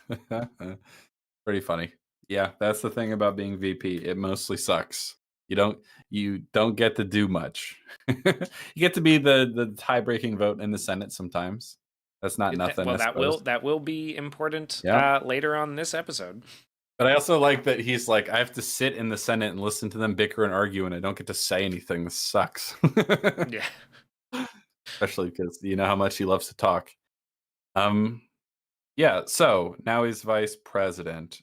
And so this is when we're starting to get, so he's not in the cabinet of George Washington. He's a little annoyed at that at first because he feels like, in general, this episode's sort of how he feels kind of shut out from power. Well, Like one he's of the main technically, reasons why he's not in the, because he is consulted at first, but George Washington dismisses him because of the title disputes. You kind of get that because his first thing in the Senate is that he's arguing that the president should be addressed as His Majesty the President, yes. His Eminence the President. Like it's Trying to think of the equivalent of essentially a royal title for the president, and people aren't happy about it because they're calling him a monarchist. Yeah, In well, general, yeah, and his argument is that you have presidents of cricket clubs and everything. Yeah. You don't have it doesn't command the level of authority that he believes it should, right? So he thinks Well, that and that he believes it should because it's necessary to have a strong federal government to keep the country together. That's sort of his perspective because we have yes. 13 and then eventually more rambunctious states that aren't going to agree on a lot of things. So his perspective is obviously that a decently strong federal government is necessary to keep things united. And obviously the opposite perspective is that a federal government it smacks of monarchy and tyranny, and so the states should be free to decide things, and the federal government should basically do very little. And so, as has been mentioned before, that's sort of the eternal debate that we're still having constantly. But yeah, he proposes like these royal titles for the president, and everyone's like, "Shut up, John. No one wants to hear from you," including George Washington, who is not thrilled about him trying to give him this royal title. And he's like, "Mr. President or George, please." He's like, fine. So he lets that battle go. He says, Mr. President, and he goes, and never and nothing more. Mr. President and nothing more and as he dismisses him. Yeah. And to his credit, John Adams does, like, when he realizes that he's lost, he's like, all right, I'll let that one go. We'll drop that one. That's fine. You know. Yeah, so he feels rather shut out from power because he's the VP, and he realizes that the VP does nothing essentially but sit in Philadelphia, which is also away from his home, which he's not happy about. And listens to people argue in the Senate, and he can't really do anything most of the time. And also, he's not in the cabinet of George Washington because George didn't want him there. So he feels kind of aimless here, like he doesn't really have the power to do much. But he does get to hear a little bit of the arguments between Jefferson and Alexander Hamilton, who now enters the picture. Alexander Hamilton is a military man like George Washington, and he is sort of entered George Washington's cabinet. He is very much on the side of big centralized government. Obviously, he is famously the reason we have, like, national bank and lines of credit and debt, national debt and all that sort of stuff. And also he's proposing a number of things that he thinks would help unite the country. He is definitely a Federalist, as the distinctions will eventually emerge between the Federalists and the Democratic Republicans. He is a staunch Federalist and thinks that the federal government ought to be strong so it can unite the country and do all the thing it needs to do, etc. He wants a national army instead of a whole bunch of unregulated state militias and things like that. And meanwhile, Thomas Jefferson's like, ugh, you guys are just proto-tyrants. Democracy all the way, baby. Like he doesn't like any of the sort of strong federal he's not a government fan tendencies. of the idea of a national bank, of a national bank or a national debt, because he doesn't want America to be beholden to any foreign power or loaner. And essentially, if the way he views it, if Hamilton's plan is followed through with, they'll just essentially become subservient to Britain again, but this time through back channel means of, like, owing them money. Right? Like, that's his big thing. That's a big part one of thing it, Georgius Rex pointed out that I want to just make sure we address is that they originally conceived the electors, the founding fathers did, as electing the two most eminent men without thinking of political parties. And I think that might be the most, like, naive, consequential, naive and consequential oversight that the founding fathers had throughout, like, the entirety of the inevitability period of opposing political parties. Obviously, like, they understood what political parties were and factions and stuff like that, and they thought, like, that won't happen here, and we can avoid that. And it's just like, that didn't play out. That didn't last very long at all, actually. You live to see it in your lifetime. Yeah, like John Adams was very much opposed to the idea, but couldn't do much of anything to stop it. He's even kind of inevitability, especially with the way the system's set up. There's only so much you can do about that. But so that's why initially, of course, the vice president was just the runner-up, because there wouldn't be opposing parties. But then once there are, it's like, oh, well, you don't want someone who's going to undermine everything you do at every turn to be your vice president. That doesn't make any sense. So John is finding out that being VP kind of sucks. Doesn't really get to do anything, as mentioned. Then he does get brought into the fold a little bit because George Washington wants to have a meeting with him. And while he's sitting outside, John Adams hears an argument between Hamilton and Jefferson that spills out. And this is when George Washington is like, you guys need to fucking listen to each other, for Christ's sake, Jesus Christ, you guys are so annoying. Yes, essentially. He's trying to knock their heads together a little bit because they just will not agree. Yeah, and so obviously the general tendencies towards big government and small government are motivating this to a large degree. But the other big conflict is over Britain and France, because by now the French Revolution is starting to kick off. Thomas Jefferson spent a long time in Paris, so he has a lot of deeply felt sympathies for the French and revolutionary causes against monarchy anywhere he sees them. Meanwhile, Hamilton and George Washington eventually are like, we do not want to get involved in this because, they're also at war with England and we don't want to get involved in that. We don't, because essentially Thomas Jefferson's objection to Hamilton is that Hamilton wants the United States to be British in everything but name, that he wants us to have a parliamentary system. He wants us to have national bank and a national debt and all that sort of stuff. He wants us to basically be our own England over here. And Thomas Jefferson doesn't want that because he's objecting to monarchy and tyranny and all that sort of stuff in favor of democracy. So when the French Revolution kicks off, he's like, we need to support the French because their cause is the same as ours. And everyone else is like, is it though? Is it the same as ours, Thomas? Yeah, It seems. I don't know, Thomas. I don't know. About that. I don't know about that one, It's the Chief. same cause. It's maybe similar superficially, but it definitely has a different tone and tenor, doesn't it? But you can understand why Thomas Jefferson thinks that. And meanwhile, Hamilton and that side of the argument is like, fuck no, we shouldn't help the French. No, because then we'd have to go to war with England. And George Washington is very much trying to walk a fine line and keep the peace because fundamentally he's not super ideologically committed to either side, but he rightfully understands, and I think this is absolutely correct, that getting involved in a war immediately after they just became a country, especially a divisive one between England and France, a divisive one between the people in America who, of course, sympathize with the revolutionary fervor and movement in France, but also a lot of them are just Englishmen, right? So and a lot of them remember the war against England, right? And Yeah, they're not thrilled with the prospect of immediately going jumping into another one. Yes. Yeah. Yes. So it's a divisive time, and George Washington ultimately decides, you know what? Whatever our sympathies for their, for the French cause, we're not going to get involved. We're going to be as neutral as we possibly can, and I'm going to try to walk that fine line. And John Adams agrees with him. Jefferson is annoyed by this. Even Hamilton is a little annoyed by this. But George Washington's like, nope, we need to keep the peace. I'm not getting us involved in a war that would destroy the country. And I'm inclined to agree with him. I think that would have been I think he made the right fucking decision.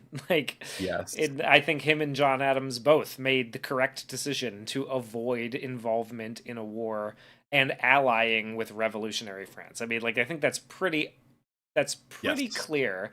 Because even Thomas Jefferson, I think, would agree with that by the end of his career, and by the end of his life. Because he saw what happened. He saw what happened, and then he also managed to broker a deal with Napoleon to purchase all of the Louisiana Purchase territory, right? Yeah. Effectively doubling the size of the country overnight. So he understood. But certainly he became disillusioned in the prospects of the French cause. At some point. I mean, I still, it's because during his presidency is the time when John Adams' son-in-law was in Venezuela attempting to, overthrow the Spanish government, the Spanish monarchy from there. I know that technically that is not confirmed, right? That he did not. We do not know that Thomas Jefferson told him to do that, but at the same time, it's really believable. Of course it is. Yeah, he absolutely did. That's my theory. He 100% did that. So one of the next interesting scenes that we get is a French ambassador who is, I guess, with the revolutionary. Yes, cause. He's the ambassador of the revolutionary government. To meet with George Washington, and it's a really interesting contrast between the scenes in France and the scene with John Adams and the English king. Because the ambassador that comes here is incredibly disrespectful to George Washington and young and kind of petty and arrogant. So he's French. Yeah, he's very entitled and petty and arrogant and disrespectful. And I think he kind of has this attitude, it's a general sort of like anti-monarch kind of attitude where he's like, he like that he essentially doesn't deserve the reverence and respect, which is a really interesting contrast between all the like, the pageantry and reverence necessary when trying to communicate with the monarchs in like the previous episodes. And so that doesn't go well. Even Thomas Jefferson, who is like on their side, sees how he handles himself in this meeting with George Washington. He's like, ooh, that wasn't good. Like that wasn't a good move. That was not wise. You should not have done that. And George, yeah, it's pretty good. It's a pretty good little scene. This I'm sure there's great dialogue in it, but we got to keep moving. So, in the aftermath of that, John Adams is talking with Thomas Jefferson, and this is when Thomas Jefferson's like, "Their cause is our cause, John," and he's like, "Really? Are you sure about that? I'm not so sure it is. We need to keep the country together, my dude." Yeah. So John is being sort of like welcomed informally into Washington's cabinet now because his cabinet is so fractious at the moment that he's actually looking for like a more moderate, reasonable voice, which is sort of what John Adams is in the whole show essentially. Um, so he's trying to help advise George Washington, and George Washington is dealing with all the tensions and the division here, not just in his own cabinet, but also with the public at large. Well, yeah, the determination of George Washington. This is when I messaged you. The determination of George Washington to not support the French and get involved in the war leads to a bunch of mob riots outside of the Capitol building in Philadelphia, Yes. as it is at the moment. And I messaged you at that point. I was like, it is nice to know that we've literally never been content as a country. Like, even Yeah. George Washington had people screaming and rioting outside of what the equivalent of the White House. Yeah. But yeah, like everybody is the public that we see in the show is very much not in favor of what he has just done. And Yeah. Unclear exactly how popular that sentiment was, but that's what we yeah, see anyway. well, most of like pretty much everything we see is that Jefferson is the popular one for the most part, and the Republican sentiment is the popular one for the most part, and the Federalist is under assault. Waning, Yeah, if you waning. will. Which Yes. is one of the reasons why I do wish we had had a little more of like what overall public opinion would be, so that I like, because again, it's not unbelievable, but I do want to see more of it if we're going to show like the end of this is John Adams being vindicated by being elected. Because Yeah. immediately after that riot scene, we're going to have him eating alone, like, or eating with his family and Dr. Rush, and he brings a paper in that Hamilton, or not Hamilton, Jefferson, it turns out, has been sort of like spreading around, Yeah. of him on the throne, and they call him like, he's a monarchist and everything. They're like, oh man, this is in every state, and New England will stay true, but man, the rest of them are going to be tough, you know, Yeah. and it's just like, is it really that popular? I mean, like, they're Well, making it seem like it is. Like this is I almost a think death blow. honestly, I think what's running through a lot of this show is that John Adams is overly concerned with any negative criticism. You know what I mean? Because Yeah, he's doing the thing where he's obsessively reading the comments and only getting upset and focusing on the negative ones. Like that is what he does essentially yeah, throughout the show. Like, it's not even clear. Obviously, it's a growing sentiment, but it's not like everyone in the country agrees with Thomas Jefferson. But he's seeing what's published in there and he's getting really upset about it. And he's not really like factoring in the support as much. He's only really focusing on the negative criticism. You know what I mean? yeah. Because, for example, the moment where he gets to have the tying vote in the Senate is about whether we should go to war with in support of France or not, and ultimately it's deadlocked, and he is the tying vote in order. He is the tie breaking vote to support what Washington wants, which is neutrality and peace. And so ultimately that wins the day. So in Congress, it's split 50-50. But certainly the opposition, the growing I mean, this is the formation of an opposition political party too. So it's like it's a growing sort of sentiment that might be something like somewhere between 40 to 50% of the population, right? And it Yeah. makes sense that for a lot of lay people to be roused by any sort of revolutionary sentiment. You know what I mean? They're like, well, we just did a revolution and it worked well. The French are doing one too. That's great. And George Washington's like, but if we get involved, that's messy. I'm not doing that. So a lot of people, I'm sure, were upset with him about it. Whether they were upset with him enough to like ultimately dislike George Washington, probably not. Because he's George fucking Washington. He was the man. You know what I mean? Yeah. As Yeah. many He was the people in guy. history have pointed out that he could have essentially become king, and people would have allowed it to Yeah, happen. they're gonna. I mean, they say that at this point. Yeah, Abigail Yeah. says, like, I mean, 2 terms when he could have had it the rest of his life. You know. hmm Yeah. Oh, he absolutely could have. Anyway, so yeah, we see the riots, and then we're sort of dealing with the fallout here. Let's see. But I mean, then we get the moment of the monarchist publication, and then next thing we know, we got the results, and it turns out that John Adams won. Yeah, so we Slim skipped margin, some but he time did in win. here. Yeah, we skipped some time in here. This is one of the examples where it's like, oh, and now he ends up president at the end of this one. It's like, oh, they could have been a little more clear in terms of how much time has passed. But Yeah, uh, so yeah, the next election he wins by a slim margin and becomes president.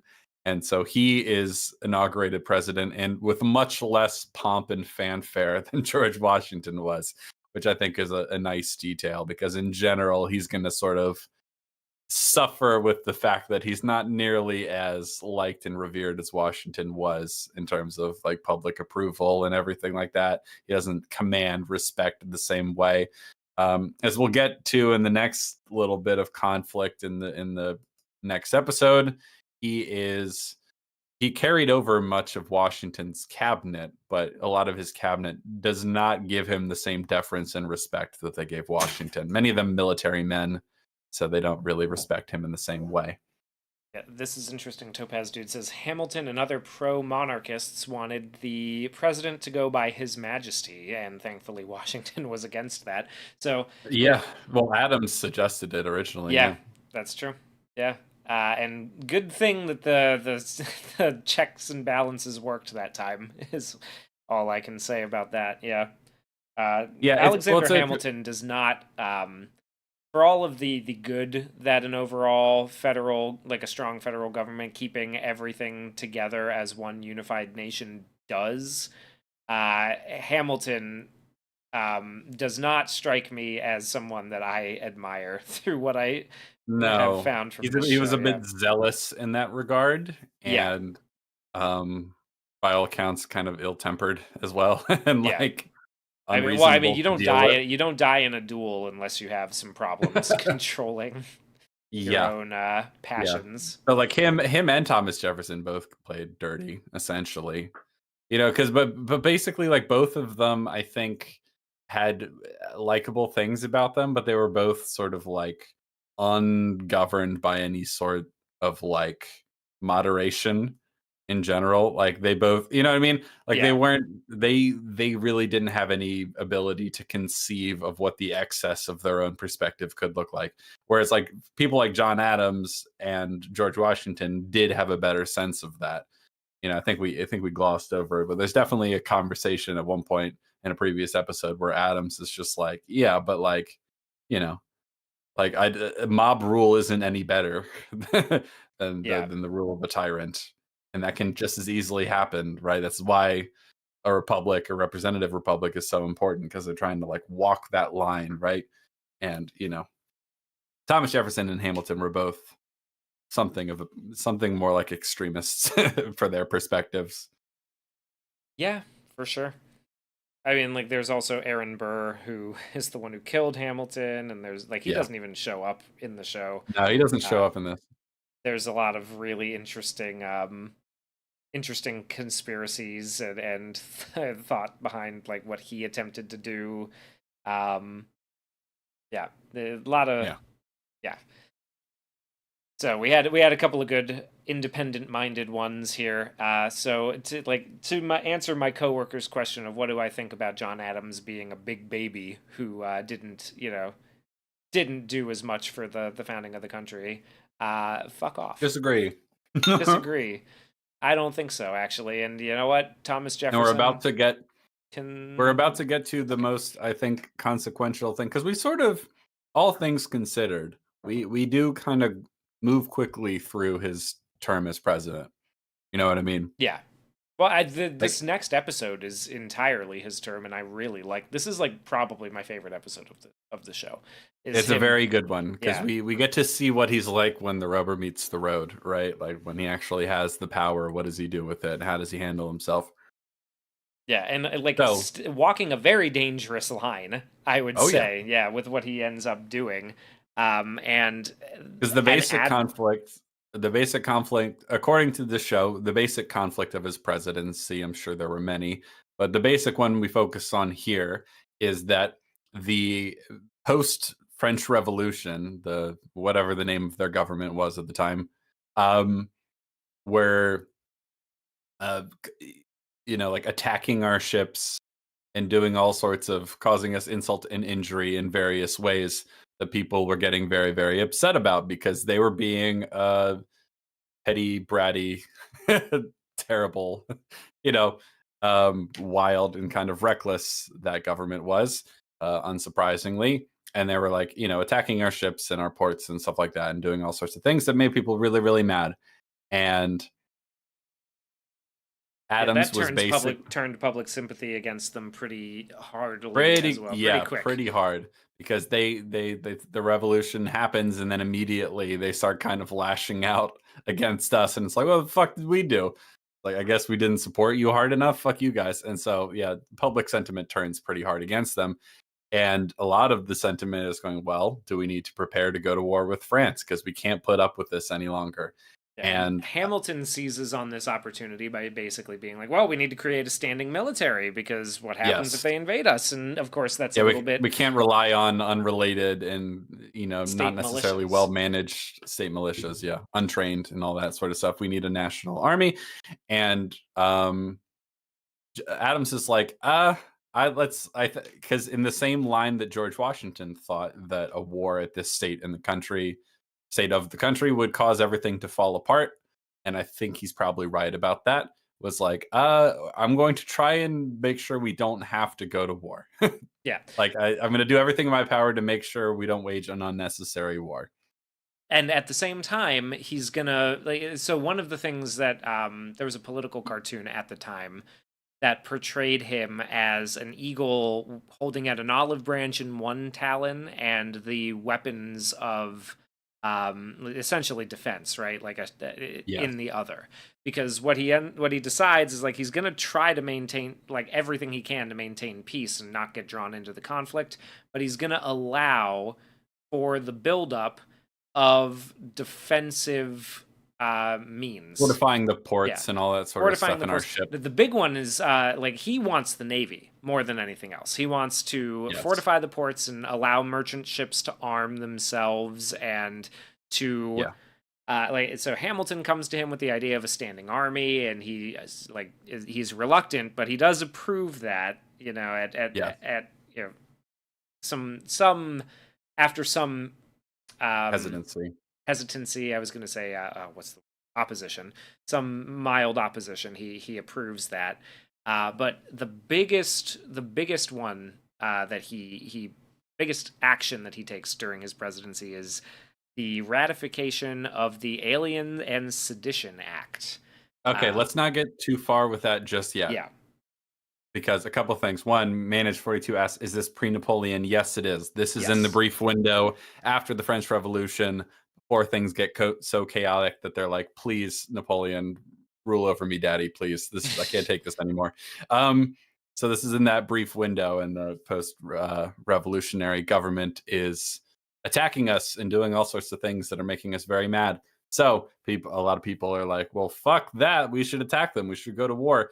And essentially, like I said, we've said many times already, watching this show is a little bit like, oh, we've always been arguing about the same things. Hamilton is something of the war hawk in the bunch. Yep. right? And Jefferson's like, "No, man, like, I'm sure, like, not Hamilton, rather. Oh, wait, did I say it backwards? I meant Hamilton.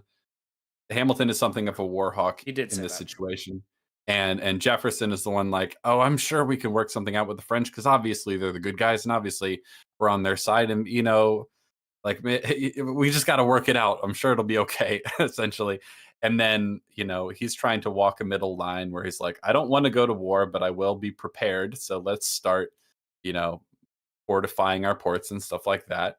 And he's sort of being pulled in two directions, right? One is like, well, we need to act with, strength against these injuries, and we need to attack the French and go to war with them. And he's like, I don't think we need to go to war. I think we can work something out, but I'll be prepared if we need to, right?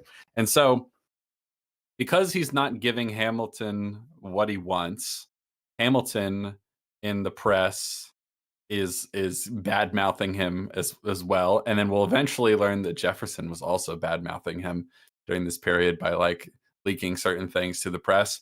But a lot of things are being said in newspapers that are like that.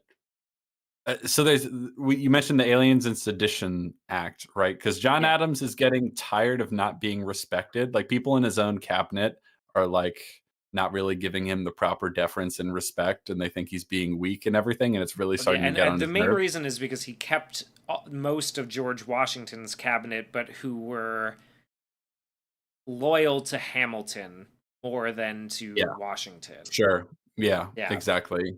And they're military men, and they want to respond with strength and all that sort of stuff. And he's trying to keep the peace, but they see it as weakness and all that sort of stuff. And so they're saying as much in the press and mouthing off. And he's not happy about this. And he at one point he says like for too long. Oh God, what does he say? He says something about like things are like happening to me, and I'm being controlled by events, and I Yeah, intend to yeah, yeah, control them myself. exactly. I Something like that. intend to control events rather than be controlled by them. Something Yeah, along because those he's lines. basically getting fed up of being walked all over and being disrespected by everyone, and so he's like, I'm gonna put my foot down, right? And so he's like, you know what? These people that are writing things in papers that are anti the government, I'm going to crack down on that. You can't do that anymore. Any seditious writings, are going to be made illegal. You can't be writing anything that's deliberately meant to undermine the government. And Thomas Jefferson's like, hey there, buddy. Let's slow down a minute. Isn't this a violation of free speech? Yeah. Yeah, But maybe you're doing, and so you can understand his reasons for it because one of the there are a lot of French revolutionaries in the country. Like I think he says there's French nationals, French people nationals. well, they're not revolutionaries. They escaped the French colonies in the Caribbean when they had revolutions, like Mm. in Haiti. So they're like loyal to the monarchy in France, essentially. Yeah, So well, going to yeah. war, yeah, Well, there's that, but then there's also there are still the remnants of that ambassador who insulted George yes, Washington, who are attempting to gather U.S. citizens and sort of gather U.S. citizens and have them come and fight for the revolution yes. against Britain. The same way Now, we had yeah, some French people come fight in our revolution. Yeah, they're trying to yeah. do the same thing. They're trying to recruit for their And cause. they do not they Adams doesn't want that, and he doesn't want people to be stirring up those kinds of sentiments. And so he decides that this bill, which is wanted and submitted by the representatives of the people, Hmm. um, should be, well, at first he's kind of like back and forth on it. He's like, I don't know, this doesn't feel right. I'm not sure that I really want to do this. And then, funnily enough, when Jefferson comes to him and goes, "How dare you do this against the will of the people?" He goes, "The people's representatives have demanded I sign it. What do you want me to do?" So he kind of has like this sort of, "Oh, really? Oh, the will of the people? Oh, you think you're speaking directly for them? Like, well, this is what they asked for. What do you want from me, Thomas? Like, Yeah. they put it in front of me." It's an interesting, of course, argument, but like, obviously the will of the people, generally speaking, is something that you want to value, but then like freedom of speech is important too. So there's the tension there, right? Yeah, Between like, well, what if what the people want is actually against the Constitution? Like, what's more important, what the people want or the Constitution? You know what I mean? And so, and because Thomas Jefferson, I think, is right to be like, hey, this yeah, is a violation of absolutely. free speech and the principles on which the government was founded. He's right about that. But then an angry and sort of ill-tempered Adams who's tired of being walked over all over by everyone is like, oh yeah, well, this is what the people want. I thought you were Mr. Democracy Man. So which is it, bucko? Like, Yeah, a little bit of tension there. Ultimately, uh in future episodes, when he's an old man, as I mentioned earlier, he'll look back on this and think like, that was one of the only things he was right about. So yeah, yeah, eventually John Adams sort of came around on this being a bad idea, but at the time, for all the reasons we mentioned, the pressures he was feeling from all sides, he thought like, well, I should crack down on this anti-government sentiment because it's, hostile to the unity of the country at this inflection point. But yes. ultimately, yeah, Ultimately, in hindsight, like overall, well, even right then, you could tell this was not a good idea, not a solid yes, move. But overall, it's only looked worse the longer that yes, it's gone. yeah. So Topaz Dude is saying like this is why doing a why when doing a tier list of presidents, Adams can be a C max. This has got to be like top 5 worst laws in American history. It's up there. Yeah, I think I'm with you on that. It's pretty bad. It It's was pretty bad. certainly a mistake, that's for sure. Um, let's now that we've gotten that, Simon talk about what he did that was actually really good and important here, right? Because he's trying to walk this really dangerous path, like trying to maintain peace, but there's a sort of there's a ticking clock element here where he has sent envoys to France to try and negotiate a peace and try to get them to stop being misbehaved little brats. And, he sent John Quincy over there to try and negotiate this and all that sort of stuff. Eventually, he hears back from the government that's like, no, fuck you. And if you want us to even engage in this diplomacy with you, you have to give us this amount of money and you have to loan us this amount, or else we won't even talk to you. And Adams is very, very, very annoyed by this, as you can imagine. He's very pissed off about all this. And at one point, he's talking to Thomas Jefferson about it because Thomas Jefferson's like, "Oh, well, the creation of an army, that's going to be a provocation." He's like, "That was the fucking provocation. The French are doing the provoking, and I'm merely responding."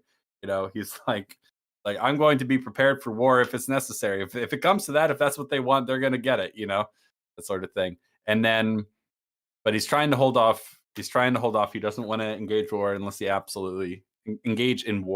absolutely has to. But we are coming up upon the next election. And so he's worried that, like, if I can't secure some sort of peace before the election, A, I'm going to lose, and B, who knows what happens when I'm not in power anymore, right? And so the election is upcoming, and like we're getting closer, we're getting closer, we're getting closer. All these tensions are flaring and all that sort of stuff. And eventually he hears word that Napoleon has taken power in Europe. I mean, sorry, not in Europe, but in France.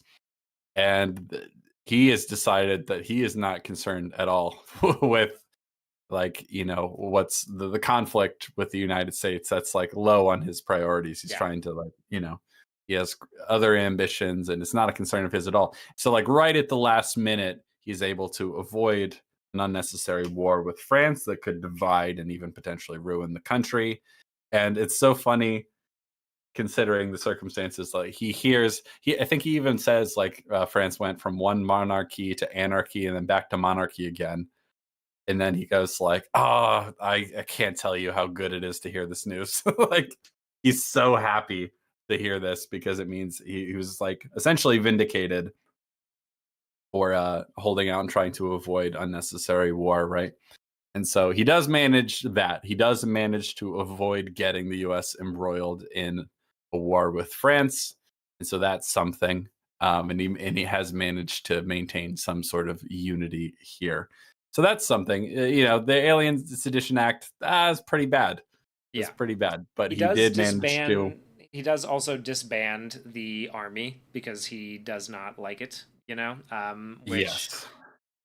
you I know, mean, I don't know if I'm 100% in agreement with. Yeah, I think that that's one of those necessary evils that maybe would like should have existed. You know. is it even evil?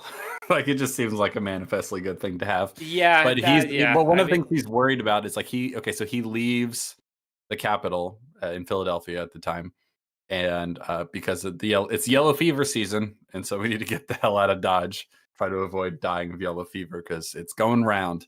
And he doesn't want to return to Philadelphia with the army behind him, yeah, because he's just worried about the optics of that, essentially. And so he disbands the sort of unified national army because he thinks, well, we're it's out of the not woods. necessary. Like We're out of the which woods. seems a little bit like short-sighted as well, right? Like we're out of the woods, right? It's like yeah, Sure. but like there's gonna be other instances. This is this is the Yeah. second presidency, guy. Like, and you're dealing with Yeah. this. Like, you might as well just bite the bullet. Like, I know you don't. I know you don't like the idea of standing armies. I know that. None of you do.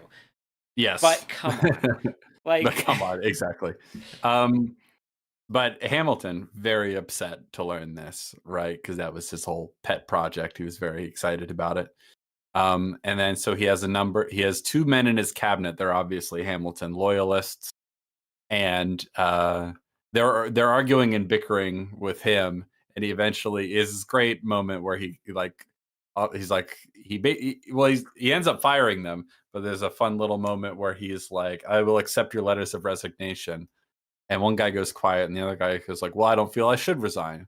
It's like, oh, well, in that case you leave me the much more exciting opportunity to fire you. You're yeah, fired. It's like, I love that which line, dude. That's so good. it's so good. Well, I mean, that's the sort of like sassiness and sort of prickliness of him.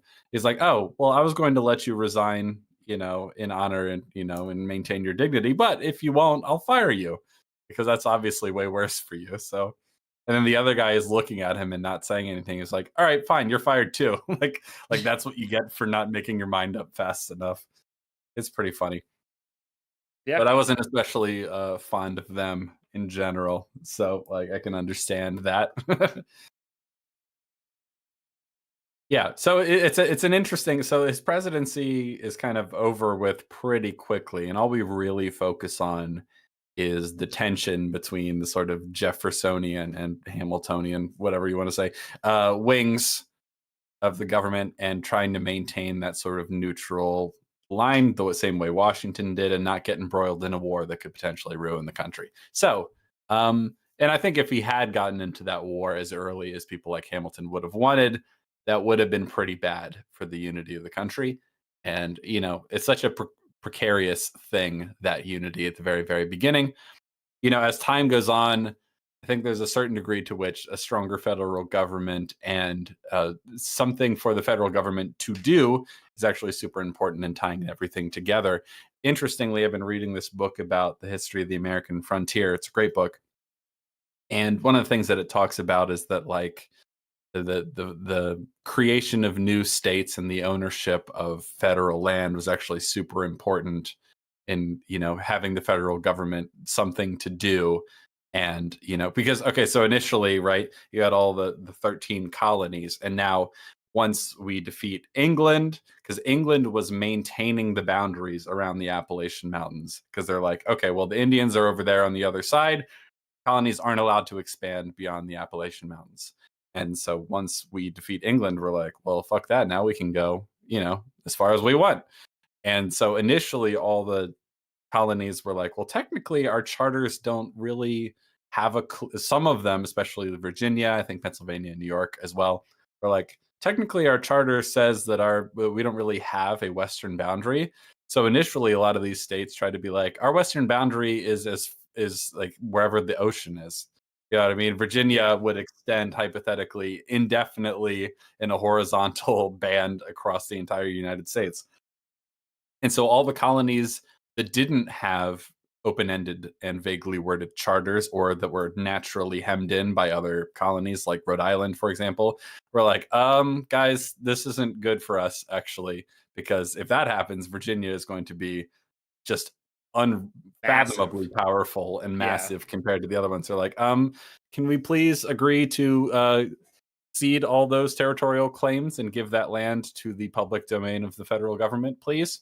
And eventually that argument wins the day. And so the federal government is in charge of that land. And so as future states are, as people are settling and moving out into the frontier, the federal government, is like giving them the land and managing the land for them and all that sort of stuff. So there's a lot of evidence to suggest that was a big part of keeping the country together, because it's a very precarious thing. And I do appreciate people like Washington and Adams who had the wisdom to be like, getting involved in a war like this so soon after we just fought a war to gain our independence, and where we have so many factions already forming, threatening to tear the country apart, like maybe we can steer a very careful and dangerous path of neutrality here and actually keep things united. I appreciate that, Yep. because I suspect things would be very different if they hadn't. Yeah, so Topaz Dude also brings up the Midnight Judges, which the show does not mention. He says glosses over. The show does not mention that at all. Actually, it doesn't bring that up. Yeah. That was he basically appointed a whole bunch of Federalist sympathizer judges to the Supreme Court right before he left office. Yeah. In a very unpopular move because it was seen as Yes. an attempt to sort of, but given what Jefferson had done to him the whole time, it's like, oh, so he's just kind of playing by Jefferson's rules a little bit. Yeah, he's playing dirty the same way Jefferson did, and we'll get into that now, because somewhere in here, I think it's one of these episodes, we like what's the thing that Jefferson specifically will later be accused of publishing or like fomenting in the press. Do you remember specifically what it is? Is it the bit where they call him hermaphroditic, or is that No, something no, else? that I don't think that was Jefferson. That's Hamilton who does that, and Okay. that is like Aaron Burr. So, like, funnily enough, in the actuality of it, Hamilton wrote that pamphlet about him. Oh wait, no, that was just a newspaper. That's just a newspaper article. Hamilton wrote a pamphlet about John Adams that even a lot of Hamilton's friends were like, this is a little below Like, the belt. Maybe chill, don't dude. do this. Like, yeah, Yeah. this is pretty bad. But he passed it around to a bunch of people, including Aaron Burr, who then made it public and published it Yeah. and spread it around, and that ended up helping Thomas Jefferson extensively. Yeah, Uh, and also a lot of like when things in the press were accusing him of being a monarchist sympathizer and all that stuff, a number of those things published in the press were found to be encouraged by Thomas Jefferson secretly, because he's yes, trying to undermine him. And of course, when this comes out, John Adams is going to be very upset about that, because originally he considered them friends. And when he finds out that behind his back, not only did they just have a difference of opinion, but Thomas Jefferson is like backstabbing him while he was the vice president. That does not go over well for John Adams. And so, not surprised he did some things to sort of try and self-sabotage Thomas Jefferson in response. But yes, yeah, so it was mentioned earlier that, like, okay, so Thomas Jefferson ultimately wins. Well, at first, he ties with Aaron Burr, but it is clear that John Adams is not going to win re-election. And so, somewhere in here, they move into the very, very newly built and still extremely dingy and unfinished White House, which is being it's always yeah, being built by slaves, which yeah. Abigail Adams is not happy with. And John Adams isn't particularly thrilled with either, but he doesn't do much about it. It, Um, so ultimately, he loses re-election, right? And then there's some tension between him and Thomas Jefferson, because Thomas Jefferson will eventually be like, "Hey, they're deadlocked, right? And they can't decide who to vote for." There's an interesting bit where some Federalists, because this is, as has been mentioned, this would be the first time it changed political parties. The president, the peaceful transfer of power from one political party to the other, was Adams to Jefferson. And so there were some people among the Federalists who thought, if we can delay the sort of tie-breaking vote between Jefferson or Burr indefinitely, it would eventually fall to whoever's currently this sort of like president pro tempore or something like that of the Senate, which was a Federalist at the time. So they thought they were going to like essentially circumvent the will of the people and cheat their way into getting their Federalist guy elected again. And Adams is like, no, no, no, no, no, do not do that. That would be very, very bad. And good on him for doing that. At first, Adams is like, you know what? Yeah, we'll just let them decide whether they want Jefferson or Burr because he's mad at Jefferson's. And Jefferson even comes to him and he's like, we could solve this deadlock if you put in a good word for me. And he's just like, well, you could solve this yourself if you would compromise on anything. essentially he's like, you could compromise, you could agree to keep the army, you could agree to keep The bank. the bank, you could agree to some things. And Jefferson's like, well, I'm not going to enter the office without the ability to exercise my judgment and discernment as I see fit. And Adams is like, all right, well then I guess things will just play out as they play out. I'm not helping you, fuck you. Basically. Yeah. I really like that scene, right? Because Jefferson, ever the idealist and, equally as egotistical and vain as Adams, is just like, no, I'm going to do whatever I see fit. I'm not going to compromise on my principles. And then Adams is like, well, then I'm not fucking helping you. I'm not going to put in a good word for you. I guess things will just play out however they play out. And eventually, ultimately, Jefferson manages to convince one of the electors who was deadlocked, voting for Burr, that like, what, I'll consider making these compromises. And that's enough to convince one guy. So ultimately Jefferson wins. And when he hears about it, Adams is like, oh, he'll consider. Wow. Well, I guess we'll see how that plays out. Yeah. Very And before all that happens, though, we have the scene where his son Charles, he comes to visit him, and or Adams comes to visit Charles, or his family, Charles's family, wife and children, have left Charles and come to stay with Adams and Abigail because he's an alcoholic, and he just needs a little bit of help, but he is out of his wits. He lost all the money that John Quincy gave him to invest. He's had a bad year, and he takes it out with his drink. They don't really go into it, but during his actual life, he was very much a womanizer, and he liked to gamble, he liked to cheat on his wife, he liked to drink and do uncouth things in public, and it kind of boils over to the point where they come to stay at the family home, and John goes to find his son, and it is destitute. It's an absolute mess. He's living in a slum, and he's passed out on the table.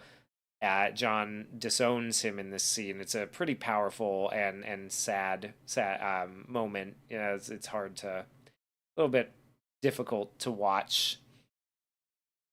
But it's good. It's a really solid bit of drama. They have an argument about like, oh well, you've never been here for me and for the family. You've always been more concerned with your political career. And now you're here to rage at me and everything, and clearly acting out. So he renounces him and immediately turns around and says, no, no, please have mercy. And he leaves. And this is going to be a sticking point for John moving forward, because his son, because Charles will pass away. He does not survive after this. And Abigail finds out about this news in the White House and is quite broken up about it, as you might expect. John refuses to forgive him after his passing. They have a moment where she's like, no, he was a good man. He tried his best. John goes, I'm not gonna forgive him for that shit. Nope, I don't think Yeah. so. And she leaves the White House to go home after that. She's like, yeah, I think it's time for me to go. This Yeah. is not, not worth being at the moment. And there's that Um, John Adams stubbornness. yeah. Which is pretty harsh, pretty harsh indictment. Yeah. Granted, he's been a little shit this whole time. Really, Charles has, uh, Yeah. but it's sad to know that that is true. Also, that they never Yes. reconciled. Um, Well, speaking of sad, we're basically on the final episode here, and this is the sad one where everyone dies. yes, in, yeah. in a One thing nutshell. I did want to point out as well before this episode ends is John Adams basically says he's like, I'm not going to Jefferson's coronation.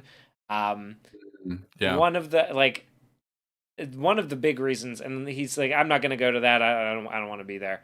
Um, I do like how they do it, right? He's like, yeah, I don't support this. I'm not gonna be a part of this. And he's one of the only presidents who's ever not gone to the Yeah. inauguration of his successor, out of the stubbornness. But also, the show does play it up a little bit more as if it's like out of stubbornness and like disagreement with Jefferson.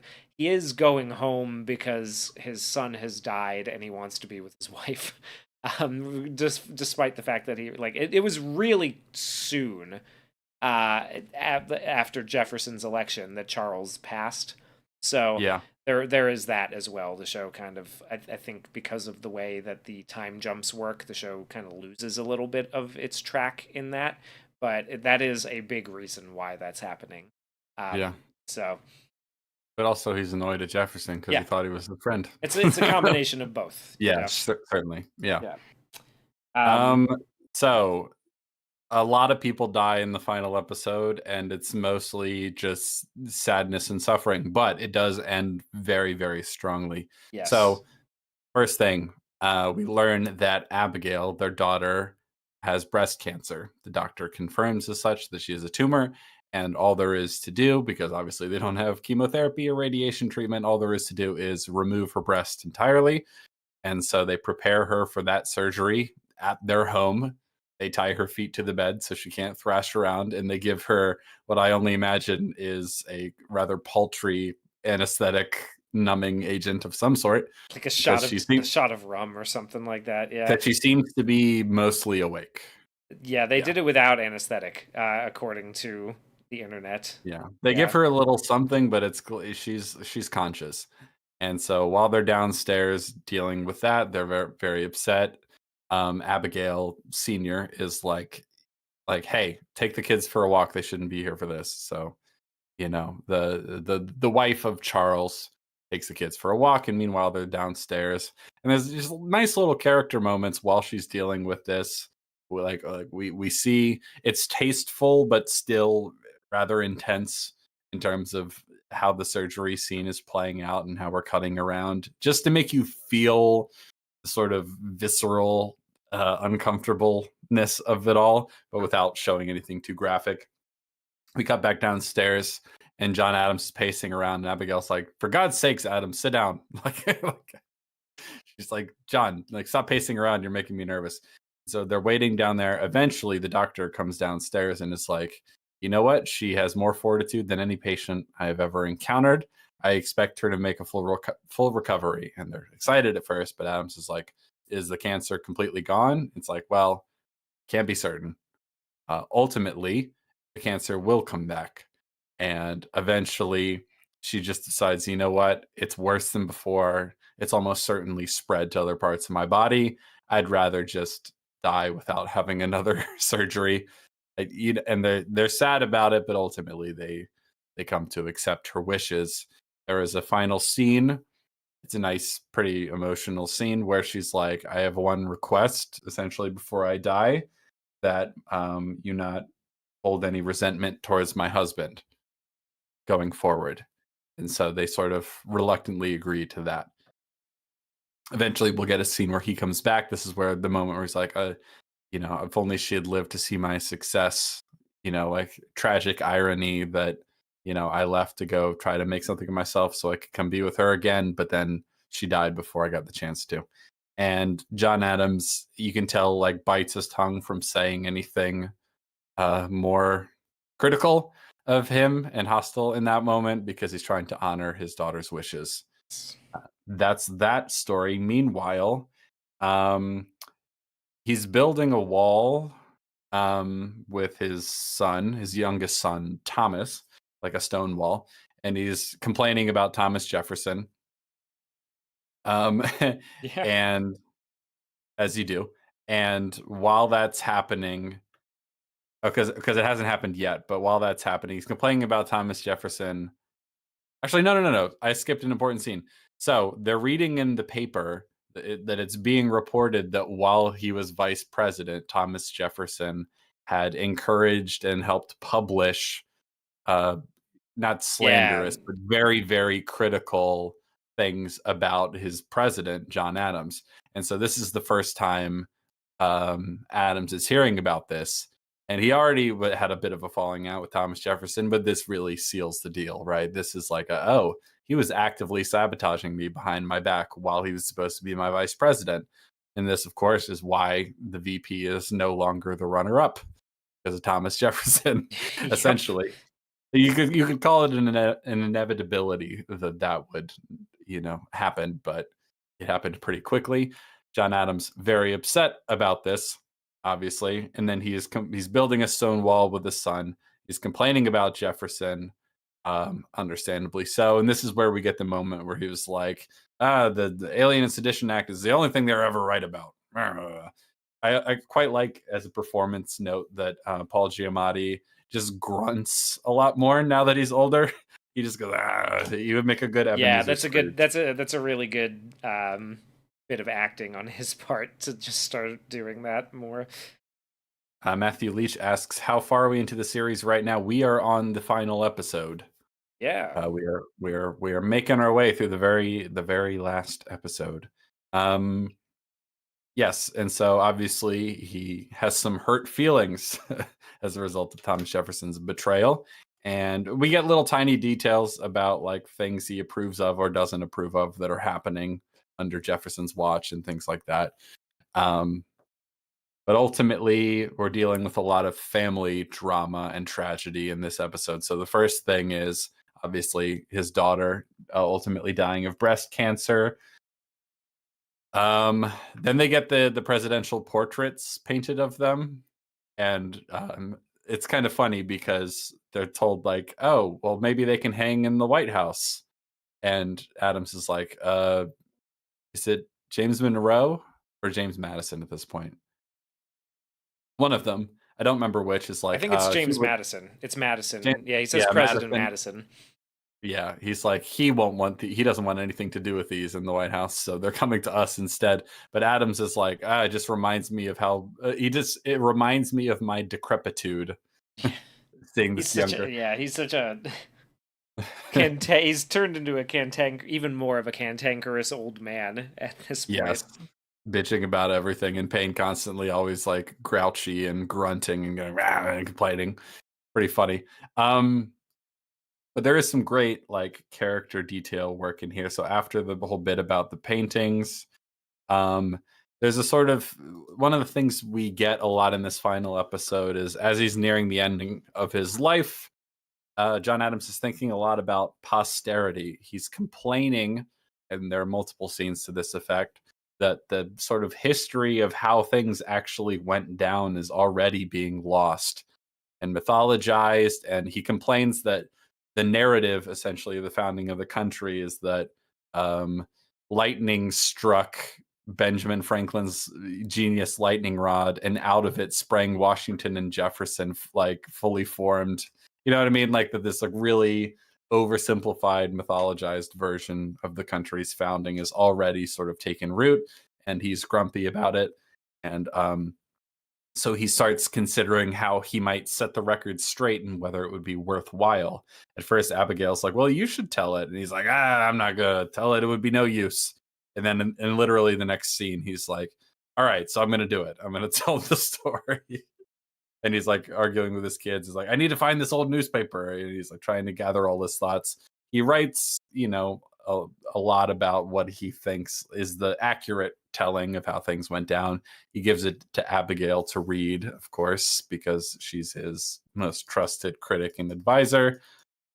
It's very reminiscent of the initial scene with her criticizing his final closing statements in the trial. So it's a nice little bookend in that regard.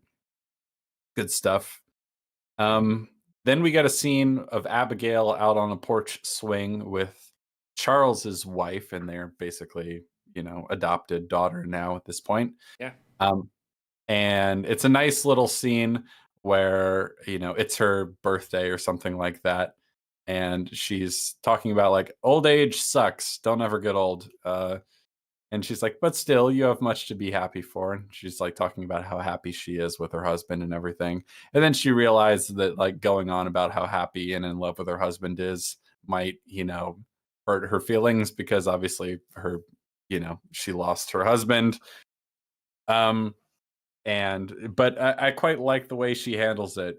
She says something to the effect of like, well, my happiness for you and your husband and what you have together, like that doesn't, just because I'm sad doesn't mean I don't take great joy in the happiness that you share with your husband.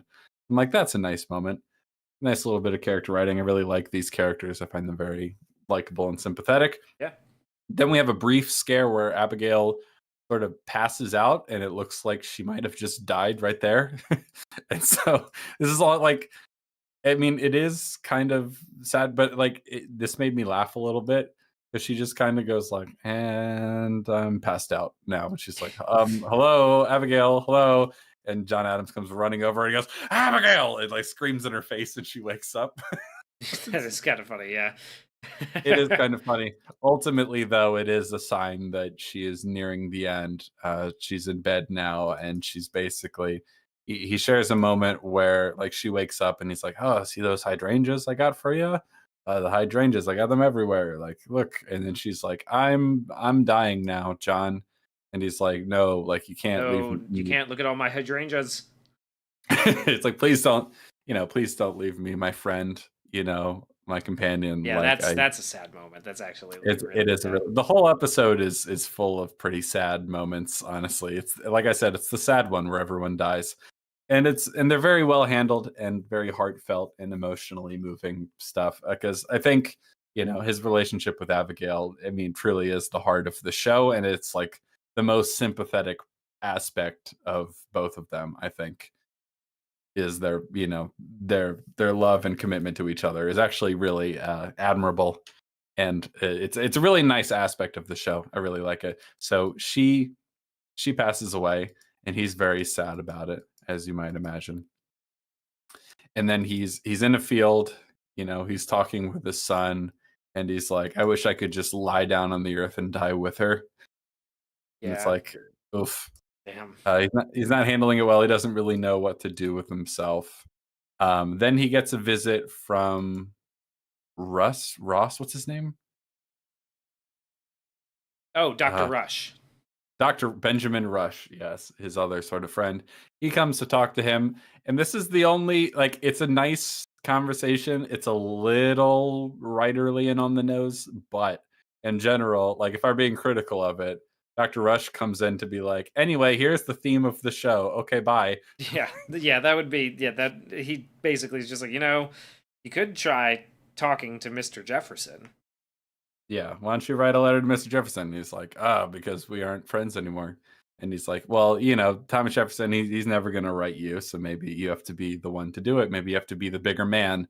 And then apropos of nothing, he goes, I've always, all these other figures, Washington and everything. I've always felt that you and Thomas Jefferson were the North and South Pole of the revolution, and that you thought for us, like that, essentially that you were the thought leaders of this whole movement and experiment, and that you and him were the North and South Pole. And there's something about the fact that you're the only two left at this point of all the founding fathers, of all the signers of the Declaration of Independence. it's just you and Thomas Jefferson left, and I think it would be nice if you guys could get past your differences and talk to each other. And so he sort of plants that idea for John Adams, and so John Adams decides to write a letter to Thomas Jefferson, trying to the first thing he does is not really say in the first letter he writes, because we have a little montage of their letters back and forth. He basically talks about how this year has been full of sorrows. My daughter died of cancer, and Abigail just died.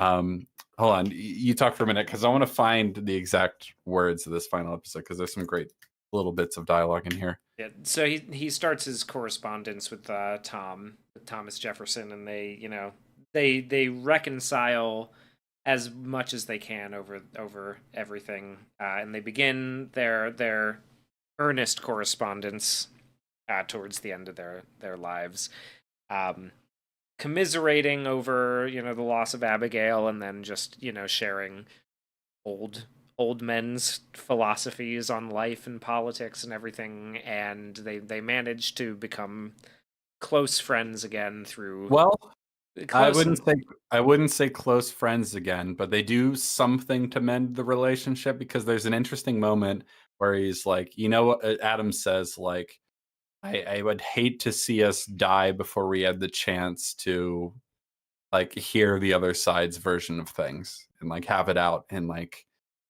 resolve this argument. And Jefferson basically says what is there to say? So we don't get a full resolution that's there. fair. It's not entirely, because Jefferson doesn't really want to face him, essentially. So they never do, ultimately. But they've mend things as much as they can, considering the betrayal's still there. Ultimately, Adams feels like there are things that need to be said, and Jefferson's like, I don't have anything to say, which is interesting. It's kind of, I don't know, it feels messy in a good way. It's not a perfect resolution, but nor is it like it's all hopeless kind of thing. It's like it's a messy and real and very human sort of ending for these characters. Because I think Adams even says I'm too old to change my mind, but I think we should hear each other out. And Adams and Jefferson just says, well, I don't really have anything to say. Yeah. And so it's like, oof. Sir Marhouse, thank you very much for another super chat. Says, I sadly, through my own fault, I'm sure, can help but only see Paul Giamatti as the blue guy from Big Fat Liar. He's great, but hard for me to watch. That's funny. I forgot that. Yeah, I honestly forgot that was him. I always see David Cross in my head because of Arrested Development. Because he blew himself. Yeah. Yeah. Yeah. I like Paul Giamatti a lot. I'm a big fan of The Holdovers. Rather. Yeah. I think that's probably one of my favorite movies in the past couple of years. So big fan of his. I think he does a really, really good job. Does he really look all that much like John Adams? No, but I think he plays the part pretty excellently, basically across the board. So good job, Paul. Proud of you. Jen says he has hungry like the wolf energy in John Adams, though not sure if that makes it better or worse. What of Abigail? Is she safe? Is she all right? That's funny. Jefferson in later life seemed to be very nostalgic for the past. He had a bust of Hamilton in his house during his final years. Yeah, Jefferson is probably the most weirdly contradictory and ultimately confounding figures in American history, as far as I can tell. He was constantly saying and professing one thing and doing the other, and then going back on his word, and oddly loyal in some respects and then completely disloyal in others. He's just such a strange person. And I quite like the difference between, because we're getting towards the end of their life. We have a half resolution of the tension between him and, they're writing letters to each other. They're not as friendly and amicable as they used to be, obviously, and there are things left unsaid and unresolved, but at least they're talking to each other, right? They're getting up there in age, and I quite like the way we're sort of seeing the difference and their final moments. For example, ultimately, because there's some scenes I'm skipping. There's one in particular. Actually, we'll save the deathbed stuff.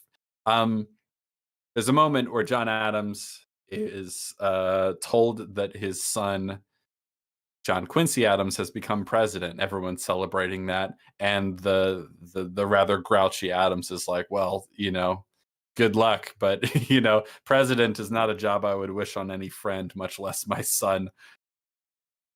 Yeah. And there's a great line. I can't find a good transcript online for some of these later episodes. You could find it for the first couple, but there's a great moment. I wish I could remember exactly word for word what it is, where like where Adam says something like, I don't wish to be reminded that like I'm a oh, they're like, Adams, do you want anything to drink? And he's like, no, I don't want to be reminded of my decrepitude or something like that, or that I'm a decrepit old, doter, I think he says, like, and then someone, I think it's Quincy's is like, well, neither do we. And he's like, he gives a little smirk, like, you got me there. I like him being like an old, kind of grouchy old man, but like he has some wisdom and stuff like that, but he's kind of like prickly with people around him, but he can still sort of respect, like, that was a good line. You got me there. I like old John Adams. He's funny. Yeah. There's a moment where the painter of a rather famous painting of the signing of the Declaration of Independence, a massive one at that, shows the painting to John Adams. And the first thing Adams does is go like, I'm a big fan of Paul. Is it Peter Paul Rubens? Whatever his name is. Rubens. Yeah. Rubens. I'm a big fan of Rubens, and you He was really good at doing at space and everything like that. You are no Rubens. It's Peter Paul Rubens. Yes, that's his name. And so he's, first of all, he's insulting the guy, but you can tell what he's actually upset about as the conversation goes on is that he's like, this, first of all, is, whether this is even a good painting is another question, but this is bad history. And the painter's like, what do you mean? It's like, this scene never happened. We were never all in the room. We didn't all sign in at once. People were like, you may remember, we were at war at the time. So people were running about, scurrying about, and signing it when they were available and when they were in town over the span of several months. This scene didn't happen. And he's like, well, of course you can understand a little bit of artistic license. And he's like, no, I can't. Fuck you. Yeah, that's pretty much. Essentially. That's the short version. He's like, I feel like the true history of the revolution is already being lost. And so, no, I don't support a painting that tries to mythologize it and, make it seem like something it wasn't. Good day, sir. And it's interesting because at first when he walks into the room and he sees the painting, I'm like, oh, I like that painting. And then he's like, this sucks and I hate it. And I'm like, okay, but I can understand why. Like, I get it. I get it. And I feel like this show is really interesting, as I mentioned earlier, because it does try to present things in a way that I think John Adams himself would have appreciated more, in terms of being something more that's, it's not romanticized and glamorized. It's just it's closer to just the facts, ma'am, kind of storytelling. Close, you know what yeah, I mean? closer. Although I do think it is kind of fun to imagine that, like, the director was like, "What would he think about this?" And then he's just like, "No, it's this. This is what he would like. He would think this of our show as much as yeah. He would I think he would certainly lean in the direction of this show rather than something like the 1776 musical. But he would certainly think he would basically think that of any sort of Could you imagine him like walking down, ever going to fucking New York and then walking down Broadway and being like, Hamilton, what the fuck? That would be pretty funny. Yes, so we're getting towards the end of his life, and I quite like that there's a really great scene where he's walking along with his youngest son, Thomas, and there's a great little moment where he's like, like, rejoice, rejoice, and like he sort of has like this moment where he's like, ever since Abigail died, like I've started to really appreciate the beauty in the smallest things. He's talking about how like nothing in that painting can compare to this little flower right here that he's pointing to. like as he's Yeah. gotten older, he's like really, and he's so mad at himself for not coming to this conclusion sooner of like seeing the beauty and joy in the mere existence of life itself, essentially. That like he's come to the place that like he feels like he's like, I could fall down on my knees and praise the Lord for the mere like for everything. I could do it right now if only my knees worked, kind of thing. Yeah, I And wish he's my like, knees bent like they used to. yeah, Yeah. there's something really interesting about the sentiment of like, God, I wish I realized this sooner. Not as like an old, decrepit 90-year-old man, because he lives to be like 90 He plus. lives to be 90, But yeah. yeah, oh, 90, yeah, yeah. And so like he lives a long time, and he eventually sort of has this sort of religious epiphany and revelation towards the end of his life that he's like, man, I wish I had realized this sooner. It's a really interesting scene. I quite like it. But then we're getting towards the very end, right? And then we're getting the sort of we're showing the North and South Pole, as the one guy put it. We're seeing the final moments of John Adams's life versus the final moments of Thomas Jefferson's life, and there's a stark contrast, right? Because Adams is basically surrounded by his loving family and is nice but rather modest, all things considered. Family home, surrounded by loved ones and all that sort of stuff. Yep. And meanwhile, Thomas Jefferson is in his like very lavish Monticello, mansion and everything like that, Surrounded by being slaves, yeah. surrounded by slaves. Yes, who are like fanning him and all this stuff. And like they're sort of, when he ultimately dies, like there's a sadness there too, but like there's a pretty stark contrast between the two, like, in terms of like their final moments. But I could not believe, because I don't know if anyone in the chat, the I history buffs in the chat will likely already know this. I had no idea until I watched this show that, and this is true. This is how this actually happened. That Thomas Jefferson and John Adams, first of all, were the last two living members who signed the Declaration of Independence. That's already narratively remarkable. That they both died on the same day. They died hours apart from each other. on the And same what day day? that happens to have been the 50th anniversary of Independence Day of July Yeah, 1st. July Fucking 4th, great. July 4th. July 4th, 1826. Thomas Jefferson and John Adams both died on the same day, on the 50th anniversary of the Declaration of Independence. That's insane. Like if this was a fictional story and you wrote that, everyone would go, "No. Nah, too No much. way. Too That's much. too much." Come on. Really? They die on the same day on the 50th anniversary of the 4th of July? Really? No, that's too much. That's crazy. I'm still kind of in awe that that's how it happened. Unbelievably poetic. That's insane. But yeah, they die on the same day. Um what are John Adams's final words, Hugh?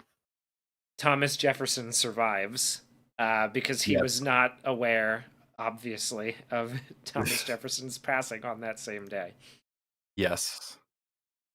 Yeah, so the poetry of that is just, I can't get over it. I had no idea that was a thing. Yeah, that's But like that's what I unreal. mean. That's what I mean about this whole story, for all that we've mentioned, the things that they gloss over, things that they don't mention, things that they simplify. uh, he did such a good job of making the whole story feel like one thing, like that it's like sort of, you know what I mean? It feels like one solid, coherent narrative, Yeah, and this ending is so good. I cannot get over the fact that like the show's thesis essentially that they were the North and South Pole of the American Revolution, and that they both died on the same day on the anniversary of the founding of the country. Obviously, that's a real thing. That's really what happened. But then the choice to make so much of the story, uh, like kind of spin around the center of their relationship, their sort of tense and often fractious relationship. I just think it's so good.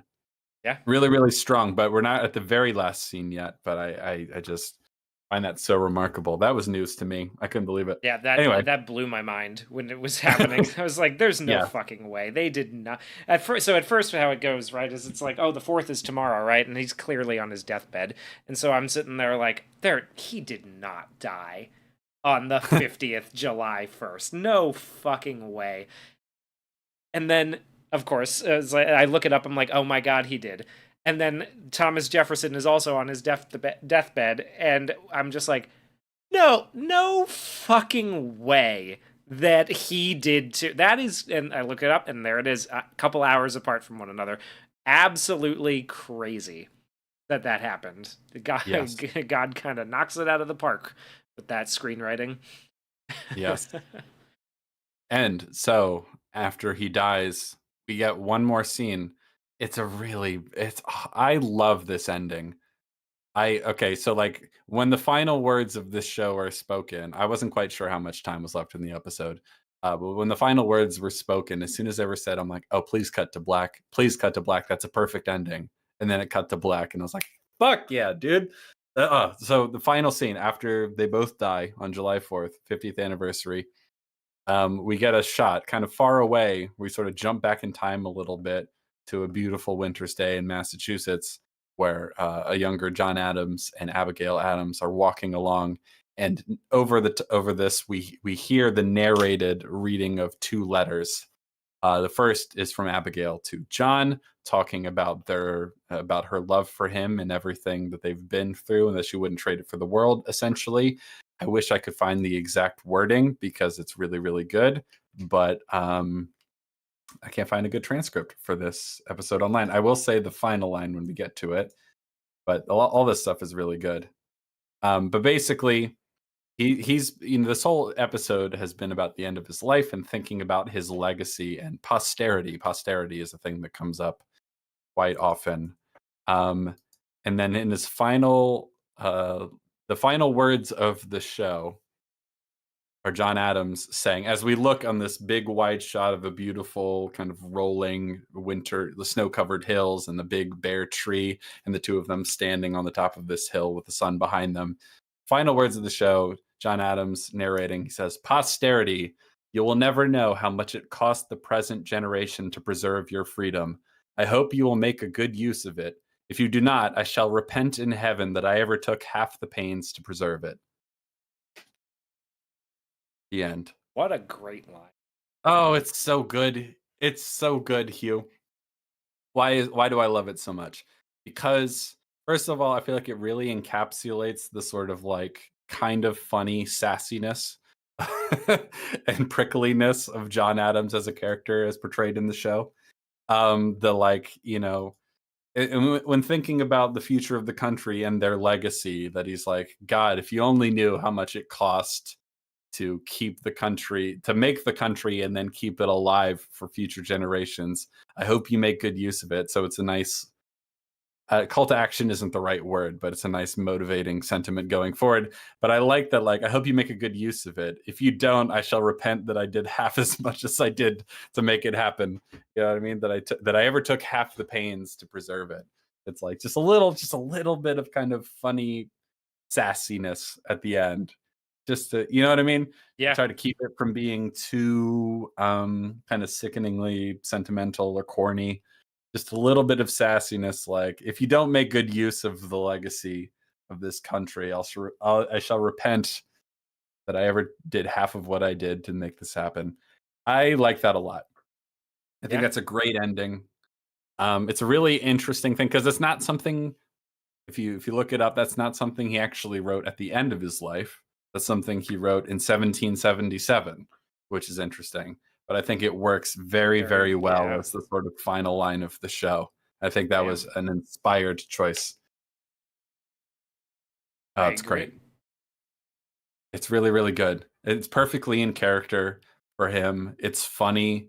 It's a nice note to end the show on, thinking about the legacy and like, it took a lot of hard work and pain and suffering and sacrifice to, make this country a reality and keep it together. I hope you make good use of it. Great. Yeah. Fantastic. Absolutely. I really like this show, you know, as Yeah, much I as had I a think really, I that, had, I had a really good time with it. yes. And even though there was stuff that I did want more of, I think overall it is very thematically consistent. It's acted really well. It's written very well, dialogue and thematic wise. Uh, ah, it's just it's Yeah. a really Too many Dutch angles, but way other too than many that, Dutch angles. But other than that, I think I would recommend checking it out. oh, absolutely. I think it's got to be, if for no other reason than the sheer, you know, dearth of good content about this period in history, one of the better things ever made about it in terms of movies and television shows. It's really, really good. It's really, really good. You know, I might wish for some better direction and some better cinematography choices, but for, you know, an HBO limited HBO series of the time and the sort of budget and what they had, I think they did a really good job. I think the production design is really, really nice, and the, you know, the locations and the sets and the costumes, all that stuff is really good. The acting, as we mentioned, is pretty incredible, and then the dialogue writing and the telling of the story and the way they weave a strong narrative through this sea of raw facts, I think is very, very impressive. Good job, Yeah, Kirk Ellis in particular, and Paul Giamatti, and all the other great yeah, character actors. It's great. I really like it, and it's a great thing to watch in terms of, like, you know, it's not hoorah America, which I'm all for, hoorah America, USA, USA stuff, and you know, but I like how sort of yeah. nuanced Nuanced and compelling, and you know, and it's got some of that, right? Like it's definitely got some pride sure. in what was accomplished in that period of American And the more history. true to the facts and the more nuanced it is, the more the pride feels earned, I Yeah, guess is what I would exactly. say. Absolutely, I agree with that 100%. Yeah. Yeah. So that Very compelling show. And I am ultimately, I would love to see more stuff from this time period in history. Obviously, I wouldn't necessarily want a movie about John Adams because we have this great show, but you know, I would love to see something, you know, what would be nice to see like next year or something like that. It won't happen, but I can dream, right? As I mentioned yeah. earlier, I think any Hollywood studio that wanted to make a ton of money and give people what they actually want would be hard at work at a blockbuster epic about the American Revolution. That would be the thing I'd really want to see. Something that focused more on the lead up to and the war itself, and just sort of I mean, that. like honestly, I feel like you could take 17 David McCullough's companion book to this for 1776 and make a pretty solid movie out of that. Just about Oh the yeah, first year of the war. I think yeah, you could really, really nail it with something along those lines. yeah. I would love to see it, and I'd love to see more stuff about this period. One of the things I do appreciate about this is that, you know, because obviously we mentioned the dearth of good movies and TV shows about this period, but you know, I certainly learned a lot. We certainly learned a lot about it in school. One of the things I always felt like was glossed over was the immediate aftermath of the revolution and the early years before you get to stuff like the War of 1812 and eventually the Civil War. I've always found that period really interesting, you know, like stuff like you know, the war with the Barbary pirates and all that sort of fun stuff. Yeah, the So I'd love to endeavoring see. to keep the republic rather than Yeah. just the winning of it, I think. Oh yeah, because I think that's the more interesting bit, because you see, you know, there's so many stories, even if it's like, you know, not history stuff, but like, you know, Star Wars and whatever else, you know, fighting against tyranny and stories about revolution and things like that. And like, okay, but what happens next? Like, how do you, you Yeah. know, you win the day, but how do you keep it? Like, that's a really interesting thing that I feel like stories in general don't put a lot of attention and focus on. Like, I remember, I forget who it was, but someone was talking about the movie V for Vendetta. That was like, yeah, like, okay, yeah, we get it. We beat the big, bad, evil fascist government, sure. But like, what happens next? Yeah. Like, what's your plan? Like, how are you going to form a new government? How's that going to work? You know, Like that sort of thing is interesting and often not given a lot of attention. So I really like that about this show, that so much of it is concerned with the aftermath of the revolution. It's a really good point, because actually I started reading a book series that a couple of coworkers, but also my girlfriend, are big fans of, called Red Rising, which we talked a little bit about this at one point. But the first one I found to be like, I would say like maybe 6.5 out of 10. Yeah, it's got enough that's interesting. It's written well. The plot is really strong. It just has a little too much derivative stuff from Game of Thrones and the Hunger Games thrown into it, like kind of shoehorned in to sell books. But once he gets into the second one, it's a lot more interesting. But I was really sold on it because there's one trilogy, the first trilogy, and then he started writing a second. And I picked up the first book of the second trilogy, and the back cover says like, well, after he's won, the revolution against the dystopian, fascist, evil government. Now he's heading a new government, and things aren't going very well. Actually, it hasn't worked out in his favor, and he's having trouble adapting to ruling. And I was like, God damn, yeah, okay, I'm in. I'll keep reading. That sounds pretty great. I think, yeah. Just because we don't see as much of it. Yeah. So that's one of the things I really appreciate about this. And I think that's one of the nice things about following someone like John Adams, or even if you followed someone like George Washington or Thomas Jefferson, like getting to see things after the American Revolution is also interesting for the reasons we just mentioned. Though I do think, as Georgius Rex says, focusing on Adams is an inspired choice, because he is a very interesting not middleman, but like he's sort of at the center of a lot of different swirling arguments and disagreements and stuff like that. So he makes a very more interesting than I would have anticipated from the beginning, point of view character for this period in history. Absolutely. So, yeah. Good shit. I can see why David McCullough wanted to write a biography about him. Interesting dude. And a good show. Good job, HBO. You did it. Proud of you. Over a decade later, we salute you for this one. Good job. George Rex says, according to high school history, nothing happened between the Revolution and Teddy Roosevelt except the Civil War. Yes, sometimes you might hear a little bit about the War of 1812. That's about it. Yeah, we don't talk a whole lot about it. We kind of gloss over most of that stuff. The Mexican-American War doesn't get, barely ever gets talked about either. Yeah. It's one of those ones. It's like, well, it was backstory for the Civil War. Like that, we can focus on that a little more, maybe. Yeah, I certainly think so. I'm always for more American history and pop culture. I just think it's a net good always. Yeah. I mean, assuming it's good and history. Accurate. Yeah, good history is and not propaganda, right? Yes. Yeah. Hopefully goes without saying, but yes. So yeah, thanks. That's about it for John Adams. We made it through all 7 episodes, 5 hours. That's not too bad. No, I think that's pretty good on it. That's pretty good. I think we covered just about all of it too. Unless you had anything else to share with the fine people at home, I think we'll wrap it up here. Thank you all very much for the super chats. We certainly appreciate them, and all the other fine contributions in the chat.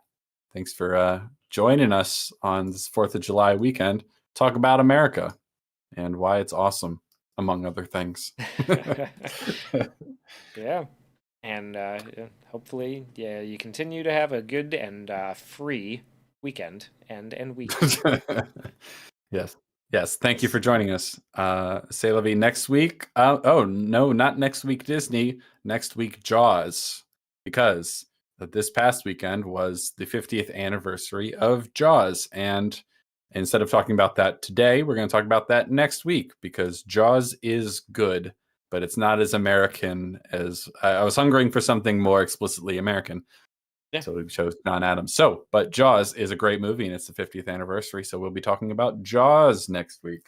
So give it a rewatch. Matthew Leach, thank you very much for Super Chat. Says, what do you think stops F1 from being good or great? Hugh, have you seen F1? I have not. Okay, well, I won't spoil it for you. F1, the story is just all right. I like the cars going vroom vroom real fast. I think it's pretty well directed and everything like that. I think the story, some aspects of the story, it's like, yeah, I understand why you think you need this, but I don't think you earn this in terms of. There's one particular antagonistic character that feels really kind of cheap and unnecessary. Okay. And I don't know, the story there, like, I think the story just has too many beats for one thing. It's like a 2.5 hour long movie. It does not need to be that long. There's just a couple of beats where like you could just skip that bit and ultimately the story would be basically the same. The whole thing, the story feels like a pretty good first draft, but I would like to tighten things up and, you know, give a little bit more meat to some of the character scenes. The character work is, it's fine. It's fine. F1 is like a perfectly fine, ultimately forgettable movie, in my opinion. I think it could have been a lot stronger, but it was cool to see the cars go vroom vroom real fast. So yeah, that's Yeah. broad thoughts on that. I'll probably wait until that's available on Apple TV. Yeah, so like it's same director and producer and a general sort of attitude towards like giving people what they want in terms of mainstream audiences as Top Gun Maverick, but it's not nearly as good as Top Gun Maverick. You know what I mean? Yeah. It feels like of a kind of with that, but the character work isn't as good. Yeah, it's a perfectly fine movie. I mean, I liked seeing it on a big screen because, you know, it looked really good and the sound design and the, you know, like I said, the cars going real fast. It's a nice spectacle, but ultimately you can just wait to see it. You don't need to pay the money to see it in the theater ultimately. All right. Anyway, Yeah. that's F1. Yeah, that's F1. And we will see you all next week. Yes, for Jaws. That's a good movie. Let's talk about Jaws Let's next week. go. All right. All right. Goodbye, friends. Toodaloo. We'll see you next time.